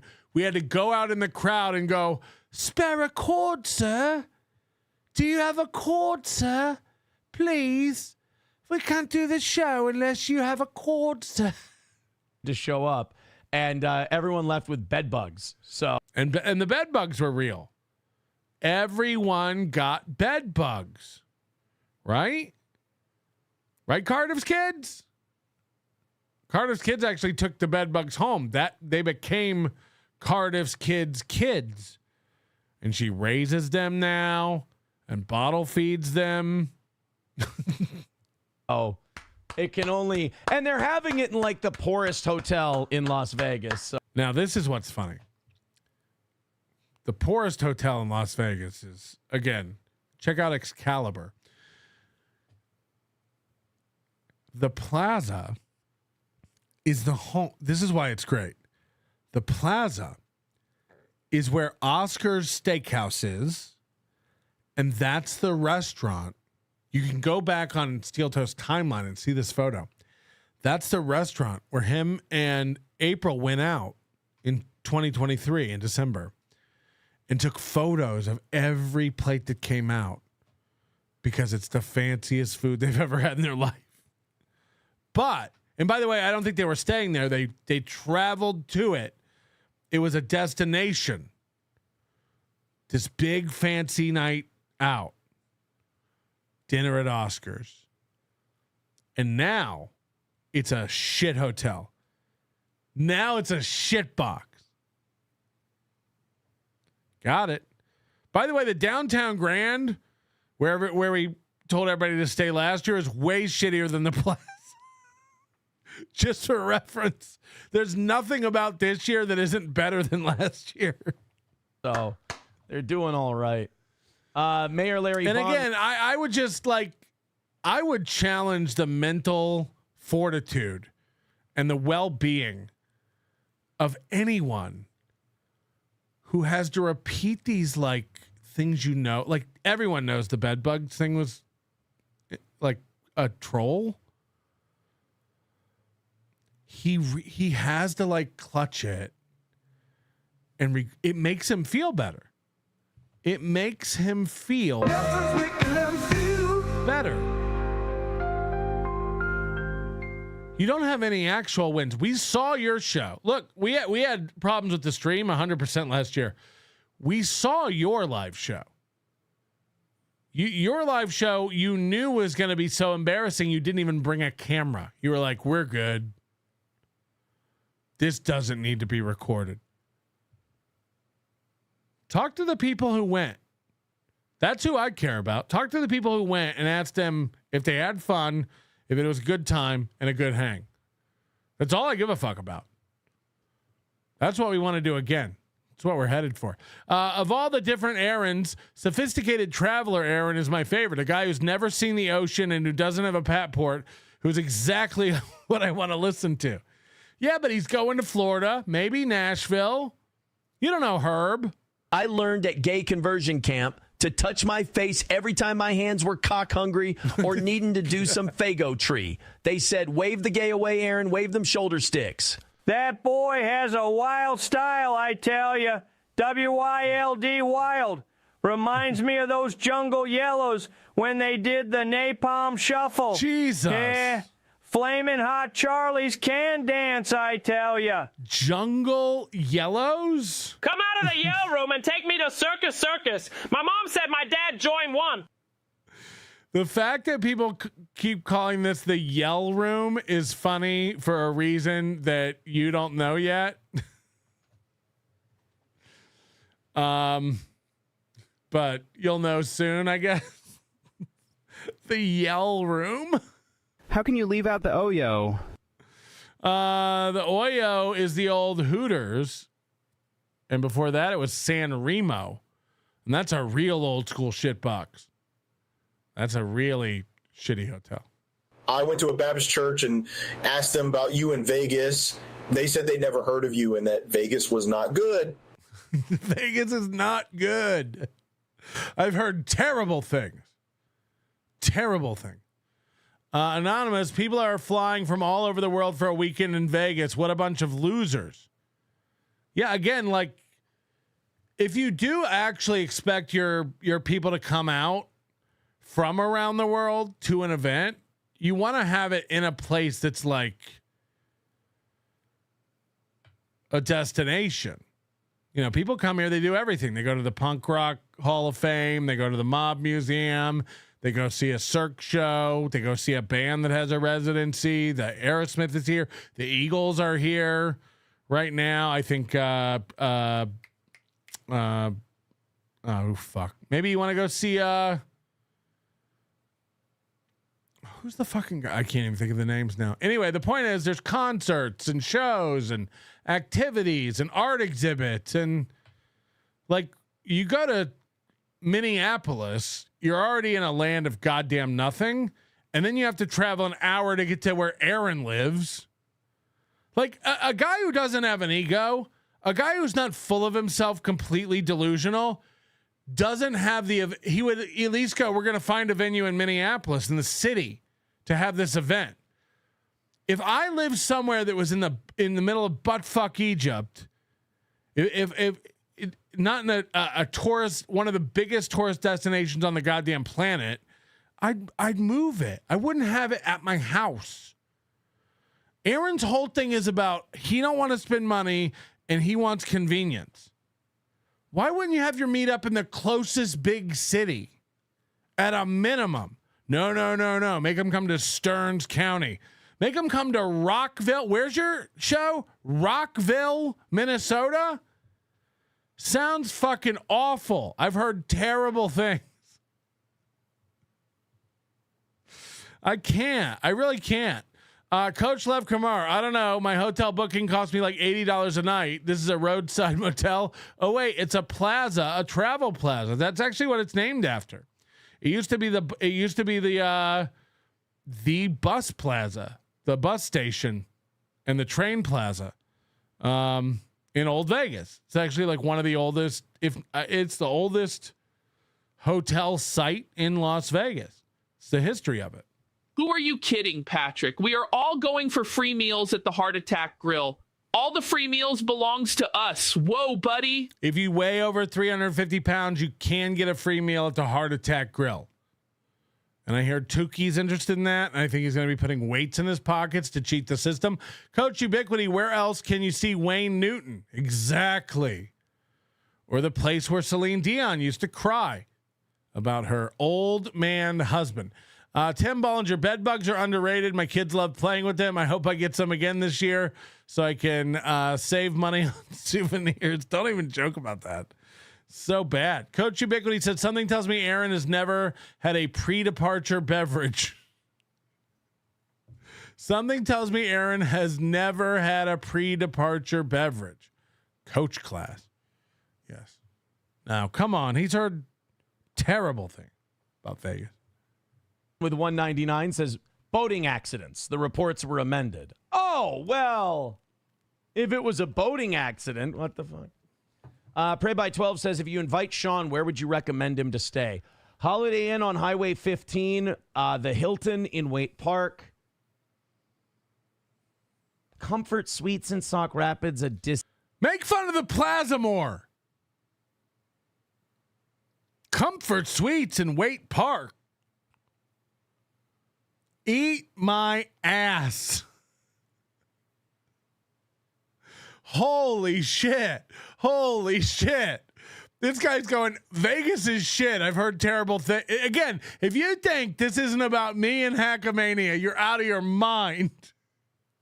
Yeah, plus they're staying at this shithole. Oh, the one you and your wife couldn't stop taking pictures of the shaped butter at? You fucking noob. But yes, by all means, let's head down to the Holiday Inn and Travel Lodge in Waite Park on our way to Rockville to Stoney's, a house converted into a bar where they cook pizzas from a freezer inside a consumer-grade oven while you wait. Thirsty Thursdays, 250 cans. I'm good. I'm good.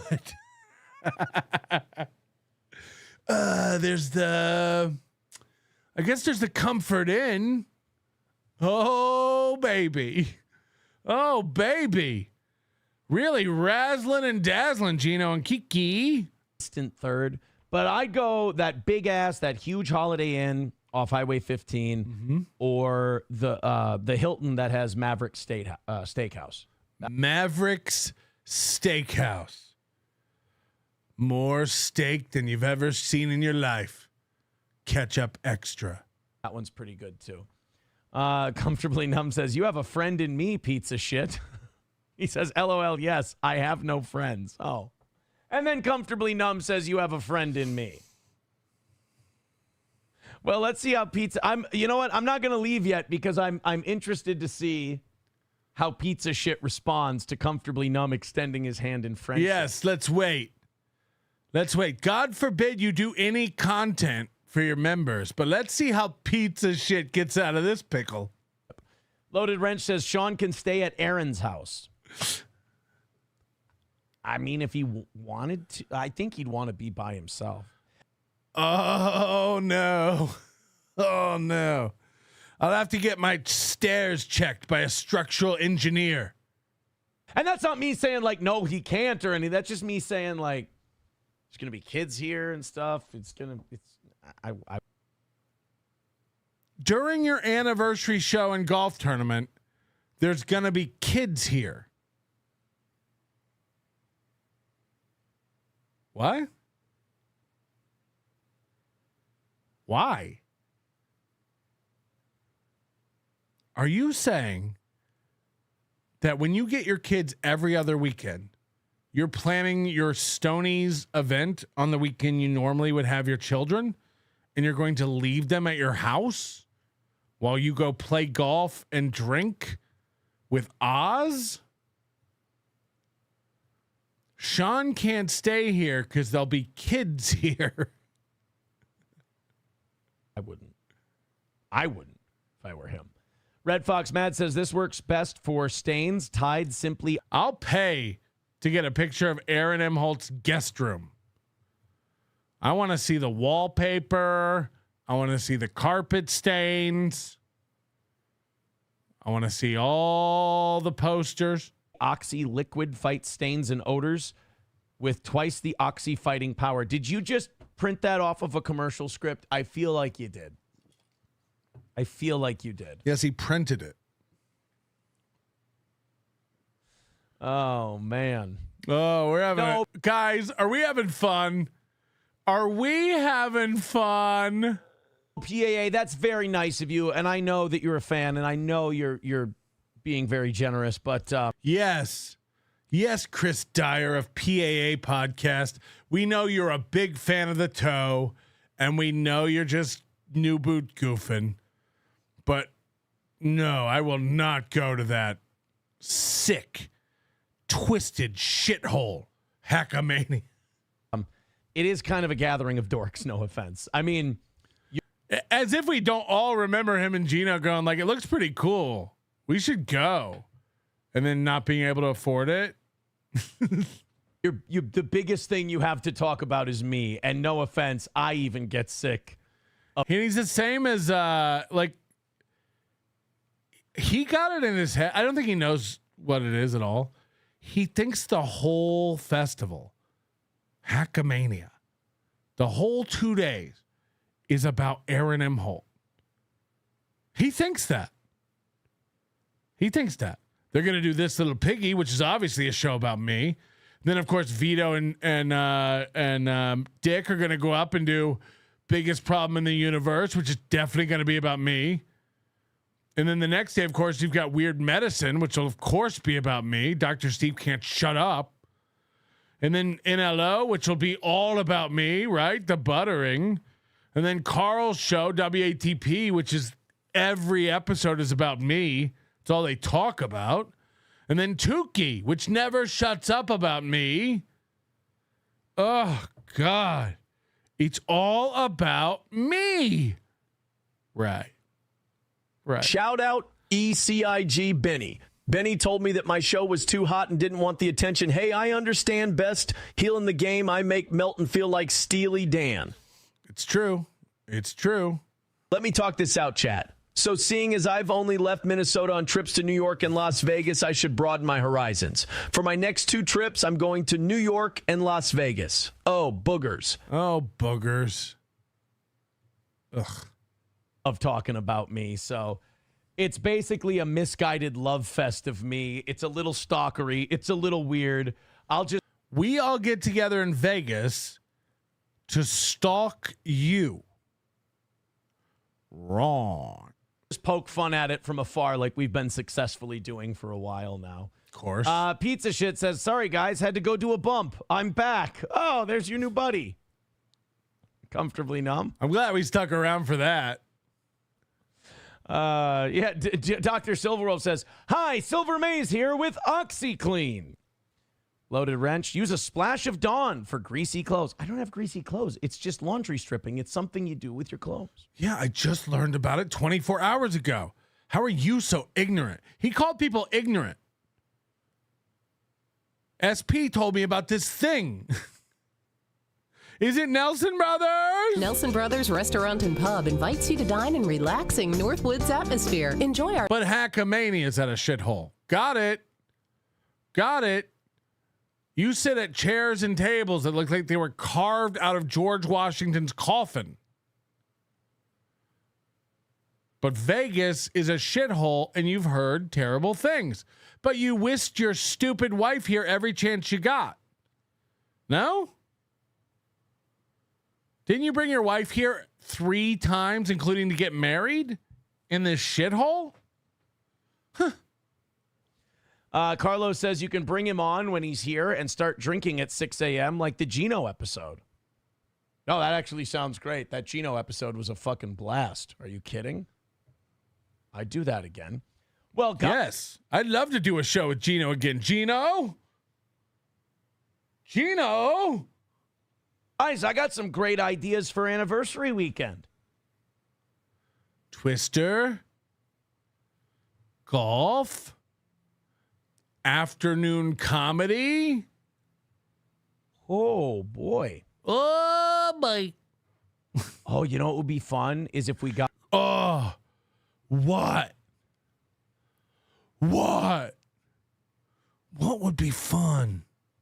Got Sean to come for the anniversary weekend. That would be fun. And we got Jimmy John's to sponsor one of the holes. For the Oh, God, that would be fun. That would be fun. And then after the event, people go, what was the most fun part? And they'll go, the sponsor of one of the holes. That was fun. That was fun. What do you mean it was fun? Like, how did that affect you and your entertainment? Dude, I saw Jimmy John's was the sponsor of a hole. Fuck. That was fun. God, that was fun. To this moment, I remember coming around the corner of my golf cart, seeing the hole, sponsored by Jimmy. Oh, that was fun. That was fucking fun. Fuck. What do you mean, like playing the hole? No, having them be a sponsor. Just the fact that they were there sponsoring it. Fuck. Can you believe it? That was fun. That was fun. Tournament. Listen to him say that would be fun to have a sponsor. Boy. Oh, you know what would be fun is if we got Sean to come for the anniversary weekend and we got Jimmy John's to sponsor one of the holes for the golf tournament. That's fucking fun. That would be fucking fun. You get money and there's nothing for me to do? They're just there sponsoring a hole? Fuck, dude. Where do I buy a ticket? That sounds fun. Oh, shit, Johnny, did you hear? Fuck.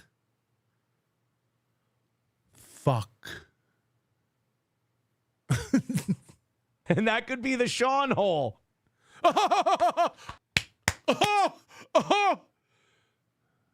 What? Taste Fairy says greasy clothes is more of a Melton problem. I do kind of feel bad, like that whole thing's shutting down. They're paying for live viewers now, from what I've been reading.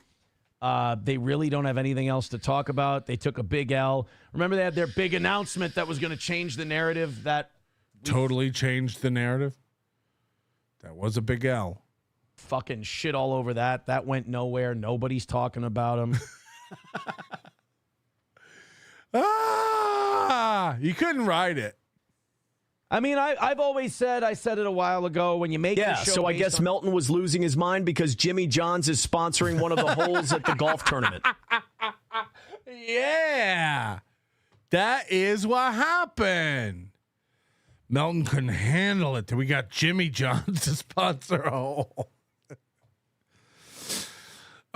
More fun than you've ever seen in your whole life. On something else, you don't do an actual show.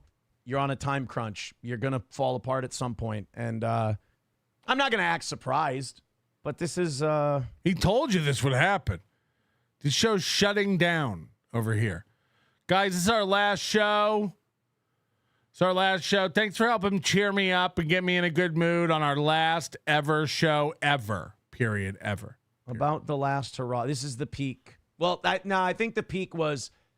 It kind of peaks with our peak. Like, it can't do anything without me. So, like, when we were going through all the shit, that was the peak for them. Now that my stuff's coming in for a landing and everything's aces.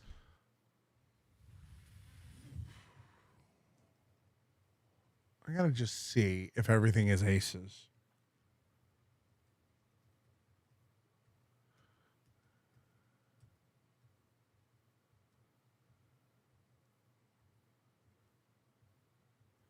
Cardiff kids, call this one Everything's Aces. Everything's Aces. Coming in for a landing. Everything's Aces. Yeah, unfortunately, that's going to mean a bust for them. This is like the third time he said that my show is finished. That's why it's retarded to say shit like that. The boom has bust. The bubble has burst. The boom has bust. The bubble has burst. If you will. Plus, we do such if you will. good job of like shitting on them and making fun of their fans. And we make them really mad. They get upset. We just have fun with it. So I think we're kind of impervious in many ways. Perv is right. Comfortably Numb says Sean would be fun. He loves hugs, by the way. I'm not going to hug him. Not going to hug him. No, not at all. Sean also loves spiders. Big spiders. I agree with you, Pray by 12. I agree with you 100%. I agree. And pizza shit, no. I just sold some snow to some motherfucker that looked like Dwight on The Office. And fuck that fake Knicka Balmer. I'm standing 10 toes down. All right, leave Balmer alone. We hope he's well. We miss you, Balmer. Oh, yes, we do. George says, will there be a list of dishes to bring for the potluck at your house so no one brings the same thing? I'm bringing my trunks and snorkel. Thanks, Pat. Yeah, we'll get that up on a Google Doc. I'm not going to. I think I've been the only truthful narrator of the whole thing, so I think. Go on. I think just go back and listen to what I've said, and I think you've got it down. I think you've got it down. Oh, I saw some clips of something really embarrassing this week. Show it. Play the clip. Play the clip. Show it. Fuck, finally. I'm ready. I can't wait to see the really embarrassing. Fuck, he finally got us, everybody. Here we go. I mean, I'm not even going to comment on it. It was so. I'm just going to bring it up to not bring it up. I'm bringing up, I saw a thing that I can't even, I won't eat. I've said too much. Sad. That's just when you think it's bottom, the bottom falls out, you know? I wanted to. Yeah, if you hit it too hard. To touch on this before we left today. I don't even want to look this up to verify it. Oh, good. He's got a story. I can't. I don't even. As sexy is undercover. I did. I watched it and I just went, I'm hands off on this one. This is bad. All right, let's hear it. And conduct acts of violence against her. Okay. So the CIA, I really wanted that to be accurate. I would really like that to be true, but it's not. I need that clip.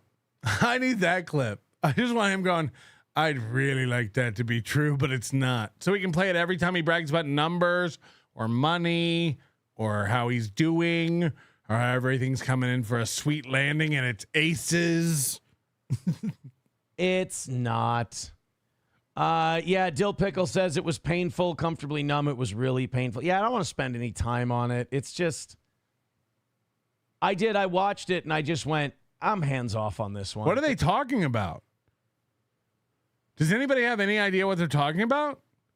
He watched something that's so dark and painful and like he can't even mention it. Like, what happened? While you were busy learning how to strip your laundry and dust, what happened? It's Nick's appearance from Dick's show. Oh. This is bad. And then I saw the way people were talking about it, and I was like, there's no good reviews on this. I don't need to pile on. How does he see all this stuff? He doesn't watch anything. He's touching grass. He doesn't live on the internet, but he saw the thing, and then he saw people's reaction to the thing. He watches it all. He watches it all. Just, I think it's long-term brain damage, personally. I think it's long-term brain damage. I think that was all I had for you guys today. I think that's all I wanted to touch on. We got a great week ahead. We're already, what, 20, 25 bucks into Monday's show. Thank you very much. Again, by the end of the week, I want to, we did miss by 90 bucks on Thursday. So our 7-week streak is over, but you guys had, if I could count Rumble Friday towards the perfect week, we definitely would have eclipsed it, but we know that's not true. Again, he said it was like the saddest Rumble Friday. There were no links coming in. We all saw it. We all seen it. This guy lives in in a wake of lies. Just in a complete bottomless pit of delusion. It's not how the rules work. It isn't? There's rules?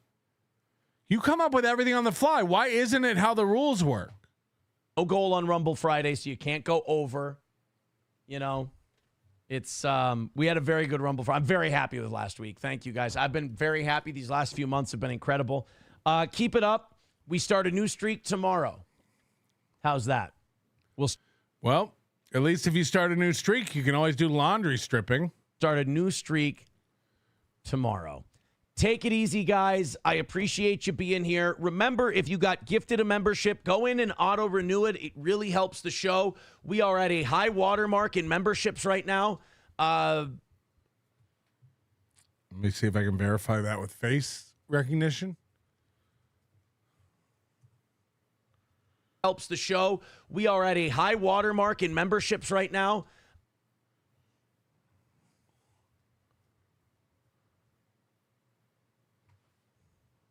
Wow.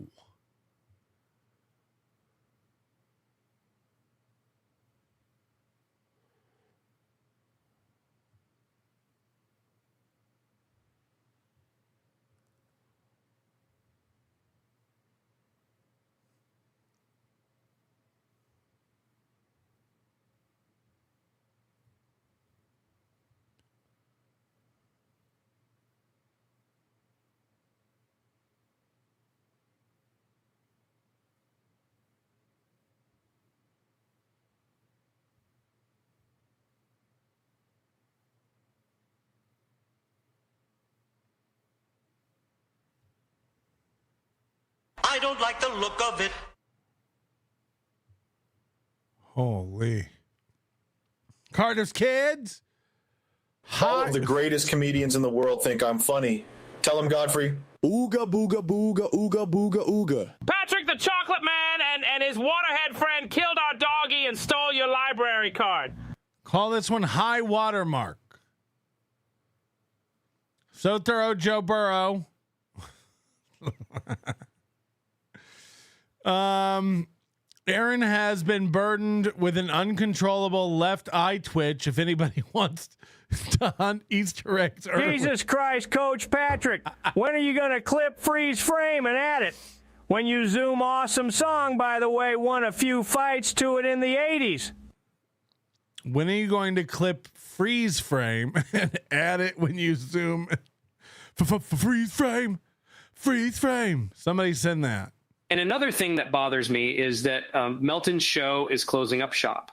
And another thing that bothers me is Melton has 30 listeners. And another thing that bothers me is all his nothing burgers. Yes, too many nothing burgers. I call dibs on the scream room. Just make sure the fridge is stocked and the door locks. We'll try to do it. I don't know. Brooklyn Pencil, thank you very much for rejoining. He talks about Hitler almost as much as he talks about Nick. Oh boy, Gabriel Archer. Give the points these 24 months have accrued for superstar cool club status to Pat Dixon. Coach Aaron never was. Gino already said it's them. I do believe that. April Anderson. Doom says El Maldicon? El Maldicon? What is that? El Maldicon. Beloved Chatter brought it up, though. I can't read today. Beloved Chatter brought up good thought. Maybe it's a par 3 course. No. He wants it to be real golf, man. He's a real golfer. Papa Dan, that super tip pick of Gino makes him look like the guy who repairs Woody in Toy Story 2. Probably true. John Peoples gifting 10 memberships. Oh, John, we're going to put you on our list of fun boys, okay?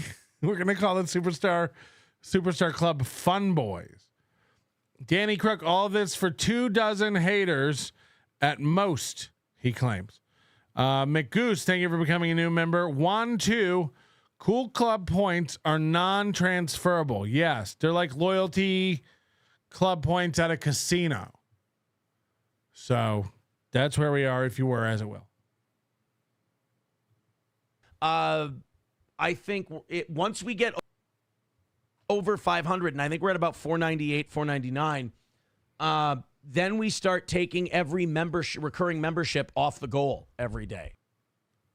Now, it used to be every membership came off the goal, and we heard him before say they're trying to get to 600 last year at some point. This is all new bullshit. This is all fucking funny money. This is all lies. Bullshit. Take it, girl. I'm mixing chicken legs, 3 spider hairs, and a cat eyeball. Hopefully, Aaron will be subterranean within 2 weeks. I too like cat hair eyeballs. He used to say every membership gets divided over the month and comes off the goal. Now he's like, remember, once we get over 500 members, it comes off the goal. What? How does that work? First of all, when people gift 5 memberships, you take $10 off that day's goal. But he's saying also, once we get over 500, we take that off the goal. It's like, it's all horse shit. This guy's all full of shit. So you go to 600, 700. Now all of a sudden you're talking what? $150? $1,000 to divide from every morning show? I mean, huh? What math is this guy doing? $1,000 to Let me see you divide take over it every low, morning girl. show. Go and take it low. We can even do it slow. Either way you want to go. Just take that ass to the floor. Oh, no. I heard them bad boys coming. Can't stop now. Yeah. Got to continue my running. Come on. Yeah. Because we going to party till the lights come on. Come on. All right. Rygod's going to be in the cool club. I can't, he's been a superstar here on a Monday, on a Make Your Nut Monday, helping us meet our nut. And he's been so good, as a matter of fact. That's pretty big. That's pretty big. Look, even he believes it. Looks pretty big. Looks pretty big.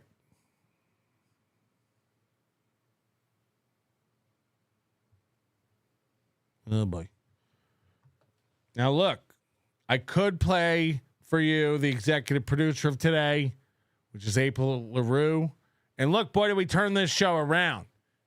We really did turn this one around. So give April a big round of applause for making it happen. And, of course, our high rollers. We couldn't be doing this show without all of our high rollers contributing. And I know what you're thinking. Here comes the big heart out, where Melton leaves us all to our own devices. But no. I'm having a good time. I'm going to stay with you. I'm going to play with you. And all I'm going to ask in return is that you hit the like button. Okay? We're going to hang around longer. We're going to do more toe because there's more toe to do. Okay? So come on, hang out, have some fun. Rung dung dung da dung dung dung. Shall we? Certain extreme situation. There you go. This is this morning. So thank you very much for that. And also, we threw a little to the evening show as well. Everybody gets some. So go ahead and throw in 280s, what we're starting at today. I say 200 by 7, 100 by 8, knock it out by 9. But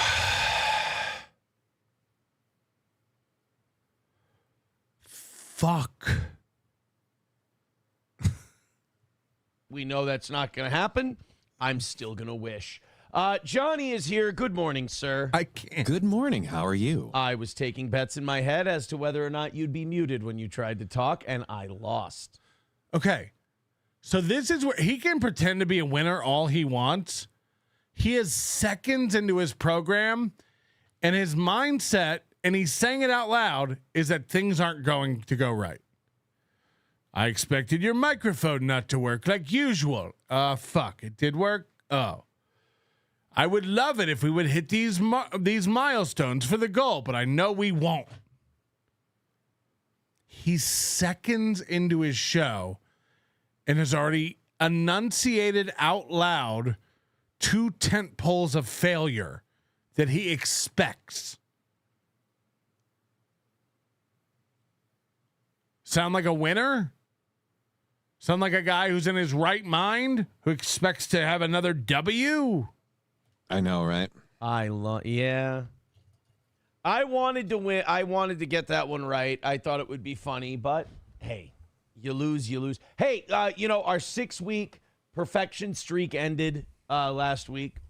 Yep. We did pull in enough on Friday that I could have called it, but I was like, there's no goals on Friday. That doesn't count. Whatever comes in on Friday comes in on Friday. Remember I told you that everything that happens on the members only show gets regurgitated almost word for word on Monday's show?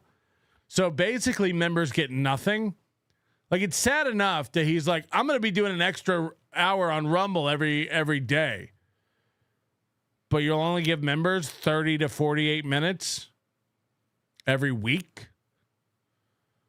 And by the way, it's not fresh content. It's not new content. He will. What's your incentive for watching the members only show if we're literally going to watch the same exact shit? Do you think he's going to talk about laundry stripping? He is. You think he's going to talk about the golf tournament and the anniversary show? He is. He is. It's the same this shit. This blue gum hurts my brain with numbers. Can we have some fatties, Royce? It's literally like a dry run for Monday is what he does on members only show. Separate from the rest of the week. Rumble Fridays like the chill day. So we're going to start a new streak this week, but I am happy to announce that the streak we just went on has allowed us to get ready. He's already wringing his hands, by the way. Again, whenever you're backwards like this, like, he's so uncomfortable in his own skin. Start shopping for some improvements. The streak we've been on is going to allow us to start shopping for improvements. Here we go. Yay. Like what? I'm telling you this. Now, this guy is the king of announcements. I said this before. I always liken it to this. It's like a fat girl going on Facebook and telling you she's starting a diet. And then everyone else comes along and goes, wow, you're so brave. Congrats. You can do it. You're awesome. She gets all those endorphins from all that attention, all the likes and all the well wishes. Why do the diet? Why do the diet? You just got people patting you on the back telling you good job at losing weight without having to lose 1 fucking pound. Why do the diet? You've already been rewarded up here in your little ding, ding, ding, ding, ding, ding dopamine center. Why ever do it? Get a new camera and come on with a new camera. Redo your set and come on with a new set. He has told us for months he wants to get a new camera. He's going to get a new camera. He's going to get a new camera. So is the big announcement that he got a new camera? Almost. Let's hear what he has to say. Camera shopping has commenced. Camera shopping has commenced. AKA, I've been looking at cameras on my phone.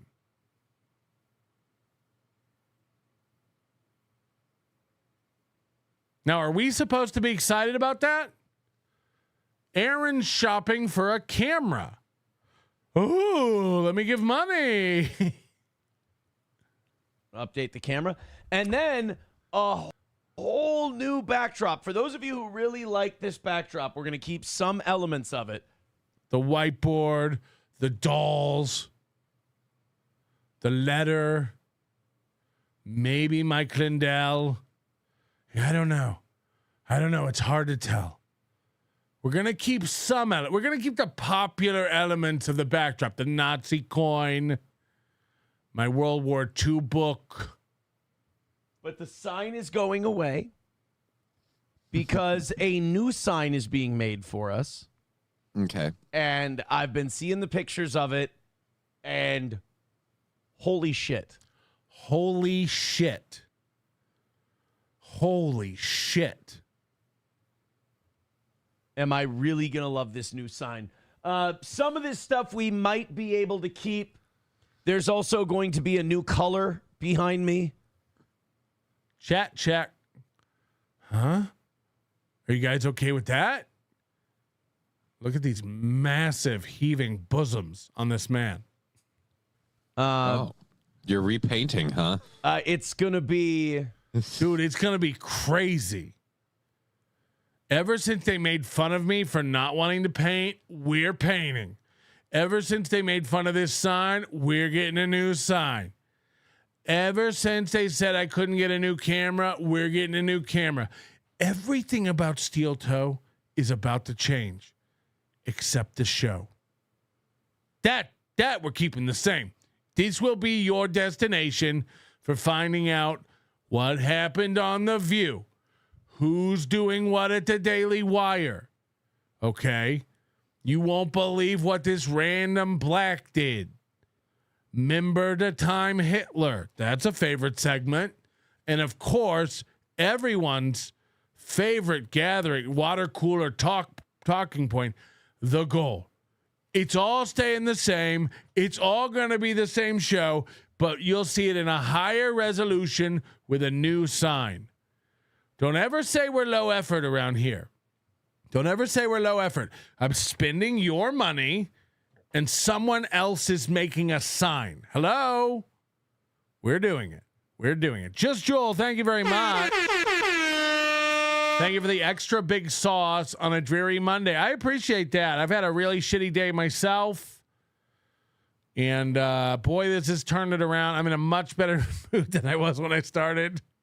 I was on the goddamn phone all morning for about 3 different issues, and I wanted to take my phone and use the glass on it to cut myself a new face. Thank you, Just Jewel. I appreciate that. Damn it, Patrick. I was going to listen to the replay on my 11-hour drive tomorrow, but I keep checking into the live. This is the greatest show. Yeah, I'm sorry we can't end it for you right away. I'll be out of here soon. Don't worry. It's going to be a weekend undertaking. Put it that way. Dysrhythmia says, auction the old sign. I can't. This was made for us by a fan. I'm going to throw it back in the closet where it was when I forgot about it before. We all remember when you dug it out and was like, I forgot I had this. But it means so much to you. Right. It was stuffed in the back with all the packages that April was supposed to mail out. And it's not like the old backdrop, which is something we just bought and made, and we can do that. Yeah, you guys can have this if you want. We're not going to be using it anymore. And but this was made back in the radio days by a big fan, and no, I can't part with that. And who knows? Maybe there'll be space for it. Yes. Maybe we'll have multiple signs that say... Nikki, you whining about phone calls but laughed when XRP crashed. You broke my heart, Patrick. Come on. XRP isn't crashing. I mean, tell me you're new to crypto without telling me you're new to crypto. It goes down 18 cents. You all lose your minds. So here's the deal. My show's a daily interactive humiliation ritual. A new day needs a new bitch, and it's either them or me. The goal determines who's the cuck and who's the buck. Hint, I'm number one. I get it. So hold on. Now he's saying we might keep both signs. Can everyone just keep sending him signs? I would love him to try to fit as many big signs behind. Maybe we'll have room for both. It sounds like you've really planned out the look of your show. We might be able to keep some of this. Maybe there'll be room for both sides. You can't figure it out? You can't figure out what will fit and what won't fit on your own set? No, I can't part with that. And who knows? Maybe there'll be space for it. But as far as I know from the messages, I'm thinking late spring, early summer, this guy will be done. He mentioned this metal sign. He said it's gigantic. He mentioned this like a month ago, maybe longer. And the guy's still working on it. And he's like, it'll be done late spring. What was it? Okay. I'm thinking late spring, early summer, this guy will be done. Guys, the camera's coming. The sign's coming. Huh? He wants credit for doing nothing. We're supposed to all get fired up and excited today and donate for the sign that's coming in a season. Done. Okay. I've been seeing the pictures he's been sending me the last few months, and he's taking his time. The last few months. I hope you're prepared for how shitty this is going to be. The more he builds stuff up, the more you're going to be let down. Now, look, the sign might be a cool sign. Who knows? But wouldn't it be way cooler to just go live and it's behind you? He's building this thing up. He's been telling us about it forever. Guys, you get a new sign. Fuck, you're not going to. Ooh, wait till you see this sign. Now, 100% when we see it, it's going to be like. Time, and he's doing a very, very good job. And I'm very excited for it. And I ain't going to rush perfection. Chat, check. He don't not look at the chat much these days. I'll tell you that. Paul Shea says, don't worry, be happy. We're getting there. That's for sure. Holy shit, what a weekend, man. How was your weekend? Now, he just got done telling us on the Members Only show that it was a very chill, boring weekend. Holy shit, what a weekend. I dusted. My weekend was busy. I've had a lot of stuff to do. How about yours? It sounds like you've had a crazy one. No, it was crazy. Well, I have had a deliciously wonderful, pedestrian, adult, boring weekend. I cleaned my house. So why holy shit then? Holy shit, have I had a pedestrian, boring weekend. Holy shit. I vacuumed stem to stern. I vacuumed. I dusted. Every week he's telling us this stuff. Dude, we cleaned the garage. I dusted. I got a tire key organizer. SP and I dusted. We moved all the furniture, cleaned behind the furniture. We did laundry stripping. I don't care. I don't know if you know what laundry stripping is. So again, he just learned about this on Saturday, and now he can't stop. You know, he's told his neighbor. He's telling everybody. He's probably on his HOA Facebook group. Have you guys heard of laundry stripping? Do you know what laundry stripping is? Johnny, have you heard about laundry stripping? I just learned about this. SP made it up.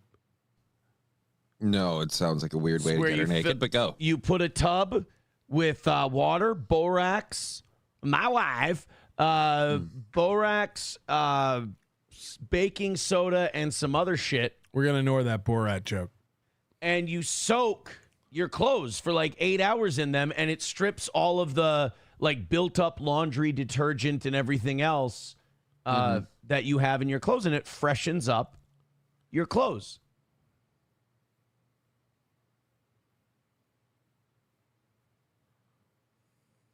Do you ever get that not so fresh feeling? He's so proud of this. Are you an assassin? I'm a soldier. I have seen the horror. The horror of not hitting a goal in 7 weeks without a fake first name making it. That is pure horror. You lay there in your own night booze, sweat, and slam piece. You grab to feel something you love, but she isn't the same. She is cold and distant, a constant reminder, like a diamond in the forehead. The goal. The goal. The horror, the horror. The goal. The goal. Do you ever get that not so fresh feeling? We got a fish lunch. So I did that. We went on a lovely date. We went out to dinner. Okay, you've got to hear this. Want more proof that Aaron Imholte lies about every aspect of his life? Everything. There's not even a motivation for the lie I'm about to call out. There's no reason to make up this lie. But you catch him in it. Get ready. Get ready.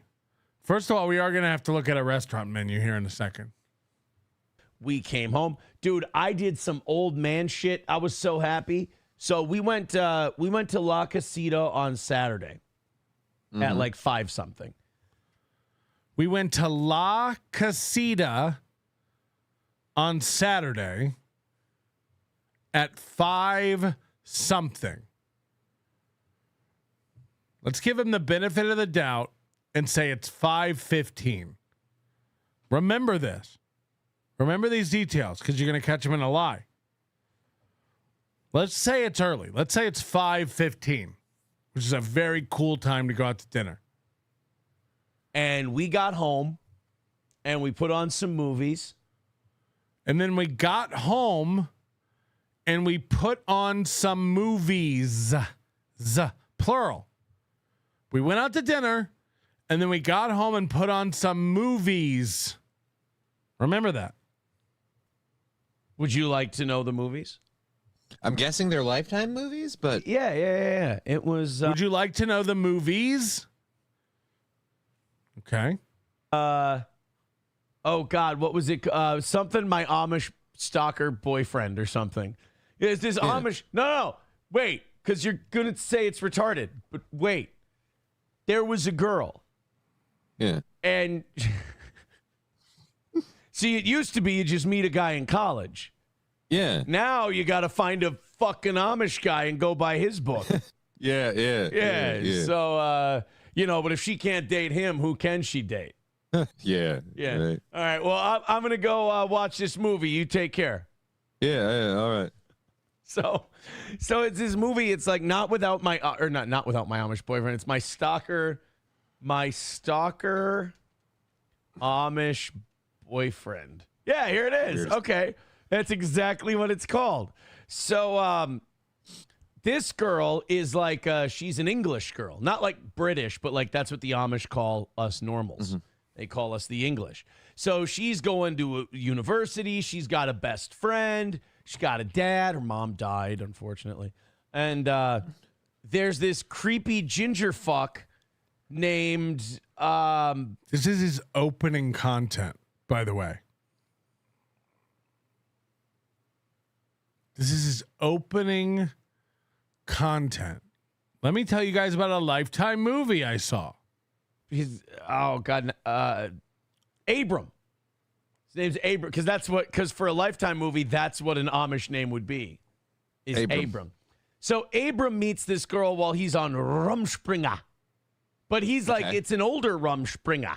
You know, he's like 19, 20, whatever. Mm-hmm. And he says it's just the way his tribe is or whatever. And he meets this girl, and they have coffee, and then they start hanging out. They have like a summer fling. She's got an Amish summer boyfriend. Now, Rumspringa is when young Amish people, just by the way, is when young Amish people go out into the secular world and taste life, if you will, and decide whether they want to go back to the Amish lifestyle, to their family, or be shunned and outcast and live in the secular world forever. They rarely choose to live in the secular world and be shunned by their family because they don't really know anybody. But there used to be a show, if you remember, like on MTV or one of those, VH1 or something, where they would like take a group of Amish kids and put them with non-Amish kids, kind of like in a real world situation. And these are college age kids. Aaron watches this and goes, this guy's 18 or 19, so it's like an older Rumspringa. How would that work? Normally it's 14. They send the 14-year-old kid out to experience the world on their own. 18 and 19 is not an older time to be doing Rumspringa at all. It's about when it happens. Like, he's everything this guy talks about, he's wrong about. How would they go out when they're 16 on their own? Like, this guy's retarded. Sorry, did nothing to do with anything. He's just retarded. Okay, sounds cool. She figures he's going back to his people, right? So she gets ready for the next year of school. Well, guess who shows up at her university on the first day of school? Her boyfriend? Fucking Abram shows up. So then Abram shows up. He's like, I swear I didn't know you go here. I didn't know that was, well, so the friend starts to get a little suspicious of this guy because they start dating, right? And then the friend goes and checks out at admissions. He never enrolled in the school. Mm-hmm. Abram's full of shit. So she tries to break it off with Abram. He shows up outside and starts taking pictures of her dad's house. He went in and he was hanging out with his dad and looking at baby pictures and everything else. Then he beat the shit out of her friend. Yeah. Friend shows up with the cops, but she's like, I don't snitch. And then I fell asleep. But the thing is, I heard SP finish it. I heard it was a fantastic movie. My Stalker Amish Boyfriend. Oh, he kidnaps her. That's a big part of it. He kidnaps her and brings her back to his Amish community and keeps her as his wife and tries to teach her the old ways of the Amish. She keeps trying to escape. Why wouldn't any of the other Amish people help? Like, they're okay with the kidnapping? Or? Well, it's his. It's like a very small, like there's very few people. He's basically running like a cult kind of a thing. Okay. An Amish cult.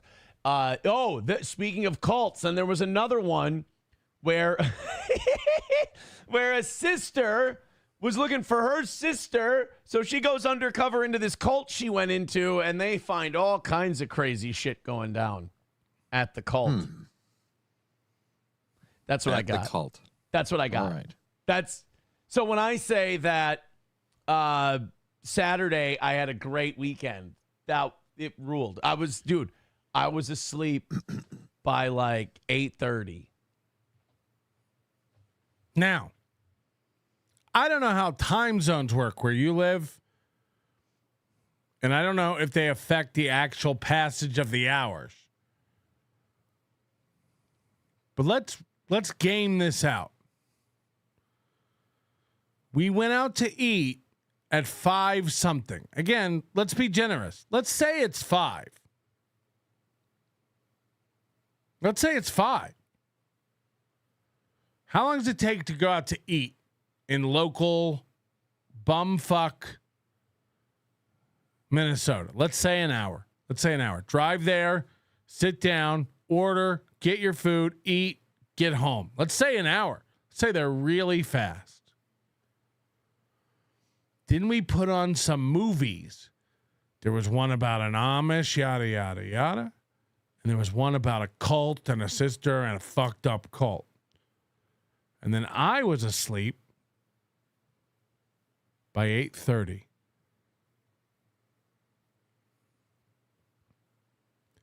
If you went to eat at 5 and got home at 6, you watched 2 movies in 2.5 hours, is what we're supposed to believe. Why lie? Why lie? Like, let's say the runtime on these movies is 83 minutes. Let's say it's 90 minutes. Let's say it's a short flick. You're lying. You're lying. Now, Riles is going, they went to eat earlier. Why would he lie? Why lie? It's just weird to lie about things that don't matter. So he goes to the 5 o'clock Blue Plate special with all the other fucking olds. And then he comes home and watches 2 movies. 9 o'clock. It's fucking ruled. Wow. It was, I loved it. I was asleep by 8:30. I loved it. Like, okay. I had a good movie weekend with my lady too, but it was with Deadpool. I watched Deadpool 2 with her. Like the big Johnny's a loser. They're watching movies over Skype. Drive by. Thank you for the $50. Thanks for another great month of entertainment and laughs. No, thank you guys. Honestly, I can't. This is too much. You're all being too cool. Bigger, longer, like uncut version. And the Josh I realized Brolin it's one. the best of the 3 movies. Yeah. Yeah. I think the Josh Brolin one's the best one too. I'm telling you, man. Deadpool 3. No offense, movie. I don't think in my opinion, like X-Men and Wolverine, in my opinion, was the fact of just mainstream comic book characters, no Domino or the rest of them. So it would have done as like a one-off thing. Forever. We're going to make another one and to piss somebody off. We don't care about your fucking movies. Honestly, I'm telling you right now, the minute I started getting mad that I was doing, and I'm like, you know what? Fuck it. Okay. You want to see how much respect Aaron has for his audience? Love it. Feel like they even make jokes about it of like, oh, we're going to be doing this forever. We're going to make another one and another one. And I'm like, oh, okay. I'm going to tell you right now, I only want to keep this conversation going. To piss somebody off. The chat is just fucking angry. My chat's angry. My chat hates this. I want to keep it going. I love it. Like, we don't care about your... That's literally the... fucking angry, and I love it. This is literally the meme. This is literally the meme. Literally.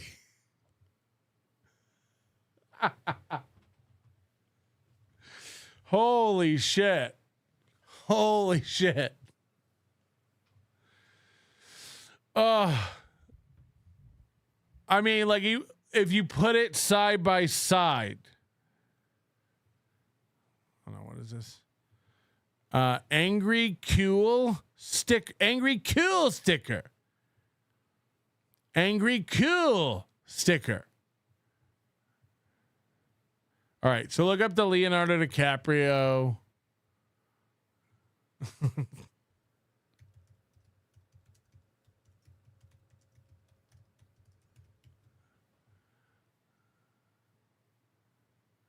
Holy shit, it's so dead on.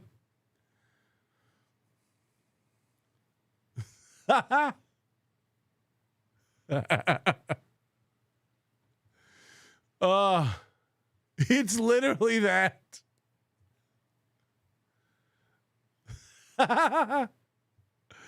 Oh, the toe boys. You gotta love a toe boy.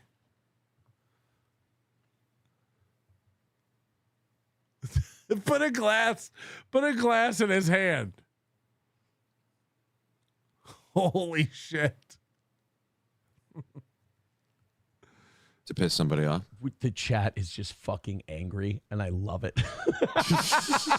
Like, we don't care about your fucking movies. Honestly, I'm telling you right now, the minute I started talking about the movies, there were people who clearly take their lives too seriously who were getting mad that I was doing. And I'm like, you know what? Fuck it. I'm leaning in. I'm mentioning the cult movie. I'm just like, anytime people start to go, yeah, I fucking hate this. I'm like, you know what we should do? Let's ratchet it. We should do more of it. Anytime the audience is hating what I'm doing, we should do more of it. Let's ratchet this shit up. So, you know, my big thought about Deadpool is that I love you guys. You guys are fantastic. I have to tell you, you're fucking great. There's just a different vibe doing a show like this because I don't think internet people are used to a normie show like this where Internet people.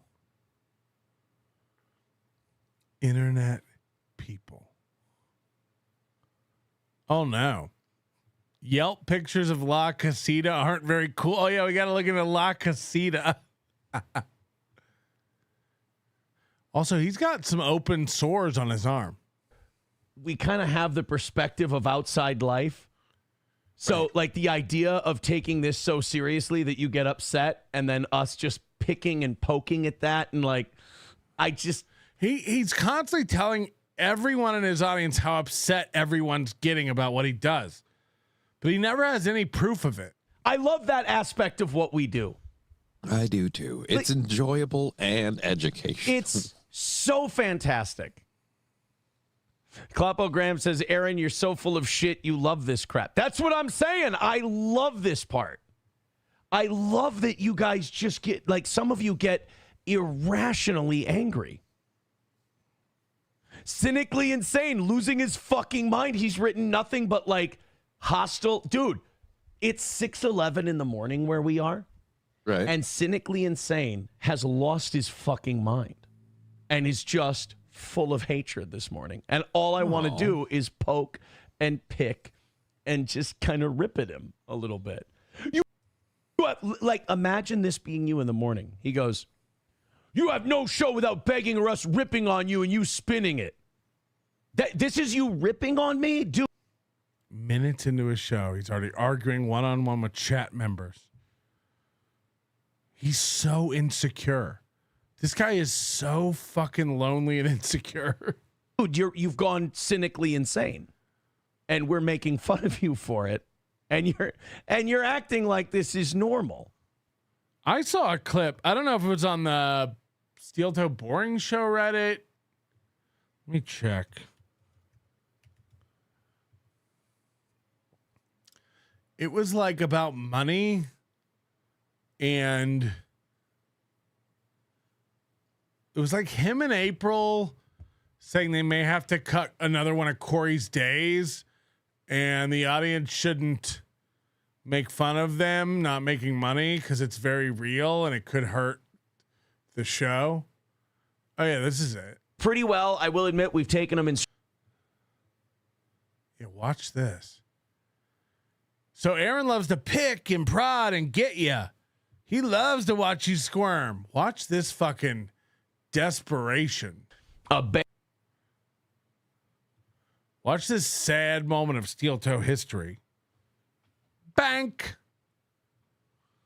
Eggy end of the week, I feel like. So we've taken the punches. Thanks to Ken Sam. Pretty well. I will admit we've taken them in stride and everything else, but we do employ all of our people based on how we do on those goals. And, we're hanging in there at this moment. But look, if we have too many weeks like this one, the boss will have to make some decisions. If we, MN Vikings says time to make some cuts.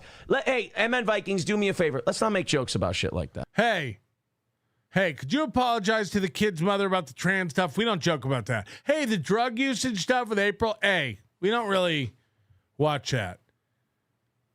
This is a point in time, I believe, before I ever watched Steel Toe, because Raleighs, rednecks, and long necks.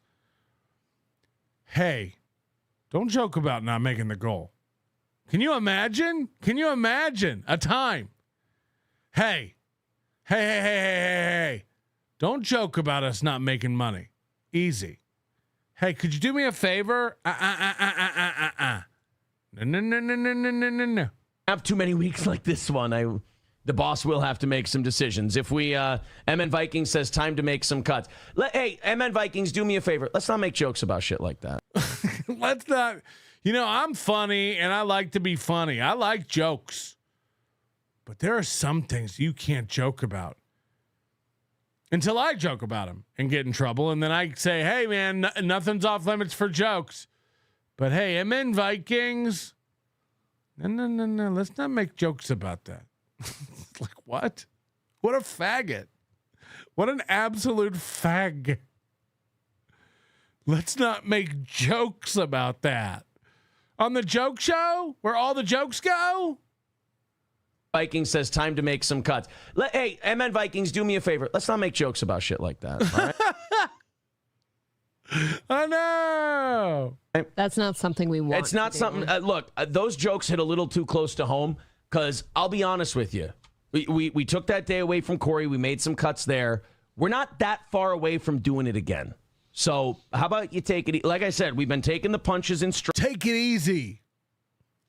Take it easy. We've been taking the punches in stride, but how about you take it easy? Stride tonight. We've been, doing it. We've been taking it with a smile pretty well. Don't be. But this is us not. How many smiles do I have to take it well with? Enough. Hey, could you do me a favor? Don't joke about this. Could you do me a favor? A dick. That's all. Don't be a dick. You know the rules. Imagine that was our rule. Don't be a dick around here. Don't be a dick, buddy. Don't talk about shit that you don't want to happen. All right. Don't talk about shit that you don't want to happen. All right. Thank you, Rex Dart, for becoming a member. 315 away from our goal today. Yeah, don't worry about us. Like, April and I will always be fine.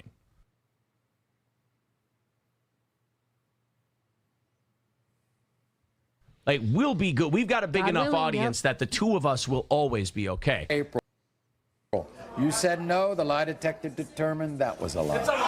315 away from that goal. There's the link in the chat. PayPal, Super Chats, memberships. Look, it's simple. $5 a month from everybody who listens. There's no goal. $10 a month from most of the people who listen. There is no goal. Simple as that. Thank you guys very much. What do we have here? I hope he starts calling out people who haven't given their $5. $5 a month from everyone who listens? You psychopath. If we could give $5 a month from everyone who listens, no goal. Oh, is that all? You wish. I've been up all night at work, fag. Like, imagine. Imagine this being you. Done. A real job, not trying to clean windows at a stoplight. I don't know what that means. Thou dost protest too much. Cynically insane. I love people like him who think that everyone's with him, and they're totally not.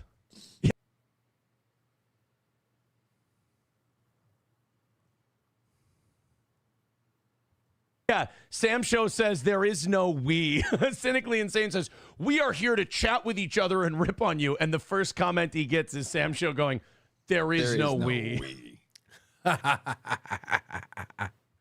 Sam Show sitting there going, dude, don't fucking lump me in with you. This is Picture it visually. It's a guy sitting in a Hitler costume. Not Hitler, but a guy in a costume. And he's like, whoa, whoa, whoa, hey. Yes, Brock. $5 every day.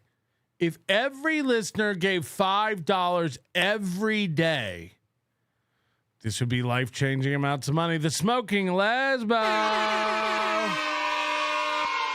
Thank you very much for the $50. Just hi and thanks for a show. Ricada is a better speaker and broadcaster than the Toe.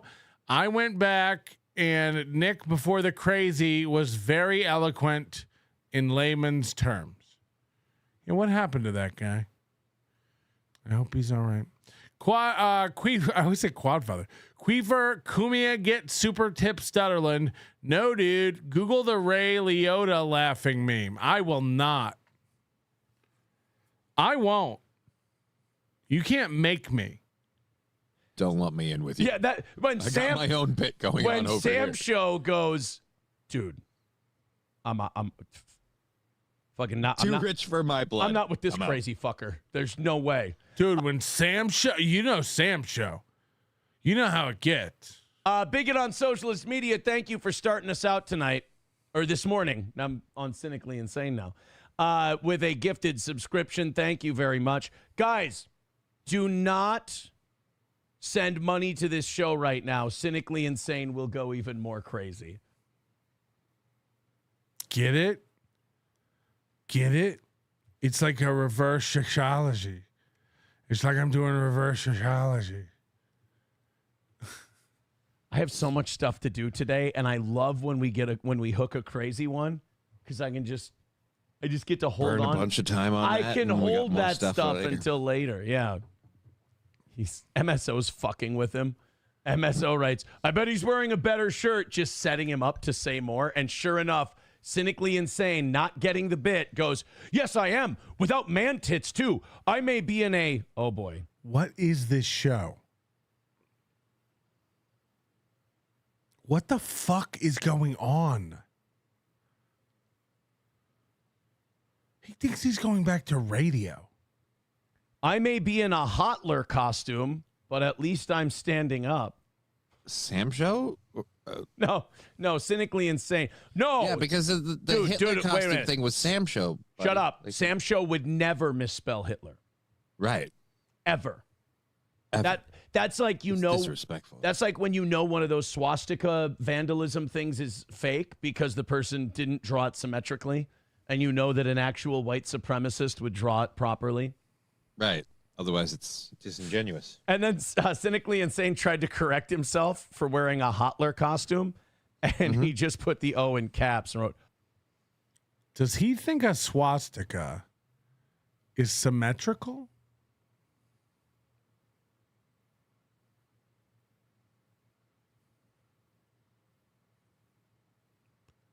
Yikes. Hotler. Still didn't work. Oh, and then he admits in the chat, he writes in all caps, I'm losing my mind. We got another one. He's got to stop doing this Jesus pose all the time. This just started last year. They always find. Why do they come to me to die? Why do they come to me to die? Hey, Victor, if you're listening, or Johnny, if you want to do it, if you could grab the Ed O'Neill, Why Do They Come to Me to Die, the video, I would love to have that. Sam Show says, never be gayer than this guy. Uh-oh. Hey, Cynically Insane, Sam Show's calling you gay, and you know what he wants to do to them. Hold on. Where's the Cynically Insane says, bitch, I have 2 more hours at work making $120 an hour. I'll be here till then. Oh, God. The signature of internet tough guy. This guy makes an obscene amount of money every hour. Look out for him. I think the signature of an internet tough guy is a guy who constantly challenges people to fights and never fights them. I that's what I would say. Hey, well, let me tell you something, pal. I do this show for one reason and one reason only. The goal? Let's do it for Johnny, man. We'll do it for Johnny. That's it. Yep. That's the all. whole thing is just to prop me up for 2 days. All I do this show for. That's all it is. That's why the goal is so high. It's paying my medical bills. Cynically insane. What was it we specifically did that broke you? I just have to know. He spent about 5 minutes on this guy. And he will spin this as like, I'm owning the chat. It's like, no, they've run your show off the rails. Like,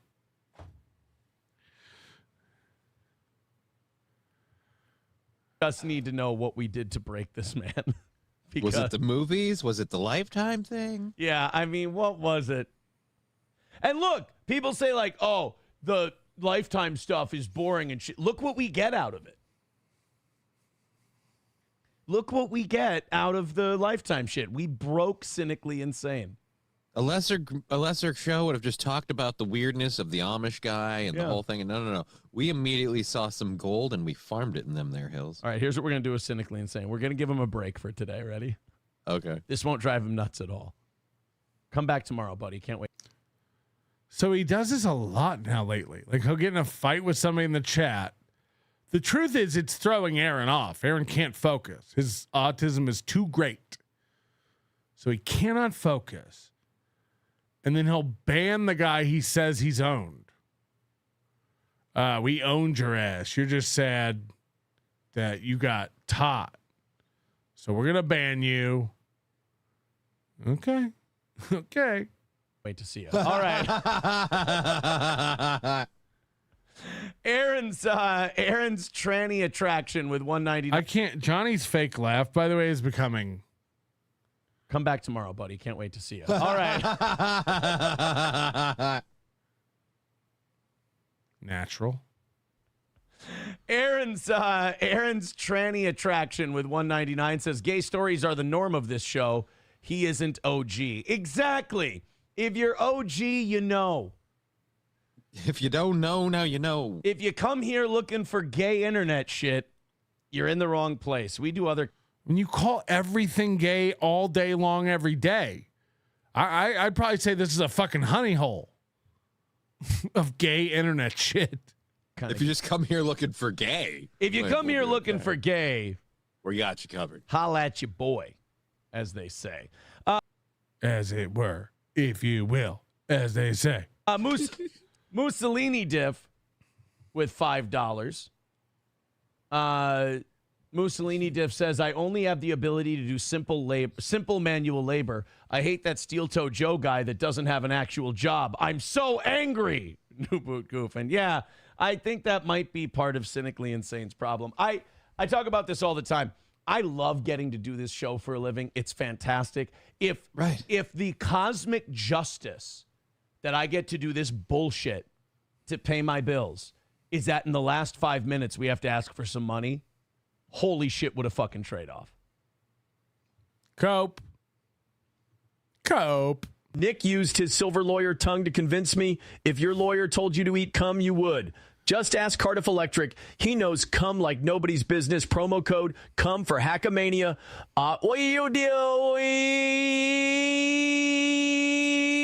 Yes, don't forget the butter eating contest and Adrenaline Mountain. Sign up today, hackamania.com.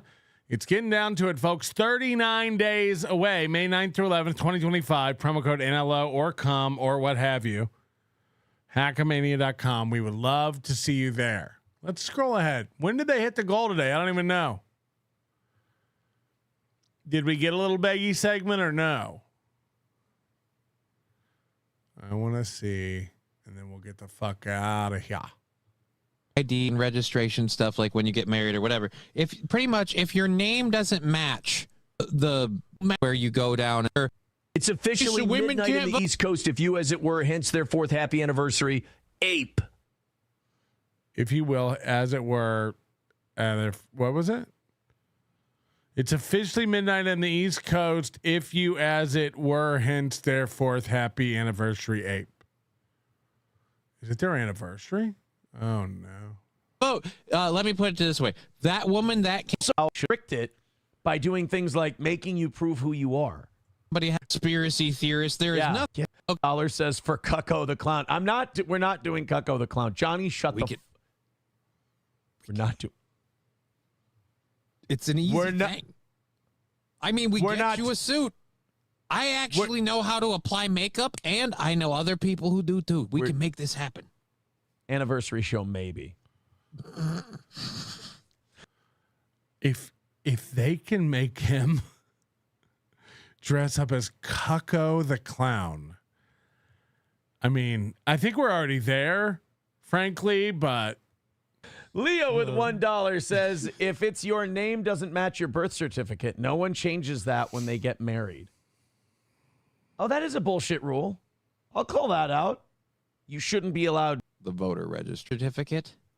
He must have already hit the goal. Law tube. That's why your voter ID. No fucking Cucko the Clown. Stop it. Stop it. Yeah. Stop it. Stop it. I'm not doing that. Stop it. Aboliticia says Cucko is to Aaron as Exotic Meat Market is to Johnny. Yeah, but you don't see Johnny showing me any empathy. Not that I do for the exotic. No, it's all good. Nomo with $2 says, here you go. Just a start of hopefully starting a trend. Thanks, Johnny. Oh, no. What now? Oh, no.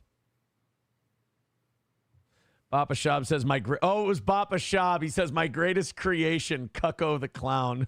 Oh, Bappa Shab. Oh, Bappa Shab. Oh. McBuster says, will Jackie have to change her name? Okay, we got to get out of here. We can't just sit around and jerk our little peens all day, but I do want to leave you with something very, very funny you might not have seen last week.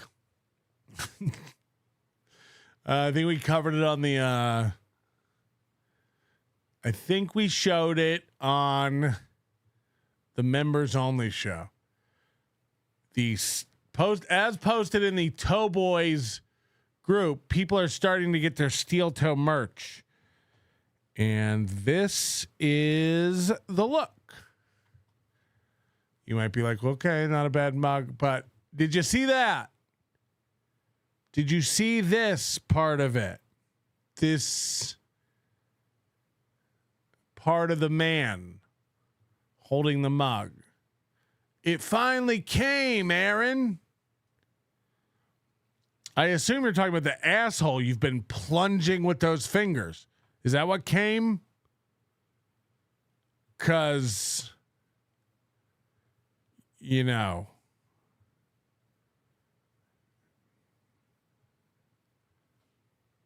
a quick hand washing before you start handling drinking vessels.